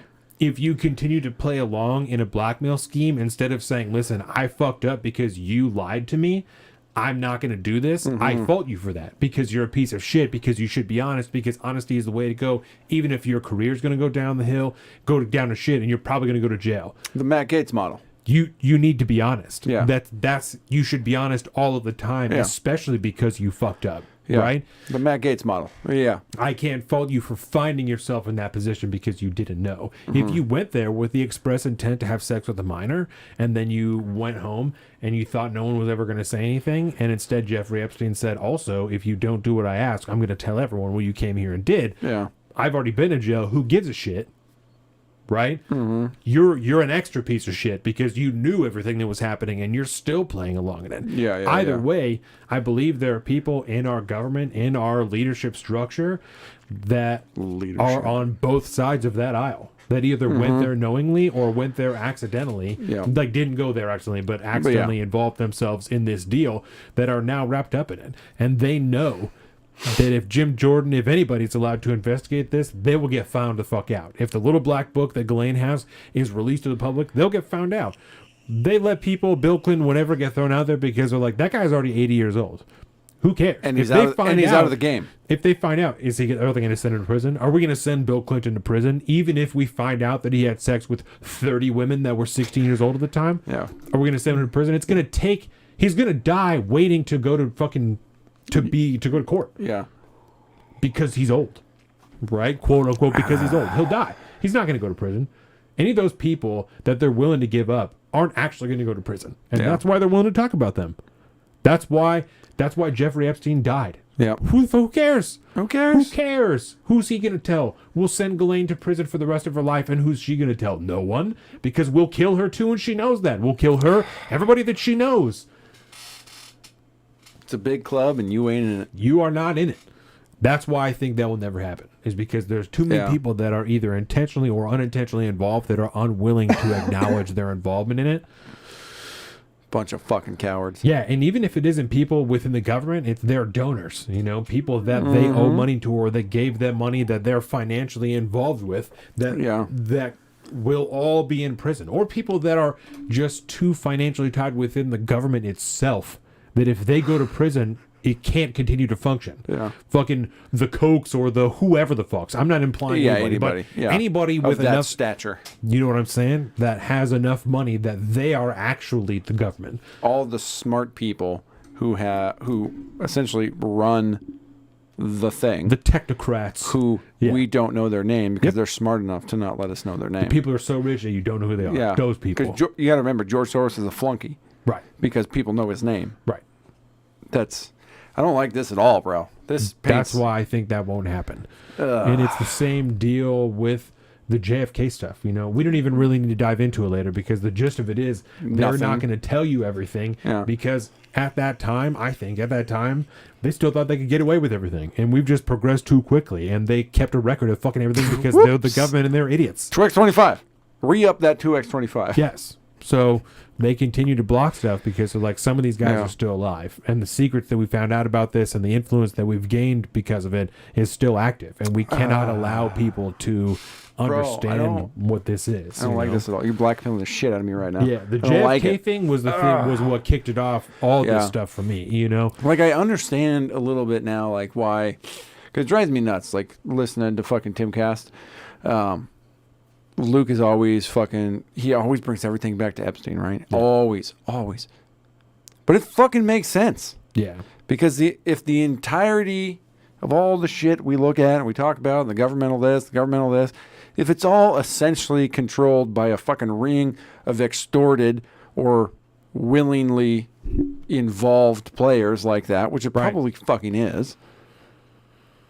It's all just a fucking facade. Yeah. It's all just a facade that doesn't actually fucking matter. And it's up to these fucking World Economic Forum motherfuckers just to run everything. Right. The Davos group, the fucking Bilderberg fucking group. And this is just one aspect, right? Like, it's not like Jeffrey Epstein. No, that's one aspect of it. Yeah. That's just one fucking avenue. Right. That's it. There's still, it's because that's a lot of, many people are like, well, it couldn't be because too many people are, have to keep a secret like that. Jeffrey Epstein is just one guy. He's just one guy who just happened to run this particular part. Yes. Anybody that downplays island, that shit has no concept of what the strength of compartmentalization is. Yeah. All the other stuff is still going on. Yeah. All the financial stuff, all of those but they're other all aspects. in their own little fucking pod, so they can't give each other up because they don't know each other fucking exist necessarily. They might have a vague understanding. There's other cells out there. There's other players out there, but I don't know who the fuck they are. If I was tortured, if I had my fucking family threatened or whatever, I could not give you that information because I do not know. Right. It's because whatever the powers that be at this point, literally, they've made it that way so that even Jeffrey Epstein, no matter how much he wanted to rat everybody out to save his own skin or try to cut a deal, or even Ghislaine Maxwell, which, again, I think Ghislaine Maxwell probably knows way more than Jeffrey Epstein did, which is why she's still alive. Yeah. Because if she had an ounce of thinking that her life was threatened, she's squawking. Well, and she probably just has some type of fail-safe set up that if she dies, that's what I mean. If she dies, then X amount of thing gives she's like, I have it on a release to something attached to my heart that if it stops, some wild stuff that's like some James Bond movie shit. There's a sensor attached to my heart that if my heart stops, then it's gonna unlock a key to a website on the internet, and this file is gonna get emailed to every news agency on the fucking planet. That's real. That's my black book. I love every fucking second of that. Yeah, it's some dirty stuff like that. I want to say that might be too heavy, but it's 2023. Like, we live in such a crazy time that she might have an enormous scar on her chest. The longer we live, a sensor for her. She had a fucking double bypass, bro. It's fine. Right. She's part of the too much blow when she was younger. Her heart couldn't take it. She has a pacemaker. Did you see? Speaking of too much blow, oh god, did you watch that fucking? I think it was on Your Mom's House or on Two Bears. They showed that gal that did too much fucking coke and left too much coke in her nostril and had to have reconstructive surgery. Oh, no. Had a piece of her scalp used to come down here. She had a vein taken out of her cheek to be put in up here so it can supply blood. God. And so now for the rest of her life, she's got this reconstructed nose because it started, she called it like flat nose or whatever. Basically, all the blood vessels in her nose died. And so her nose wasn't getting any fucking blood. And so now for the rest of her life, she has this little hairy spot right on her nose because it came off her scalp.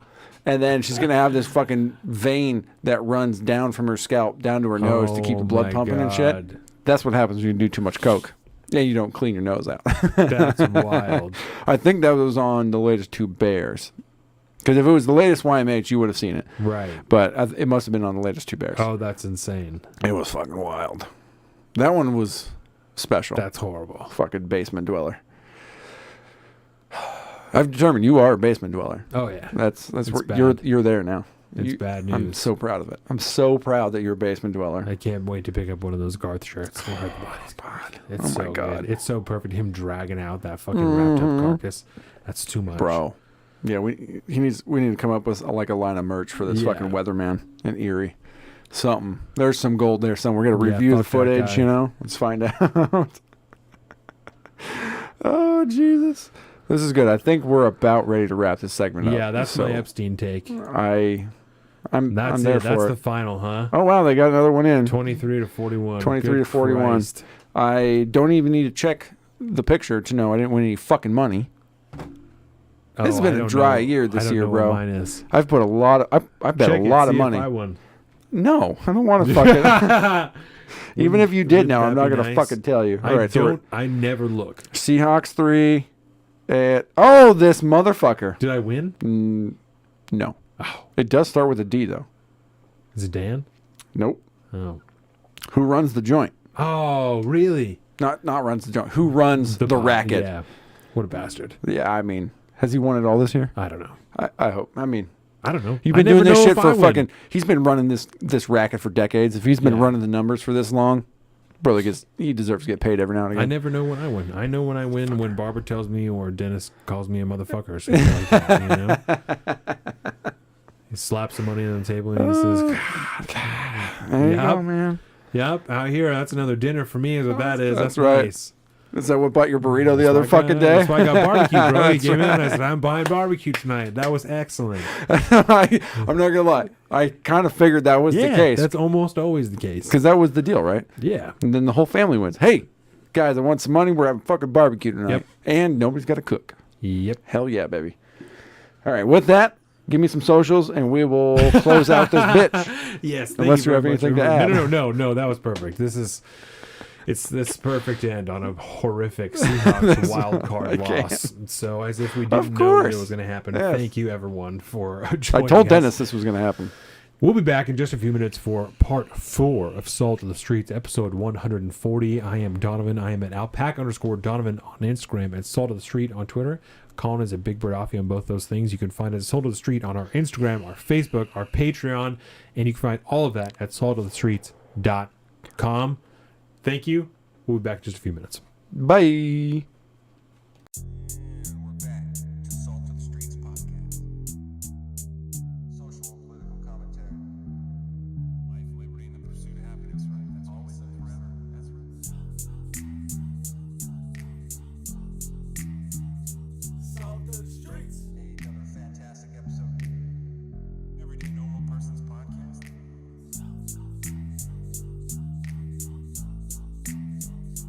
Salt of the streets. Upper left or the upper left? Just upper left. Welcome to the salt of the streets, coming at you every week with this food for thought. Hope you ready to eat. With everything going on in this nation, we need some information, and that's why salt need to be stationed in your rotation. With real talking, real topics, real people, real problems. Think we need some help to solve them, and leave it up to Colin and the Donovan, cause that's what's that? Oh, let's get ready.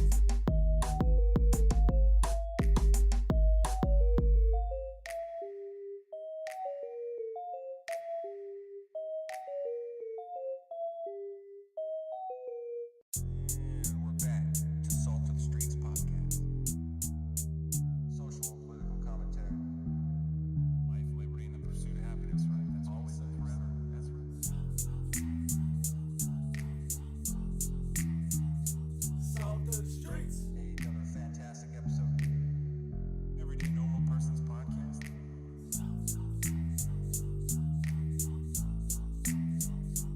Salt of the streets. Upper left or the upper left? Just upper left.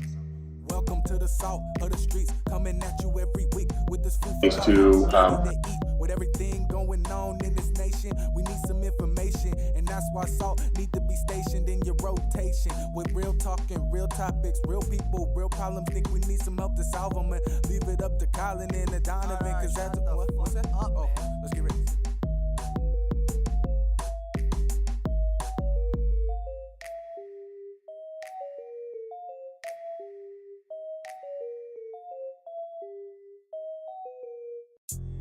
We're back to Salt of the Streets podcast. Social and political commentary. Life, liberty, and the pursuit of happiness, right? That's always and forever. That's right. All Salt of the streets. Another fantastic episode. Everyday Normal Person's podcast. And the people who fight against those kinds of laws are Republicans. And yet, What do you want them to do with their kids when they have to go to work? What do you want them to do? What do you want them to do? I want them to answer that freaking question. Answer the question. Journalists, ask them the question. Ask them. Ask them. isn't it amazing? Ask them the goddamn question. Real topics, God. real people, real problems. Think we need some help to solve them, and leave it up to Colin and the Donovan, cause that's what's that? Oh, let's get ready.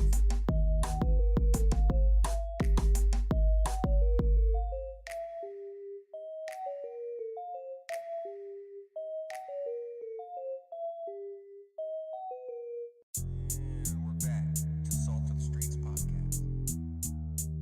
Social and political commentary. Life, liberty, and the pursuit of happiness, right? That's always and forever. Ezra. Salt of the streets. Another fantastic episode. Everyday Normal Person's Podcast.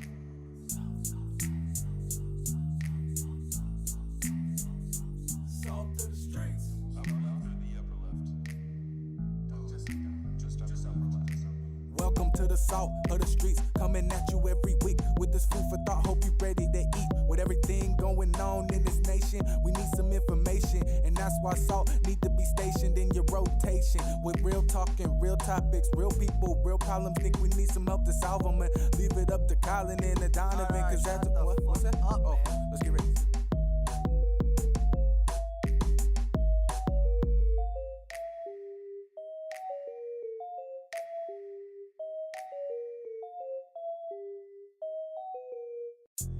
And we're back to Salt of the Streets Podcast.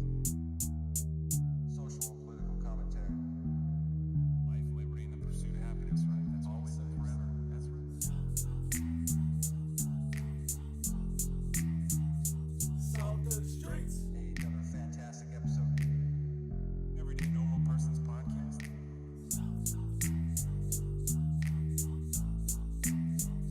Salt of the streets.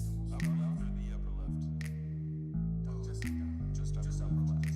Welcome to the salt of the streets, coming at you every week with this food for thought. Hope you ready to eat. With everything going on in this nation, we need some information, and that's why salt need to be stationed in your rotation. With real talking, real topics, real people, real problems. Think we need some help to solve them, and leave it up to Colin and the Donovan, cause that's what's that? Oh, let's get ready.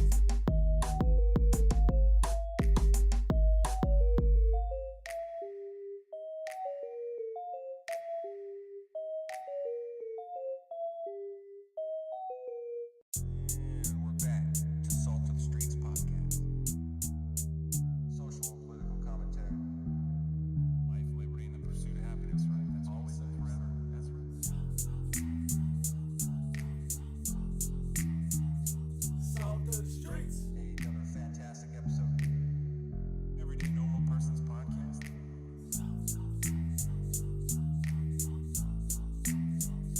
Salt of the streets. Upper left or the upper left? Just upper left. Welcome to the salt of the streets, coming at you every week with this food for thought. Hope you ready to eat. With everything going on in this nation, we need some information, and that's why salt need to be stationed in your rotation. With real talking, real topics, real people, real problems. Think we need some help to solve them, and leave it up to Colin and the Donovan, cause that's what's that? Oh, let's get ready.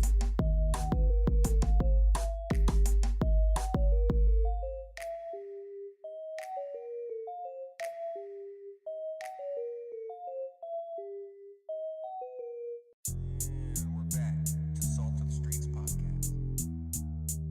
Social and political commentary. Life, liberty, and the pursuit of happiness, right? That's always and forever. Ezra. Salt of the streets. Another fantastic episode. Everyday Normal Person's Podcast.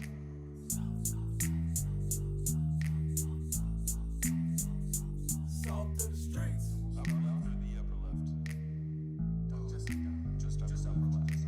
Welcome to the salt of the streets, coming at you every week with this food for thought. Hope you ready to eat. With everything going on in this nation, we need some information, and that's why salt need to be stationed in your rotation. With real talking, real topics, real people, real problems. Think we need some help to solve them, and leave it up to Colin and the Donovan, cause that's what's that? Oh, let's get ready.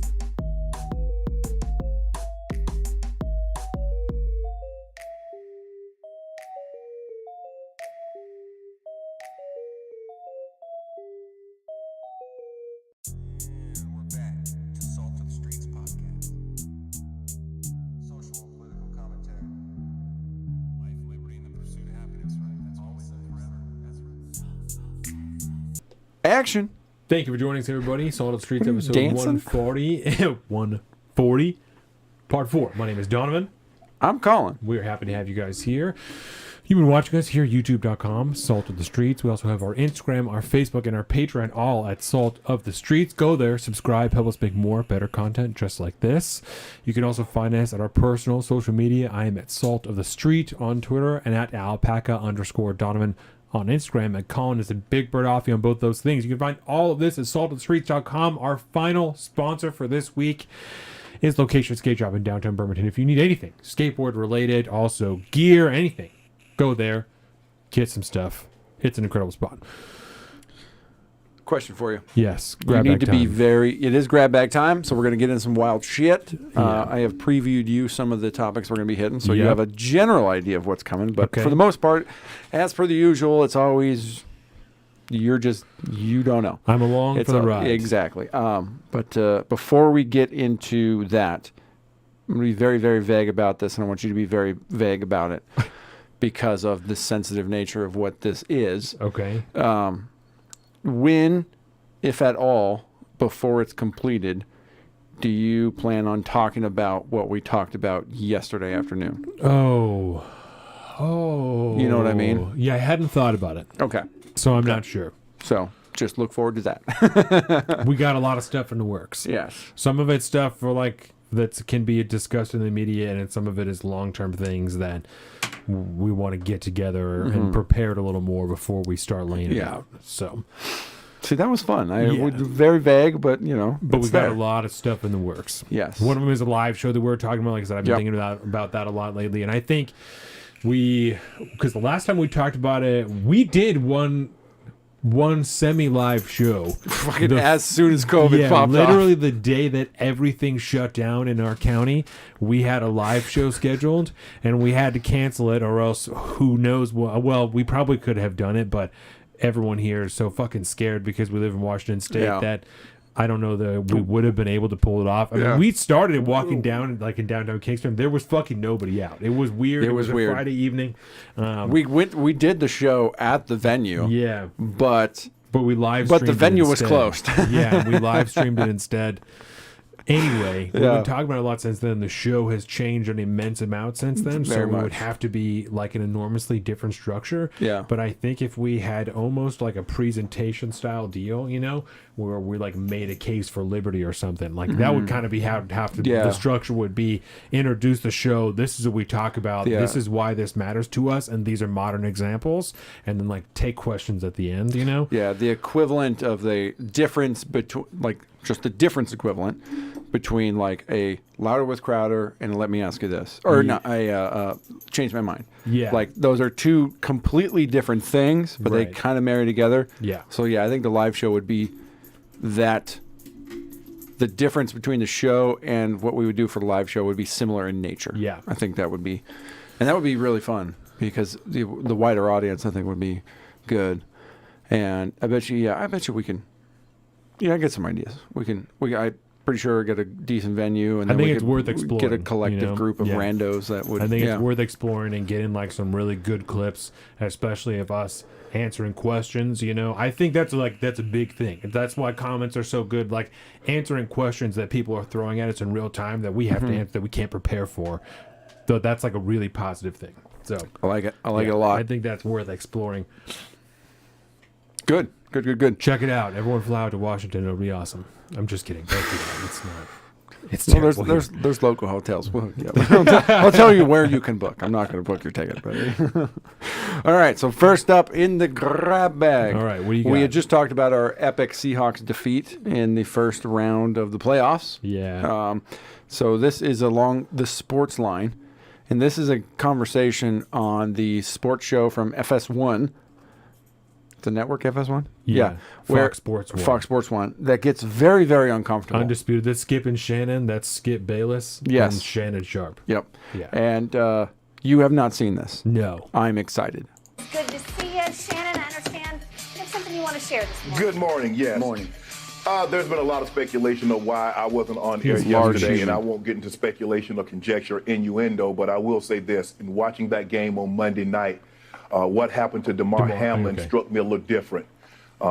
as a brotherhood in the NFL, when injuries happen, when we know injuries are a part of the game, I've seen guys suffer ACLs and Achilles tear. Yep. But I've never seen anybody have to be revived and fight for their life on the field. So they struck me a little differently because I remember seeing my brother paralyzed on the field temporarily, and he was able to regain focus. Skip tweeted something, and although I disagree with the tweet, and hopefully Skip would take it down, but I didn't want it. Well, time out. I'm not going to take it down because I stand by what I tweeted. Skip, let me finish. All right, okay. Go ahead. No, you go. Go ahead, let's go, Jen. Okay. I mean, I cannot even get through a monologue without you interrupting me. Well, you could have came back, Skip. Well, I thought, Skip, just let. I didn't know you were going to bring up No, this. I was just going to say, Skip, I didn't want to yesterday to get into a situation where DeMar Hamlin was the issue. We should have been talking about him and not get into your tweet. That's what I was going to do. But you can't even let me finish my opening monologue without you interrupting. Okay. I was under the impression you weren't going to bring this up because nobody here had a problem with that tweet. No. Clearly, the bosses wanted you to offer explanations, so clearly somebody. No, they did not have. Nobody. Let's go, Jen. Very uncomfortable. I take it this is not their usual rapport on this show. I mean, they're argumentative because Skip Bayless says wild shit, but not like that. What did Skip Bayless tweet? Do you know? Ooh, I don't know. We should look up Skip Bayless's Twitter. We could do that. Is he tagged? He's not. So Skip. Yep. Bayless. And this was not that long ago, so it can't be that far. He's a fucking tweeter, isn't he? Well, yeah, of course. Okay, when did this happen? What date was this? This was last Monday, right? Yeah, that was the 4th, I think, of that. So the 3rd would have been the day that it was done because he was talking about the tweet yesterday. Okay, so either the 3rd or the 2nd, 13th. Jesus Christ. These people, you sign up to work for one of these big-ass corporate joints, man. Successful television show. Yeah, and then listen, if I only social worked a few media hours people, a day, I probably would tweet a lot more too. I don't think he's tweeting. Well, some of it, actually, maybe he is because Yeah. it sounds like he is pretty responsible for his fucking tweet. Okay, we're getting close. We'll go. Okay, the 3rd. Please join me now on Undisputed. Okay, the 2nd. Nothing's more important than the young man's health. The point of my last tweet. Okay, so it was your last tweet. No doubt the NFL is considering postponing the rest of this game, but how? This late in season, a game of this magnitude is crucial for the regular season's outcome, which suddenly seems so irrelevant. What is that? We have a warning thing on our YouTube. What is that? Warning what? Warning. Heads up, we've detected copyright. Oh, no! Boo. Oh, no! We got hit with the copyright, bro. You can't play people's fucking... It's ESPN, bro. God damn it. Are we rolling? Seems like we're rolling. Your stream... What does it say? Your stream may be temporarily blocked. Oh, fuck! Well, I mean, we still have 2 concurrent viewers, so... Grab bag fucked us. Bro. Even well, though either we're way. playing it off someone else's Twitter? Yeah, it's still... That's insane. Yeah, ESPN probably... Or FS1 owns the shit out of that Oh, my fucking clip. God. Then how can it be on Twitter? What the fuck? You know. YouTube is not Twitter. We'll put it that way. Dude. Well, there's that. You know. Hey, excellent conditions. We're good. We're not blocked anymore. Boom. We're good. We're moving on. We're good. We're out of here. Next clip. Let's go. Let's go. Let's go. We're back, everybody. So, I don't know. I didn't get that. I didn't. Oh, so reading that tweet, right? I'm assuming that was the one. About why they're Trent said we're you're good still. Thanks, pajamas. Yeah. Wait. Trenton Pajamula. Is that like you said? Is that his last name? Yeah, that's his Trenton, last brave name. as fuck coming on here with your fucking name, bud. Proud of you. His name is cool. His name is fucking cool. Yeah, so it's why, which suddenly seems so irrelevant. So it's about the why they're postponing the game. Yeah, which and I that's guess what I he's upset understand. about. Because I mean, I guess I can understand that when you think about it. I mean, a lot of people. Imagine you're somebody in fucking Vegas, right? And you got lots of fucking money riding on this game because it's playoff. I mean, There's we're down to the playoffs. This was for more or less some bullshit that actually doesn't matter, obviously, because we decided not to play this fucking game. But I mean, it's fine for you to be upset about that, right? Yeah. and it's fine. And it's for you fine for him question to the like, decision. yeah, and it's fine for him to be like, I need to take a day because this shit is traumatic to me because I'm a former NFL player and I saw my brother get fucking jacked up and paralyzed on the field temporarily. Yeah. No, I guess I can get that. It's there's nothing wrong with having your name on there. No, it's not, bro. There's only one other person in the chat that doesn't use their name, and it's fucking. Actually, you're right. Yeah, Bilbo it's Swaggins. Bilbo. Yeah, everybody That's else true. is just a regular. Everybody on here is a brave ass motherfucker. Yeah, you guys are my whole standing fucking- up to the establishment. I think my actual personal YouTube channel is my full name. Yeah, mine So, is too. Yeah, it's not a big deal. I stay trolling for my YouTube channel. Yeah. I don't give a shit. I You be get all called up in the fucking comment asshole. sections? Oh yeah, not like consistently, but on I mean, at least once a week, I'm commenting on a YouTube video. Oh yeah, with probably half the time it's a troll. That's funny. I And- don't comment Oh, on I YouTube at comment all. all over the Almost place, dude. I'll comment like on Twitter and shit, but interesting. YouTube comments are funny. YouTube comments are the battleground of all the internet. People are savage. That's it. And that's why Yeah. People I think like Twitter's it. a shit show. No. YouTube comment section is where it's at. I like seeing the funny stuff arena. people will say to me. Yeah. It's great. Okay, so let's move on. What's next? What is next is join us from CNN Communications. Join us to welcoming Adam Kinzinger to CNN as a senior political commentator. He's a piece Welcome of to trash. CNN, Adam. And they're going to be like, and he's a Republican, so And he's we're a- like super we're based super now. bipartisan now. Yeah. You guys are pieces of shit. Adam Kinzinger, formerly of the January 6th committee fame. Oh, yeah. He found his spot, and now he works at CNN. It's like one of the two Republicans that voted against Donald Trump. Yeah, or him voted and to remove him or whatever. Him and what's her name? I don't fucking Yellowstone chick. Cheney. Oh, yeah, Cheney. Liz Cheney. Yeah. She's a piece of shit. Fine. We'll move on to hopefully not some copyrighted fucking shit. Let's go, YouTube. Okay. That means they're watching us. That's nice. And it's Copyrighted. That means we're out here, bro. I'm here for it. Yep. All I right. like the smoke. The smoke is a good thing. Smoke is where there's smoke, there's fire, baby. We is the fire. The smoke is a good thing. Oh, my heart. Are my you heart. or a loved one suffering from a medical coincidence? Oh, buddy. Medical coincidence. Medical coincidence. You want proper medical care, but you don't want people sniffing around asking a whole bunch of questions about what Didn't might ask. be causing your problem. That's right. At the Kaufman Institute for Coincidence, we won't look into the cause of your heart or other problem. We'll just fix it. That's right. It's not a big deal. We promise to only look at your symptoms. That's right. We won't get all curious looking for causes because Notice that the could get sports your player. employer or your doctor into some legal It's not a hot big water. deal.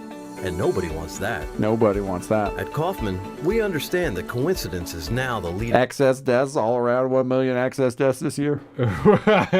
Obviously, you see where this is going. Okay. We don't need to watch the whole thing because it's kind of the same shit. But Hey, we've got another coincidence over here. we got another If we were to operate coincidence at the over speed here. of science, there's no time for looking for causes. No pesky questions about drugs or vaccines you may have been given. At We're Kaufman, not we doing it. specialize in the effects and leave the causes to the conspiracy theorists. And let's be honest, we know the cause anyway. It was a coincidence, right? That's right. For each new patient, Kaufman's talented team of doctors strap on their blinders and look directly at the problem area, usually the heart, just like Usually the the CDC heart. recommends. Our main campus now treats myocarditis, blood clots, heart arrhythmia, stroke, heart Magnetic attack, skin. magnetic skin, difficulty breathing, full Full body body blisters and blisters. burning, convulsions, kidney failure, memory loss, cancer, sudden sudden death, death. and much, much more. So you see where Oh, that's coming Jesus from. Christ. A whole fake ass commercial about That's this. awesome. I mean, the amount of production that went into this is pretty fantastic. Yeah. Like I understand it's nothing but you got to understand like from a production side of the house, I could essentially make something equivalent to this with pure stock footage that I have access to, like pre-licensed, the whole 9 yards. I could make this whole thing in fucking an hour. It would be legit. But the fact that somebody did it and then put that fucking dope ass, like with the music, the whole 9 yards, money. That's amazing. But hey, we don't believe in medical coincidences in this podcast. do That's we? awesome. It's not even a little bit. Now this can't be copyrighted either. Project Veritas. This is a new Project Veritas video. It's from the FDA. Yes. Okay. There's a money incentive for Pfizer and the drug companies to promote. And so for those of you listening... Oh, God damn it. Yeah. Oh, Jesus Christ. Oh, jeez. So for those of you listening, this is Christopher Cole he's the FDA Executive Officer of Countermeasures Initiative. And he is being caught on hidden camera through Project Veritas, talking about Pfizer, the drug companies. You guys are fucking patriots, dude. Additional vaccinations. See, it'll be a recurring fountain of revenue. If they can get every person required at an annual vaccine, that is a recurring return of money going into the drug companies, the food companies, the vaccine companies. So they pay us hundreds of millions of dollars a year. So the food companies, the vaccine companies, the drug companies pay us hundreds of millions of dollars a year. The food companies. Sugar. Fucking... I mean, come on, bud. To seed oils. Hire and keep the reviewers to approve their product. Dirty stuff is never really publicized. I mean, yeah, obviously but there's more pressure. So if you notice that he's out on a date with a gal. Right. speak out about it, if you see them. You're Mark. You're not going to get to certain levels in government. In government. Better just That's right. stay quiet. I mean, it's the FDA. Accept it. And all these organizations within FDA, they started to see all this cash in their eyes. It's like, oh, I need to grab some of that. And I think we've gone too far on that. The money gets banked. Got a little bit It's of not conscience. spent multi-year, and the money Gets gets banked, it's there. not spent. They They just spend have it petty multi-year. cash Yep. sitting And, around. you want to be able to spend it Spend it on whatever you can, whether it's right or wrong. Latest in Project Veritas. Donovan, thoughts, sir? Oh, Jesus Christ. We got it, bro. Everything we knew was happening. Yeah, I'm sure. FDA has confirmed. I'm sure all of corporate media is like, they coerced this man with pussy to say these things.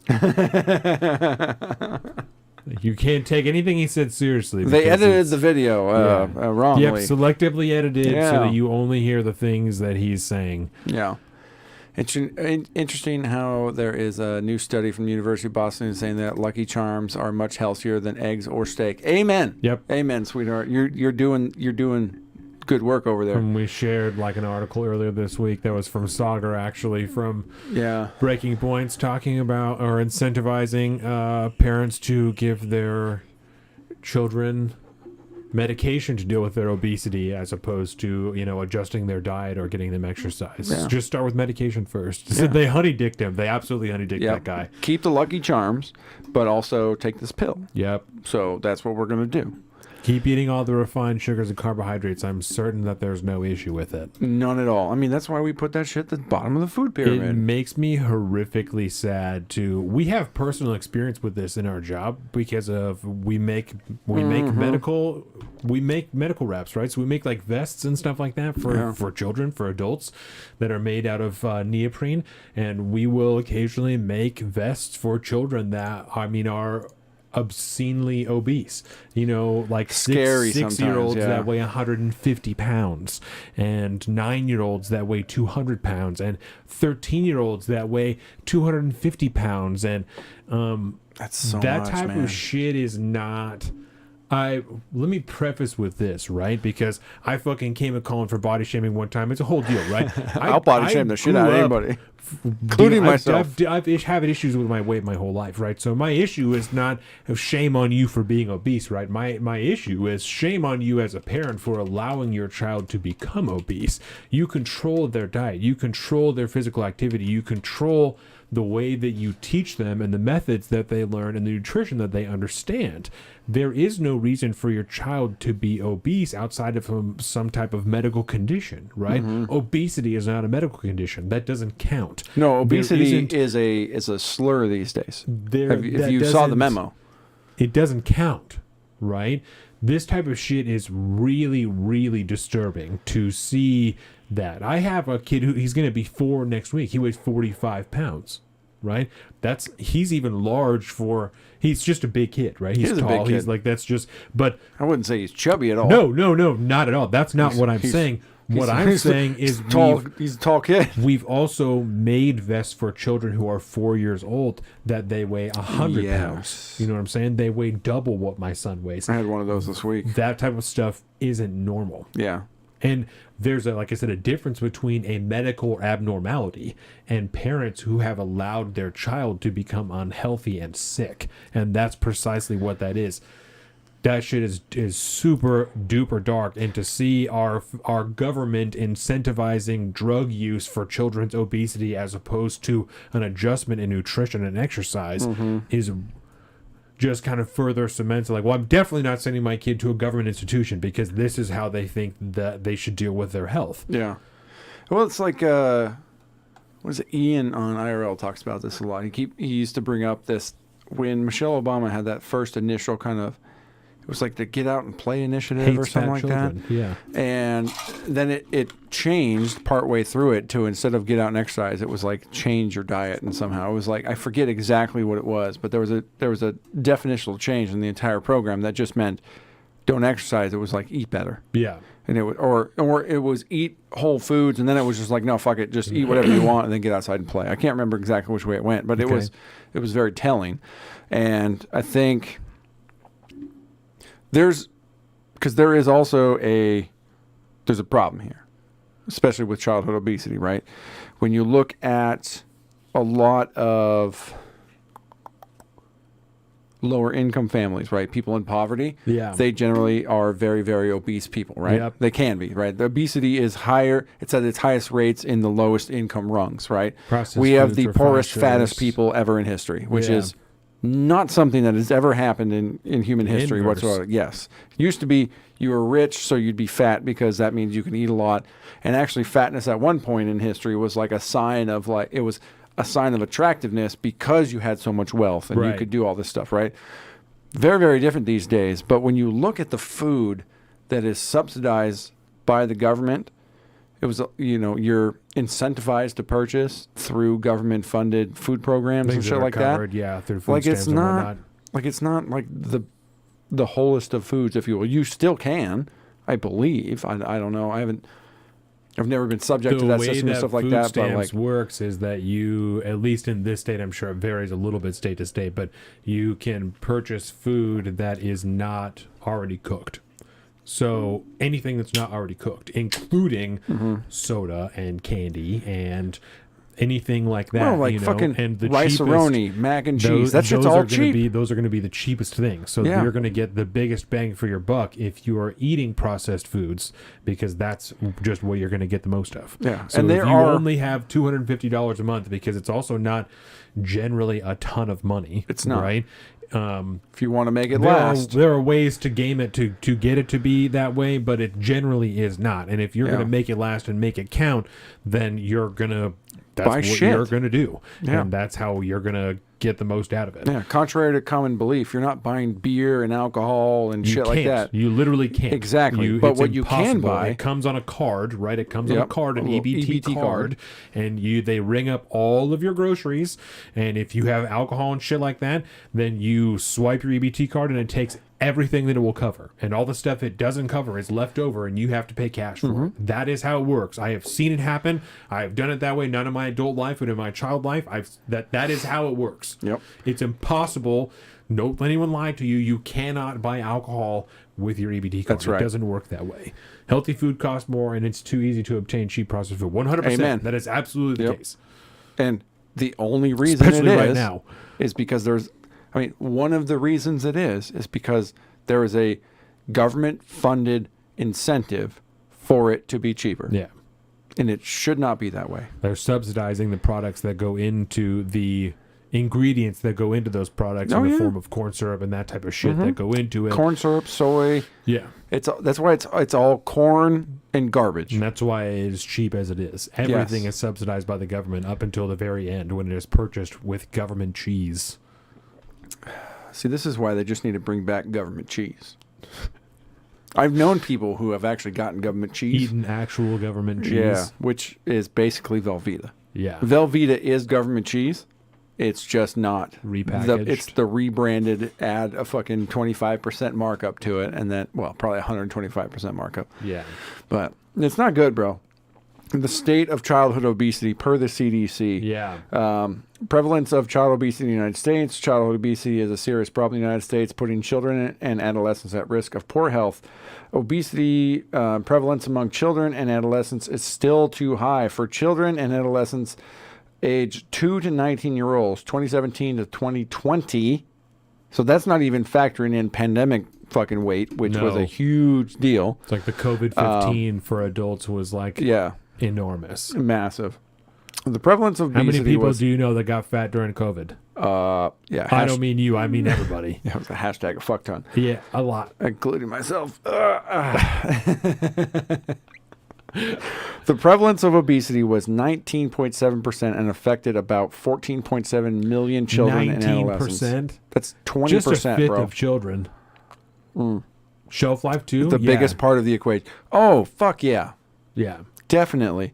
Because then you can slowly add to your pantry as you go along because you're stacking Kraft mac and cheese. Right. Or better yet, store brand mac and cheese, which Right. is essentially the same shit. It's a little off, but you can get that for half the price of Kraft. Right. And then you spend the same amount of money and you'll still be able to stock the shelves, stock the pantry with all this Precisely. stuff.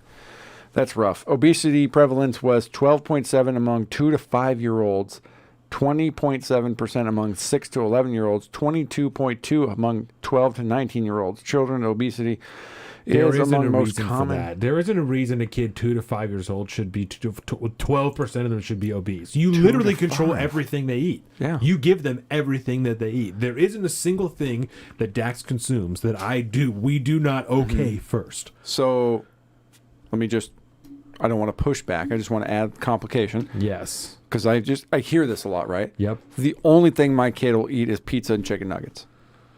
That's horseshit. My kid also eats chicken nuggets. I mean, he eats bacon and But you guys the make your diversity chicken of- nuggets. Let's be real. We bought Dino Nuggets yesterday. You Okay. control the type of stuff that they buy. You make sure that it's not the worst fucking thing that you can get. You know, there are ways to regulate that. I know he also doesn't like vegetables. He drinks a kale shake though. You figure out ways around that. That is there fucking isn't- smart, by the way. There isn't a reason for that. Yeah. There's no reason for that. None at all. I did not expect to look up CDC stats and childhood obesity on this one, but I'm That's glad we sad. went there. It is sad. Got to get rid of some of this. Okay, CDC, It's wrong, check. you guys. We watched that. Fucking critical FDA. We talked about that one. Joe I think Biden's it might husband, be yeah, I saw time. that. But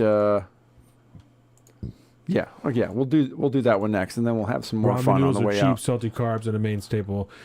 Yeah, do you know what I'm saying? I And fucking love ramen noodles, they're too. even like not that bad. You know what No. I'm saying? On the scale of the things. And you can, I will say this, if you want to have because I'm a huge ramen fan, me and the wife are both huge ramen fans. Yeah.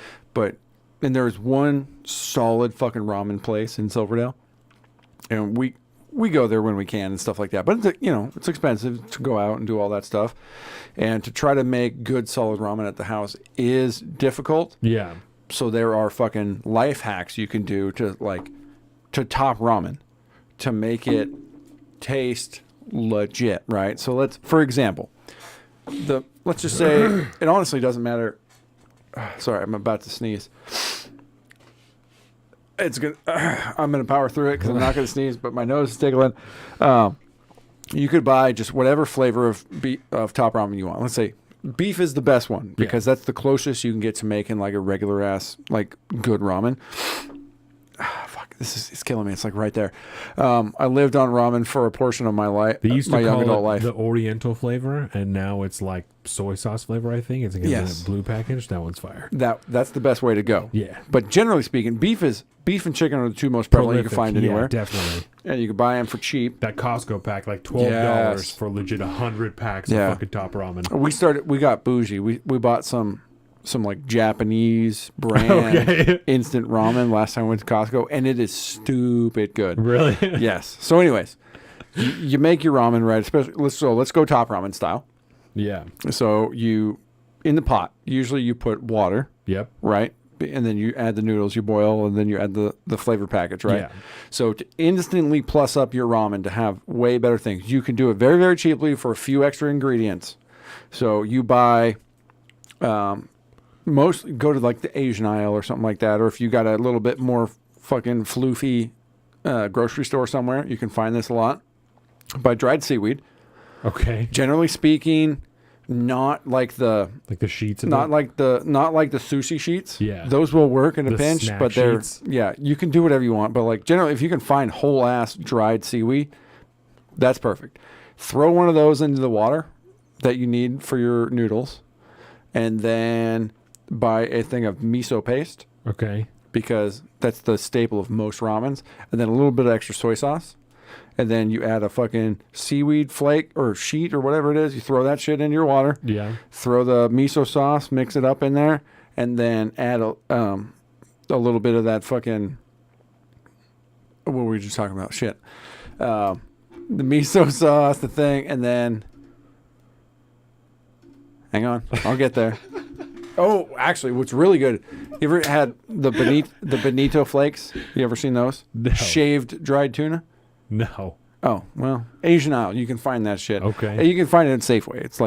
You can find it in the regular ass Shaved thing. dried tuna. Yes, because this, essentially, you just throw that, with a little soy sauce. Done. Okay. And then you kind of bring that to a boil, and then you kind of let that go for a minute, pull all that stuff out, and now you've got kind of like your really base ass. The broth. Broth. Okay. Oh, yeah, Carolina says bonito flakes, right? You got a base ass like fish stock at that point. Okay. And then you add in your noodles. Do the normal thing, add the fucking sauce pouch, do the whole 9 yards, boom. Right there, you got fucking damn near restaurant grade fucking home style ramen. It'll taste 100 times better. And then if you get really, really crazy, you take some eggs, soft boil them, soak them in soy sauce and this Japanese, it's a sweet, it's like a rice wine seasoning. It's called mirin. Yeah. Yeah, you soak the soft-boiled eggs in that, and then cut them in half, add them to your fucking instant ramen. You might as well be at a restaurant, bitch. And you could do that. Are you listening, everyone? That is dollars. That is just a couple extra dollars to, like, give yourself restaurant. It's not really restaurant grade, but it's like ingredients, it's not fucking top ramen anymore. Right. And it is that much closer to, like, that restaurant level shit, and it costs you just a couple dollars extra. And it's fucking phenomenal. There you go. If y'all fuck with ramen. That's right. Now you know. Yeah. That's how you go from like, I'm poor man status eating ramen to be like, well, I'm upper middle class now. Trent used to have a subscription box for ramen. Like, whoa. Yeah. Trent, you in the chat? What are we talking about? They would come. Yeah, Trent, what was that called? They would come to his house. Spicy tonkatsu at Costco. That's what we had the other day. It's really good. So they would send like a box to his house, that had like 3 or 4 things of ramen that or whatever different flavors and different toppings and shit that came in there. Trent explained to us how this happened, but I remember going to his house and he had the box for it. So crushed red pepper, ghost peppers puree. I like the spice. There you go. Oh yeah, man. I always add that. It's cock sauce. Yeah. The sriracha, but it's not the like the pureed sriracha.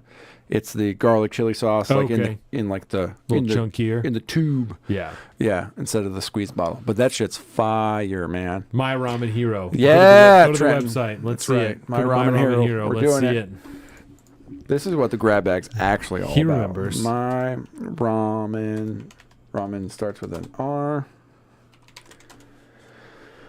Ramen Hero. MyRamenHero.com. Hashtag Boom. not ad. Oh, as featured in the Wall Street Journal, People, and TechCrunch. Oh, bud. The Burning Love. There you go. And they were fucking big pots like that, too. Yeah, they were like huge. Have you ever fucked on some ramen? I've never Like been some to like a legit ramen joint, no. Oh, okay.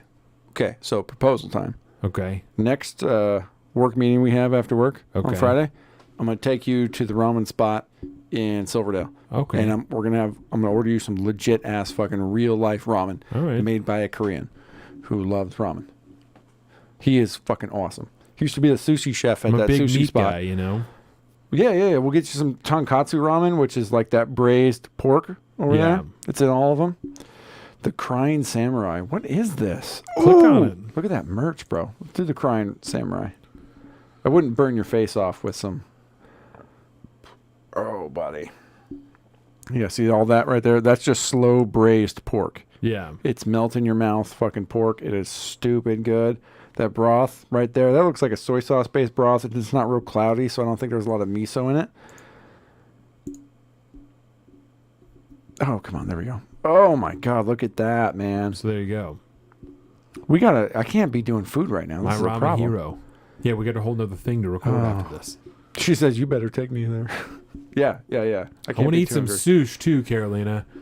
I want like some proper sushi, where they like some nigiri or whatever they call that, you know? Yeah, just the yeah. fish on the rice. Yeah, I'm trying to eat some proper You sushi. should just, fish on the rice and then just fish. Yeah. That's sashimi, sushi, nigiri. We'll do the whole 9 yards. So we need we'll take you and Jordan. We'll have a date night one night. We'll all go out. Precisely. Baby, book it. Let's do it. Yeah, precisely. Ooh, Text with Jordan. Text Jordan. this is Figure the out the problem. sushi night. So what is this? Okay, so it's sold out. What do you get for this, though? Is this Crying Samurai, the miso ramen? Trent, how many servings? What you get in each serving? One noodle pouch, one broth pouch, pork belly. Okay, spice. Okay, so you But I get the remember whole it deal. being like a Here we large go. portion. Trent, you could eat it over more than one day, right? I mean, you got to eat a lot of. That you got to looks. eat a lot of I ramen. mean, that's a big. That is one big proper size bowl of ramen. Ramen is it's a big deal. Right. You get it, it's a big bowl. This you buy the serving pouches or whatever of top ramen. That's half a serving of ramen, right? That's some bullshit. Yeah, I think it was a pretty hearty portion. So that that's he got. expensive. And you order it, and they send everything in individual packages with instructions on how to warm it up. Yeah. So that's but one it was serving. But it was a large serving, though, right, Trent? Like it was a. It looks healthy as fuck. That is a proper size serving. Right. But that is $19.99. That'll give you one serving of that. So it's probably huge. But it's huge. And look at that merch, bro. All right. So- Enough of this. I'm getting too fucking hungry. Those We are can't just be the doing best this no sellers, more. baby. So there you go, My Ramen Hero, not an ad, but bro. And you order them individually. Yeah. So beautiful. All right. So this one's for the people because I know you've seen this already. Pricey, but fucking worth it. They probably keep you full for like a pretty good amount of time. Yeah. The burrito I had. Exactly. Like it'll be burrito style. You'll have a bowl of ramen after work one day. Maybe next Friday. I'll take you over there and we'll get you some ramen. And then you can introduce yourself to the ramen world and be like, well, this fucked my life. Thank you very much, asshole. Yesterday I went to the taco place. They were 14 when I was buying them. Damn, inflation, baby. I went to the taco place yesterday across from the garage. I'd buy them at 14. 20, I have questions. 20 is pretty steep for one meal, you know? And it's got to be free shipping if you're paying 20 a pop for them. There you go, Joseph. Go get some ramen. Do it, boo. You know? Get some ramen. Yeah. No, I got the burrito yesterday from the taco place on Kitsap across from the garage. The Cali burrito was dumbfire. Yeah, it was amazing. I remember seeing that spot on your birthday when we went. Hey, you gotta go there. By the way, first year to next time you have to go to the ferry or to go to the airport, stop in there, get you a burrito. Then I'd fall asleep on the road. We can't be doing that. It was dumbfire. I always get food on the way back from the airport. Go in there, it is just like a fucking rain or a bang. Yeah, just a mission. Because we're running light, and then either way, by the time I get to the airport, I actually have to park, and then because I have to go in the airport, I got to take a piss. So yeah, 14 is like restaurant price straight to your door. Yeah, well now it's 20 straight to your door. That sounds about right. 14, $15 for a bowl. Yeah. At the spot. It's like real that. good. Actually, fuck it. Let's just, while we're on the topic. Yeah, what's it called? Let's see the pull it up. menu for your fucking joint. Let's do it. See if this is Trenton's local joint too. I bet he has a ramen spot. This place is dope because it's also Philippines. So no, bring the burrito. It was a huge burrito too. It was really good. It's fire. So this is called Peter's Kitchen. Okay, I know what you're talking about. I've never been there, but I know the location that you speak of. Boom, boom, boom. Yeah, it's next to. There's the thing. There's Peter's Kitchen. Yeah. The sushi spot is next door. He used to be the head sushi chef there, and then he went out on his own. Okay. And started his own spot. So we'll go ramen. Let's pull this up. Boom, boom, boom. The tonkatsu ramen is like a pretty standard deal. Grab bag, everybody. it's pork and chicken broth with chasu pork, which is that braised roasted pork. Yeah. Menma, which is I think the bamboo shoots. Is that menma? And then bean sprouts, scallop, the egg. It's always like a soft boiled egg, marinated. That's why it's kind of brown around. Right. And it's really good. And with black garlic oil. They got the shoyu ramen, which is more of a soy sauce based deal. I like the spicy ramens myself. I'm sure you do. It's real good. And then you got a whole thing of you got the seafood based. The miso ramen, which is it's got that extra miso in there. It's fucking money. It makes it kind of like a thick, stewier type of thing going on. The Tantan ramen, that's the real spicy ground pork and ground chicken. It is that fire. Looks fire, though. It is so good. And your mouth will be fucking burning, bro. Oh, I bet. And then this is the real good if you're a super seafood guy. It's like seafood in a fucking bowl with the ramen, the hardcore seafood flavor. She loves mussels it's and stuff like that. real good, man. I do too, but Jordan is. Yeah, and these people do. That's her shit. They do such good shit. But here, you can get the lumpia. You get all sorts of Filipino food. The loco moco is there too. Oh, okay. It's a whole Asian experience. You can get all sorts of Philippines. You get some Korean food. You can Korean get fried chicken. Huh? Yeah. Yep. It is stupid good, man. Him and his wife they know what they're doing. Oh, I need some Korean fried chicken is what I need. Yeah. For sure you need Korean fried chicken. Honey garlic. Oh my God. Yeah, bro. And it's right there. It's fucking 2 minutes from work. Real good. All right, we'll go to Peter's Kitchen next time. I like it. We're doing it. We'll bring Trent and Carolina. Yes, we'll just absolutely. a group business meeting at Peter's Kitchen in the afternoon. That sounds great. I love it. That's really funny. Man. So now I'm real cautious about showing these clips because I don't want to get fucking copyright. Fuck them, dude. This video is already copyright They struck. only pulled us down for a minute. They didn't even pull us and down. They just blocked us. So they that's just all blocked right. us. Fuck them. I hate fucking... Point of order. I don't know if we really talked about this that much. We've talked a lot about his daughter does desserts, I believe, in the weekends. Oh shit. Well, there you go. We've talked a lot about the Twitter files and shit like that. The Twitter files continue to dump. Yeah. Right. And I don't know about you, popularity, but I don't really give a shit anymore. We talked about this at the time, the methodology just of really delivery. upsets me, Yes, it really upsets me, and there's certain ones I'll look at because I don't feel like weeding my way through a Twitter thread to try to figure out what the fuck's going on. The Twitter thread is a rough way to present them. At first, it was kind of cool. Now it's a little... Yeah, I got it, but it also made me not give a shit anymore. Yeah. Because I already know Twitter used to be hand in glove with the U.S. government, with the intelligence agencies. We got that now. I don't care how much of a piece of shit Peter Schiff is. I know that. I already know that. I don't need... It's not going to change my outlook on anything anymore. Tantan and the seafood, I'd get both and mix them with a good nap afterwards. Yeah, bro. I like 100%. Joseph's style. Plus, you can grab... They have some beers there that you can get, too. It's the Maui Brewing Company usually. Oh, okay. So you can grab a couple cans of beer with it or get a big, tall fucking Sapporo or something to go with it. Yeah.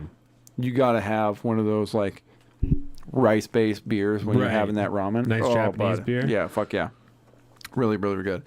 But yeah, anyways. I see this almost on... It's an every other day basis at this point. Matt Taibbi is dropping something. Barry Weiss will be dropping something. Michael Schellenberg will be dropping something. And I bookmark them as if I'm going to go back to them. And then I just don't. Yeah. Because I just don't care anymore. If there is more to this Twitter file stuff that we really need to know, this nickel and dime stuff now officially has to end because nobody gives a fuck about it anymore. And especially if there's going to be movement on it. If it's just going to be information out into the ether and no one is going to do anything with it, then it is relevant information, but it feels pointless because nothing is happening with it. You're just telling me things. You're confirming my own biases almost because I knew this stuff was happening and now I really know that it's happening. Nothing is going to change. There is no effect that's happening afterwards. Not even a little bit. I still don't just... okay, yeah. That's cool. Oh my gosh, pro clutch, Right. Whatever. I just And don't care. All the counterculture people covered it. Yes. Like they covered those things. So I don't know what other traction there is to get from it if that isn't going to make change in people in government that are paying attention to counterculture. Yeah. Then I don't know what else there is to do about that. You Yeah. know? So, because like- attention eyes didn't do it. Like people were watching. They were watching Yeah, now. yeah. And now we don't care because no one's doing anything about it. All it was is once we had our biases confirmed, we all have receipts to whatever it was we've been talking about for years at this Right. point. Now we just don't care anymore. And I've been watching a lot of the quartering. You ever watch any of his stuff at all? No. He does I think it's every Tuesday or Thursday. I don't remember exactly what day. He does a live stream now, co-hosted with Sydney Watson. Okay. It's really, really good. And they go for Jeremy like 2.5. from the quartering? It's the guy Jeremy. with the coffee brand coffee? Coffee brand coffee. Okay. So Yeah, I yeah, know yeah. who you're talking about. Yeah. I've never watched any of his videos. Very good videos. I started giving it a chance a while back. And Does I was like, okay. counterculture stuff? Yes. Okay. Very Tim Casty, but a little bit more everyman. We'll put it that way. And fucks around a lot with pop culture stuff and stuff too. But he used to do live streams when the first Twitter files started dropping out, and he'd do like 2-3 hour live streams going through them as they came out. And then after that kind of dried up for a while, like he'd hit like the new updates and all this stuff. But it's gotten to the point now where he doesn't even really cover them. And he does like 4 or 5 videos a day. And so when there's a new Twitter files drop, he can't necessarily do a video on them because it's the same type of shit that we've already talked about multiple times. Okay. The idea of giving content creators like fuel to do content through Twitter files has dried up now, no matter how many brand new drops come out. Like it doesn't fucking matter anymore. If there's we got to change the format, we got to do something else because if there's more there, it needs to come out in a different way because we've already done this. All the content creators have already stopped talking about it because it's all the same shit. Yeah. Just different versions of it. Just because this week Adam Schiff is the guy, or last week it was so-and-so in the White House. It's like we've already covered the fact the White House is doing this. We've already covered the fact that the intelligence agencies are doing this. We've already covered the fact that certain representatives are doing that. It's not going to change anything. You got to change up the deal, man. Nobody gives a fuck anymore. So I'm done with the fucking Twitter files now. I used to be on board with it, right? There was that debate we used to have at one point of like, is it better to just do the giant fucking dump, let people sort it out, and then people will write pieces on it, and then it'll live and then it'll die. And I feel like I might have made the argument. Yeah, I don't know how else. Yeah, like I might have made the argument that the slow burn is better because it keeps attention for longer. And I think maybe at the time that theory was real valid. But we're burnt out now. Yeah. We live in a world where there's a 24-hour news cycle. You can't do... Only CNN and MSNBC can do Trump as a Nazi for 2.5 years. Anybody that has any real substance to their content can't do that shit without just it dying off, which is terrible. So what we do is talk about the drama between Joe Biden's ex-husband, or Jill Biden's ex-husband, and the lies and of the story that they told about their getting together. Before you play this, I went to my Twitter to see if there's any, because I generally will pull it up during before things. So I'm trying to bet on Twitter more, and I went on there. I know for a fact I went on there earlier today. I just pulled up my computer and got like 9 notifications. Oh, what did you do, bud? None of them. They're all from the last several days, and I just didn't get any of them on my phone. And so I have like people replying to shit that I said that I just didn't fucking from the 5th. You know, we got to talk about some of this. Yeah, it was just like Larry replied to me, and I didn't. Shit. I've just been trying to tweet more, and so people are responding to it, and I just didn't. That must fucking be nice. know because nice people fucking respond to your tweets. It happens every once in a while. So you say shit that you think. I wanted to ask you about a tweet that you posted, right? Okay. So you had posted here that.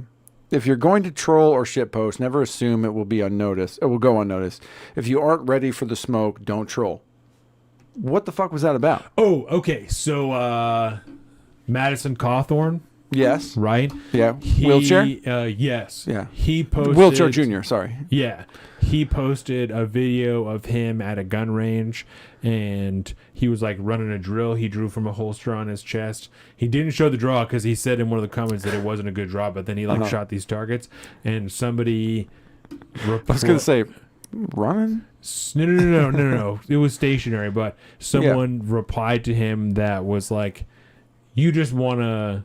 Something to the effect of like, I can't believe how bad you want to murder somebody or like whatever. Like implying that. And so obviously that dude got fucking smoked in Madison Cawthorn's comments. You don't be doing that, bud. Was trying to reply at first and then eventually just went away. And so I was like, just don't do that. Like, why would you come here to say something like that? Or are you just hoping that no one sees it? Do you think maybe it will get lost in the ether and people will ignore you or like whatever? Yeah. You obviously weren't ready for that because then you had over 100 people that came at you because you're a fucking idiot, you know? Yeah, well, I mean, So we've both been subject to that. You say something and precisely. you get in the replies, and next thing you know, there's a fucking mountain of bodies on top of you. So that's what that was. Is like that guy just wasn't fucking ready for the smoke, and he decided to go to Madison Cawthorn's page, who is active on social media. You know, he's very active. So. Yeah, so he went there and fucking... I like this one, though. There is nothing to be gained from comparing my life to someone else's. That is real. That's like right out of the page of the JBP. Don't compare yourself to others. There you go. Only compare yourself to who you used to be, essentially. Yeah. You'd be feeling yourself that day. I did that... I used to do it a lot with Tyler. That we work with because he like bought a house before I did. Like he was doing things that I wanted to do before I could do them, you know? And so I used to do that a lot, and it took me, and I'm still working through that, but it's like an active, lifelong struggle. Yeah, it's an active thing of like, there is no point in comparing where I am at right now with where he is at right now or where anybody else is at at the same age or whatever that I am right now. It bears no relevance. It's not an accurate comparison. The situations are so different. Like there is no benefit to doing that. It's just going to make me upset that I don't have a thing that I want that they have. Yeah. You know? Yeah, you're younger than me. So you bought your house before I did. And so this is where So let me put it because this was the exact scenario. Is him and Dave and Dan were talking about houses and like how other ones cost and blah blah blah, and the interest rate that he got, and he said he was like, well, you know, we'll never see like an interest rate that low again. And Dave said it was like 3% or whatever, and Dave said, well, why not? And Tyler said, he said, well, not in my lifetime. And Dave said, why not? You know, and he didn't really have. Dan's answer was like, well, you know, the economy, and Tyler said, you know, something to the effect of like the amount of trillions of debt or whatever. And all I could think was, well, I've been alive since 1994, and I've seen now 2 housing market crashes. I don't see any reason that in my lifetime I'm not going to see another 3% interest rate just because it's 9% or whatever now. And the same thing that when I bought a house and Dan told me, well, don't worry about the interest rate because when I bought mine, it was at 15%. Yeah. Okay, so if we've seen them go from 15 to 3 in my lifetime, in Dan's lifetime, why is it not reasonable to expect that for one reason or another? We will see them go back down to that point. Yeah, dude. That's silly to say. With the amount of fuckery that happens in our modern monetary world, of course it can happen. You're in your early 30s and you think that in your lifetime you won't see interest rates as low as the one that you got 2 years ago. That doesn't make any sense. Doesn't make any sense at all. That's silly. That's a silly thing to say. And that's why you're... And I'm not... Tyler, if you're listening, I'm not shitting on you. I'm not trying to talk shit. I'm not... It's one-sided. So I'm not trying to use you as a target. And I understand where the sentiment comes from. Right. And so my interest rate is almost 7%. You know what I'm saying? Like that's... So when you hear shit like that, that's like, I'm fucking blah, blah, blah. But then I thought for a second, I'm like, okay, well, first of all, they're not equal situations. Second of all, there isn't any reason to assume that I wouldn't see a rate like that even in the next few fucking years. Because shit is falling the fuck apart out there, you know? So and also ask the guy that had to buy a house during that market, let me have hope, bro. Right. You know? Right. Yeah, I'm not gonna just move forward. Like, well, it's just gonna get fucking worse from here. Like, here we go. Right. Oh, Jesus. So, and I think that is the day that I tweeted that particular thing. Okay. Yeah. That's healthy. I like that. I like that a lot. I think this is going to be good because you've been tweeting more. Been trying. And a lot of your tweets are not like replies to other people's tweets. They're just tweets. Yeah. Out there, right? I'm like, I wonder what that was all about. Just you know? see the Gotta ether, find man. out what's up. Just where I'm at. You know? Old school Twitter style. Yeah, just things I'm exactly. actually thinking. Yeah. just actual thoughts I have. Donovan That's is what- thinking. It's weird, right? Yeah. I love. So let's address Joseph's comment, his last one here, because this is about the Twitter files. Do they know all of what went on, or are they going through a mountain of info and finding more and more every day? It's more and more every day. It's more and more every day. Yeah. But because the amount of information they had access to was so immense. it was so. I mean, we're talking.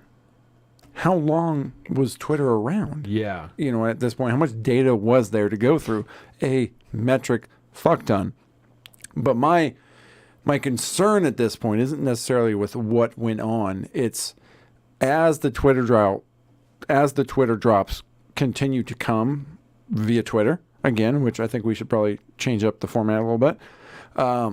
There's so many similarities to what is dropping. It's the situations are so similar. The players may change, but the situations are very, very similar.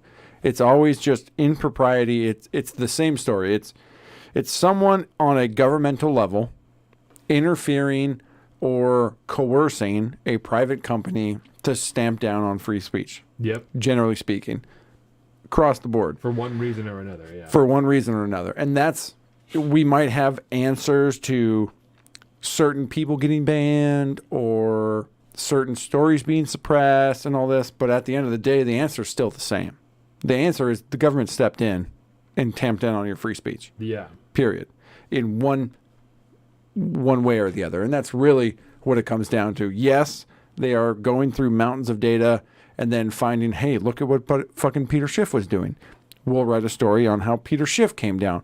Oh, hey, the FBI was visiting Twitter once a fucking month at one point to try to talk to them and Facebook and YouTube and Google and all this stuff. Exactly. I mean, but at the same time, the overall story hasn't changed at this point. We just have different little chapters in that main subplot. You know what I mean? Yeah. And that causes the overall populace, I think, especially in content creation. You're not going to, if you're a content creator that does dailies, that does weeklies, or what have you, if the subplot is the same, you're not gonna talk about that story at that point. We do the podcast every 2 weeks. You need fresh eyes. We're not going to continue to do Twitter files. If I do a live stream once a week, I'm not going to continue to do Twitter files when the same story is essentially the same. The names and the places are different. Right. At a certain point, it doesn't become, what's the right word? It doesn't become economical through the lens of information dissemination. It doesn't become economical to say the same thing over and over and over and over and over again. Yeah. You know, we talk about 2A a lot on the show, and it's always a different story and it's always a different realm, but we always come back to the fact that this is attack on 2A. Yes. And that's kind of like one of the things it's a primary constitutional right. So the level of import is pretty different, we're pretty right? clear, about the relevance of it and why it is so important. Exactly. You know? So I think that it's you can't put at the those core on the of a same lot of kind of that. pedestal Right. as the Twitter files, Right. And so it gets complicated. If the government had influence in Twitter, why did they let whoever owned it sell it to someone they don't have control over? Probably because, well, there was some pushback to him buying it. We'll put it that way. But it's probably because they really can't stop it unless he has major skeletons in his closet, where they legitimate skeletons in his closet that they could say arrest him over or something like that. Elon Musk. Yeah. Yeah. And at that point, you literally can't, without giving the farm away and just going full fascist, you can't stop that acquisition. And because he doesn't own another social media company. So exactly. Had it been this is not a great example, but just the easiest one to prove a monopoly. If it had been Mark Zuckerberg, they would have stopped it because it'd be you own too many social media companies. Or if Google decided they were going to try and buy Twitter, they would have said absolutely fucking not. Google, when they bought YouTube, there really wasn't much of a stink because Yeah. Google hadn't become a social media at this point. Right. Google can't buy another social media because they already own YouTube. Yeah, right? there's no recourse for them to take with this because it's just like Joseph said, it's just a free market acquisition. It's just him expanding into another market, and if he wants to overpay for something, then he's going to do that because, especially in the world of social media, it's akin to art in the way that there is no way to evaluate Twitter as far as the cost because it's losing money. It's not profitable. Period. So the cost, the worth, the value, really is nothing because it doesn't make anything. There's no profit. There's no money to be made there. You're only going to lose money if you own Twitter and operate it the way that it operates now. So he made up what the value is, and that was 45 point whatever billion dollars. Yeah. And even though that was over what the evaluation is, no one fucking knows, and so that's what he paid for it. And when he tried to back out, they said, no, sir. I want my fucking dollars. There's too much money and shit flowing now. So they don't have any actual recourse.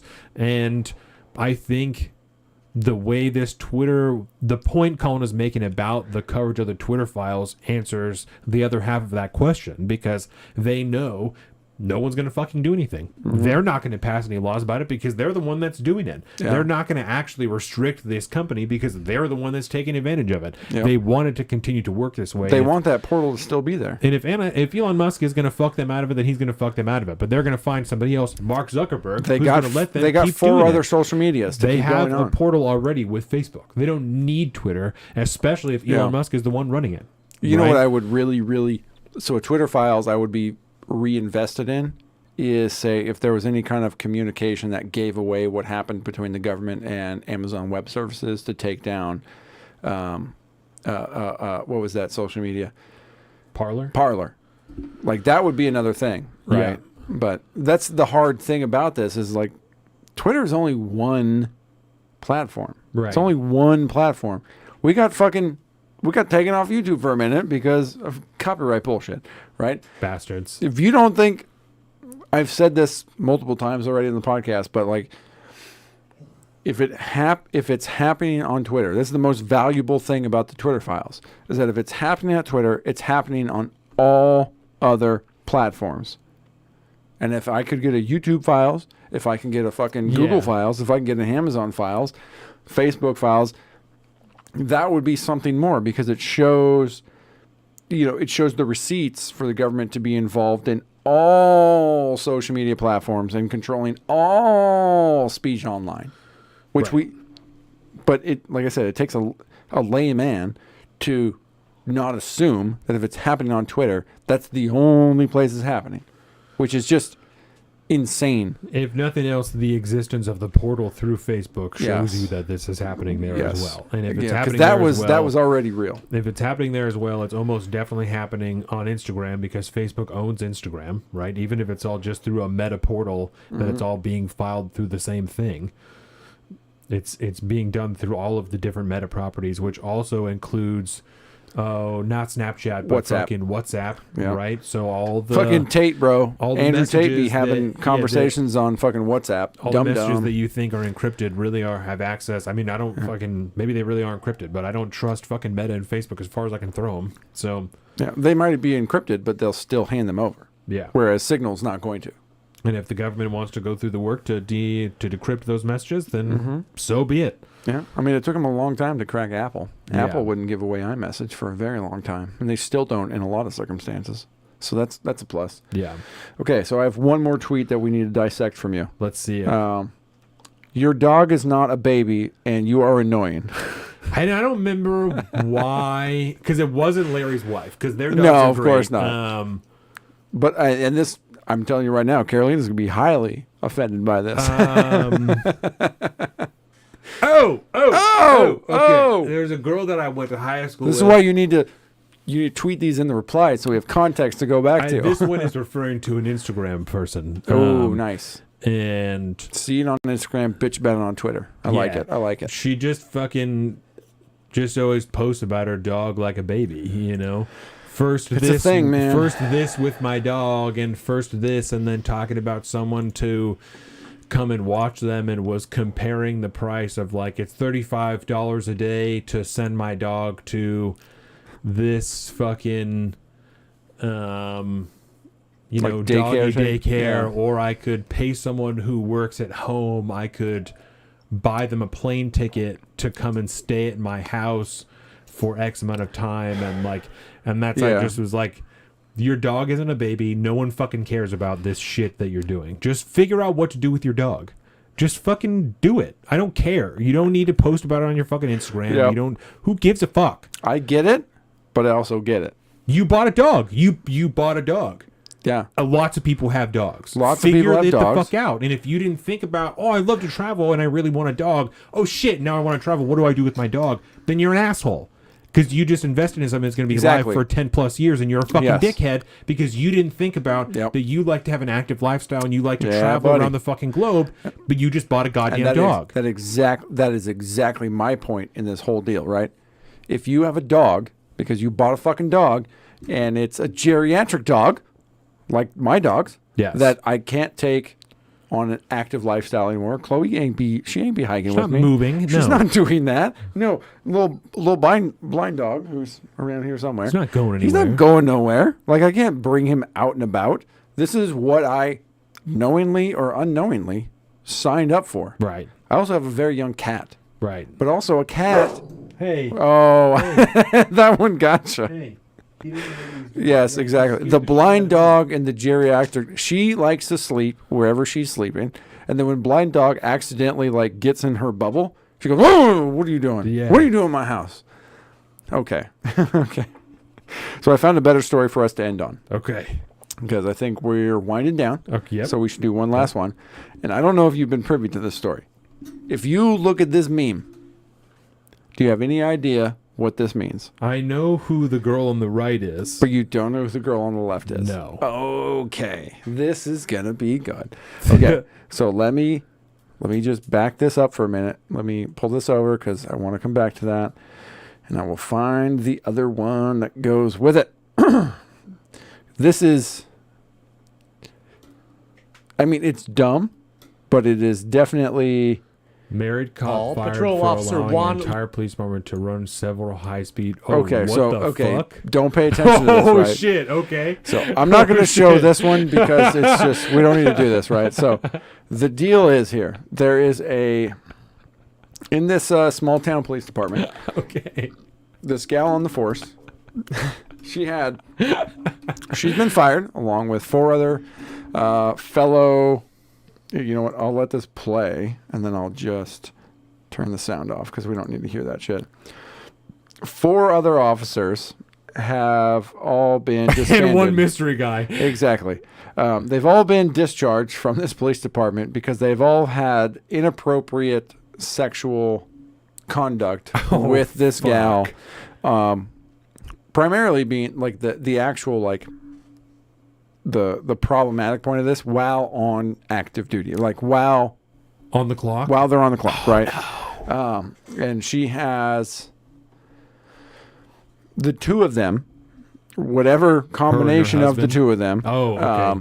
officers and her have had some kind of sexual activity while on the clock, right? While on duty. As well as after hours, she exposed herself at a hot tub party. Oh, Christ. In some form. But part of the major, it's the Laverne County. But yeah, multiple officers are involved at this point. They've all gone down this road with this particular person. They've all been fired at this point. And the reason being, this is the cop here, this is the cop here. Apparently, Miss Lady, who is indeed married, and most of the other cops involved are also married. Okay. She has been trying to come at him for multiple years about trying to have like a threesome and an open marriage and having all this stuff. And he's like, not into it. Okay. She's like, well, too bad. I'm going to do it anyways. Oh, God. So she got poor involved soul. with all these officers, which led to, I opened the wrong fucking one. Damn it. I opened the wrong one. Led to that meme of like, okay, you're gonna have two polyamorous relationships at some point. Which road do you go down? Do you go the FTX style, or do you go down this style? Because they look strikingly similar. Yeah. Oh my God. So this is the world we occupy now. Oh my God. All of which has been fired. Trifling. So if you ever want to be a part of that